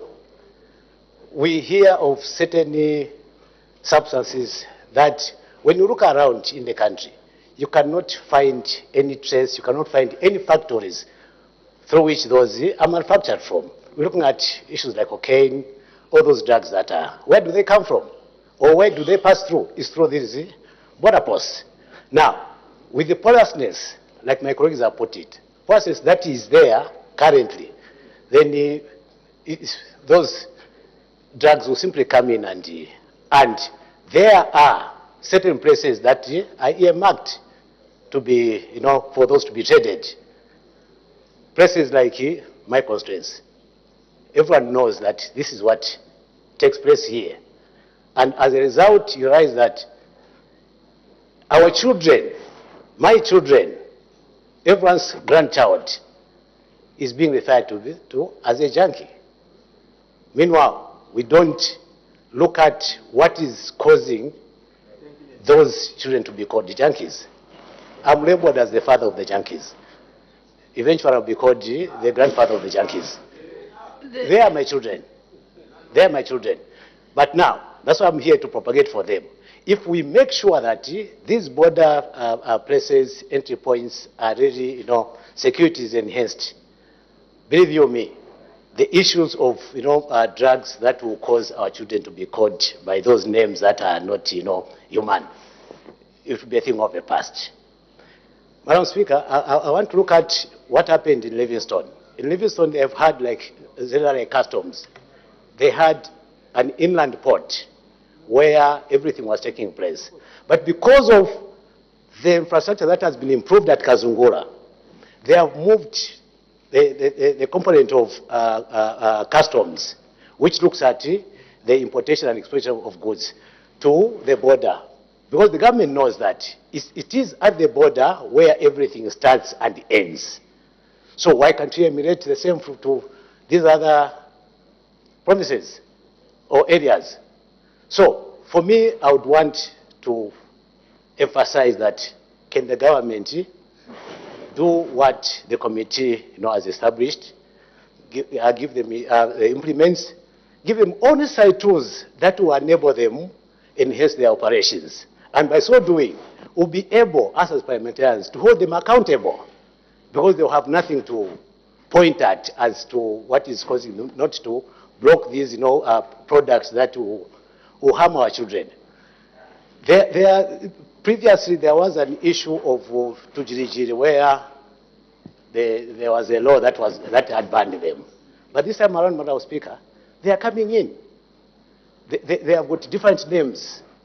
They are given, Rambo, all those names that, will attract, people. Those names, the titles that will show some power of some kind. But little do we realize that those same names are harmful to our children, including a number of, elderlies. You find someone within 2 minutes consumes that. The Honorable Member for Kanyama, if we can please focus on the infrastructure at the border posts, rather than bringing the issue of alcohol, our children. You may continue. Thank you so much, Madam Speaker, but I was just trying to look at the effects. I didn't want to look at what everyone else has. I just want to look at the effect. Maybe from there, that's when now the government will speed up into giving us whatever we are fighting for here. So, thank you for your guidance, and I will abide to that.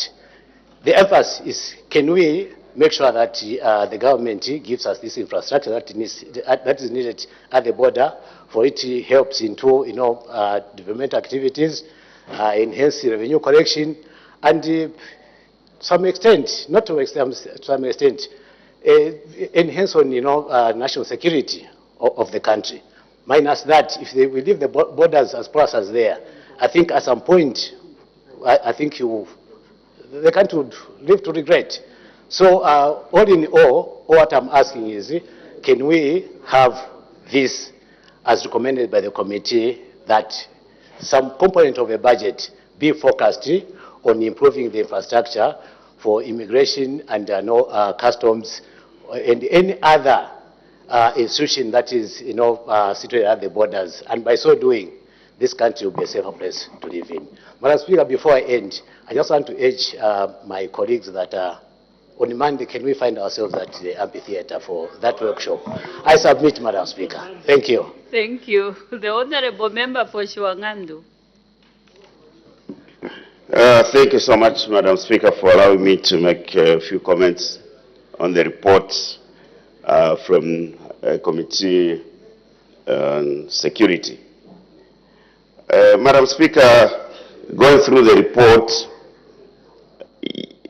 you will note that what is coming out very clear is the constraints that government faces insofar as improving infrastructure at the border points is concerned due to limited resources in the national revenue basket.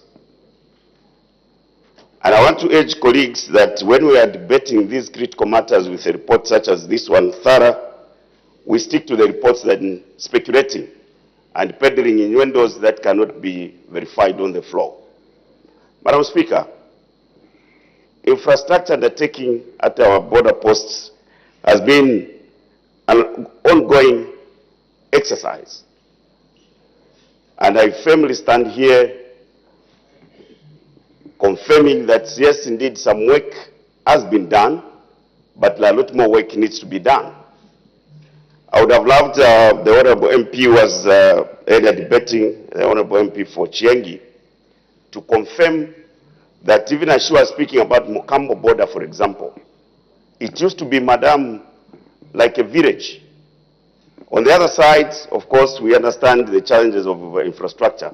But I speak to you today, our officers, both the immigration and the Zambia police that are at Mukambo, have got modern accommodation. And I think the Honorable Minister of Home Affairs can speak to that. They've got accommodation and they've got modern infrastructure in terms of border posts and the supporting infrastructure for the police. But a lot of work needs to be done on how we do the barrier between the Republic of Congo and Zambia. From there, we've got Sakanya. It's a very active border, Madam Speaker. And the Honorable Minister of Home Affairs will do well to engage the Minister of Finance, because housing has been provided at Sakanya, modern housing infrastructure for our officers there.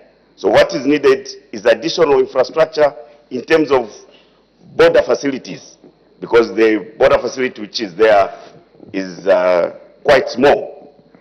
You go to Kasumbalesa, Madam Speaker, there were only 2 houses along the border for our officers there, especially the immigration. But now they've got a full-fledged camp of immigration officers, well secured at the border, which has motivated officers in addition to other measures that have been taken. Madam Speaker, the border between Zambia and Botswana, where we have got that modern infrastructure, Kazungula, there are some housing infrastructure that was started, but again, due to financial constraints, this infrastructure is not completed to match the border facility that has already been completed, going with the modern bridge between our 2 countries. I would only urge the Minister of Finance Infrastructure and the Minister of Home Affairs to ensure that those housing units are completed so that those who are trekking between Livingstone and Kazungula can be accommodated near there. Madam Speaker, border entry points, even airports, are entry points. And so if you look at the international airport, Kenneth Kaunda, modern infrastructure, we never used to have accommodation for our officers there. But if you go there today, you find our officers, immigration officers, well dressed up now, in proper attire, uniforms, well accommodated, with a camp for the first time for the immigration officers. So, like I'm saying, Madam Speaker, a lot of work has been done, but a lot more work needs to be done. And that's how it should be. So to stand here and say, no, in the past there has been nothing without information, is not correct for honorable members of parliament. Let's be factual. Let's speak to things as they obtain on the ground. And the chairperson of security can attest to some of these submissions I'm making. I have noticed that the report, Madam Speaker, is talking about the PPPs, private partnership model, private-public partnership model. Yes, it's workable. And I think the Minister of Home Affairs has inherited some of these projects that were undertaken. And I think what needs to be done is just to make sure that we assess, because going to a PPP is a complex business. The volume of business that is recorded at a particular entry point is what determines how much investment you can attract. Because anyone who wants to invest in this infrastructure wants to invest and recoup their input. But the caution also has to be advanced to the Minister of Infrastructure and Minister of Finance to ensure that the PPP deals that you go into are of a win-win situation, so that the developers do not over-exaggerate the values for the infrastructure that they develop.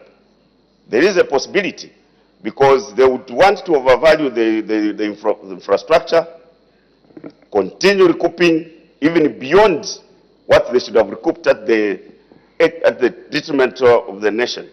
So a caution has to be put, especially to the Minister of Infrastructure, who is spearheading these ventures.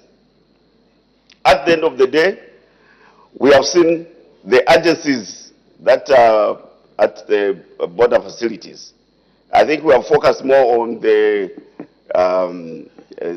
Zambia Revenue Authority under the Minister of Finance and those agencies under the Minister of Home Affairs. But I think with the current trends, you have commerce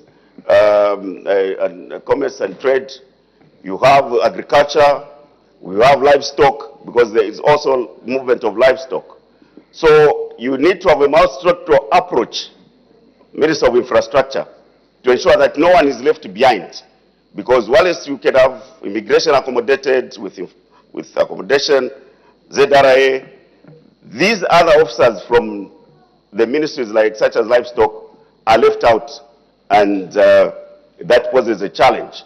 So let's have a multi-sectoral approach in terms of how we develop the entry points. So like I've said, Madam Speaker, a lot of work has been done, but a lot more work needs to be done.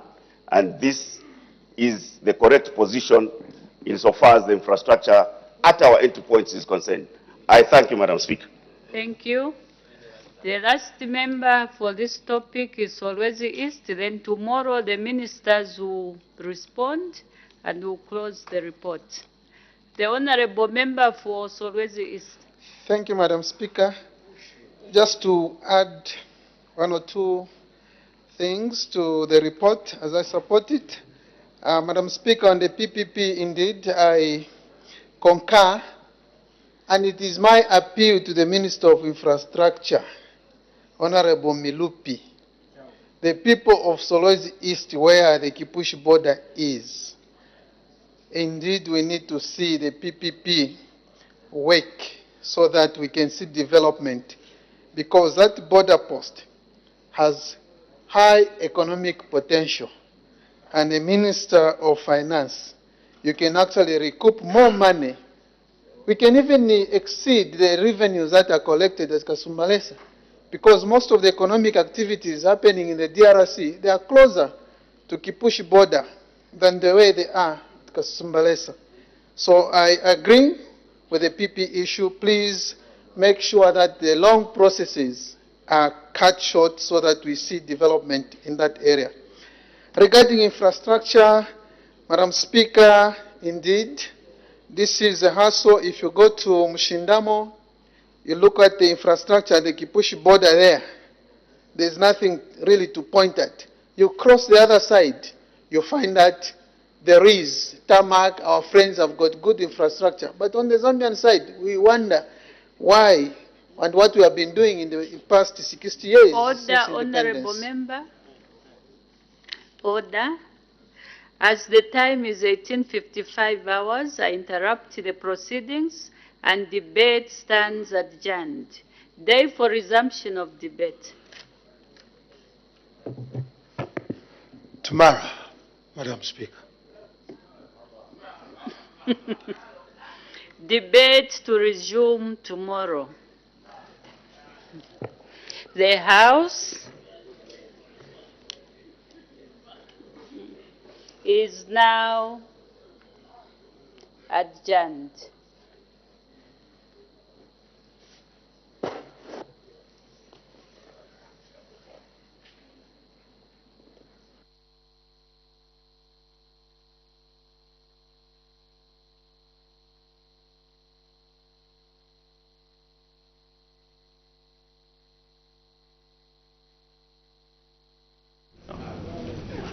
Well, thank you so much. You're still watching Parliament Television, the station that brings Parliament across to you. And business has been interrupted. So business resumes tomorrow, Friday, at 09 hours. And at the time business was interrupted, the House was considering the report. The House was considering the motion moved by Kaoma Central Member of Parliament, Brigadier General Stwala, urging the House to adopt the report of the Committee on National Security and Foreign Affairs on the state of infrastructure at borders and ports of entry into the country for the third session of the 13th National Assembly, laid on the table of the House on Wednesday, 12th June 2024. And at the time business was interrupted on the floor debating on this motion, he was Solwezi East Member of Parliament, Mr. Alex Katakwe. All right, time now to look at business that has been considered on the floor of the House starting at 14:30 hours. Madam Speaker did make two announcements. In the first one, she recognized the presence in the public gallery of pupils and teachers from St. Augustine Parish School in Kalingalinga, Lusaka district. On behalf of the National Assembly of Zambia, she warmly welcomed the visitors. And in the second announcement, Madam Speaker did inform the House that the Elevate Wellness Solutions has been granted permission to conduct a workshop on mental health for members of Parliament and staff. She did say that the workshop aims at promoting mental health awareness. The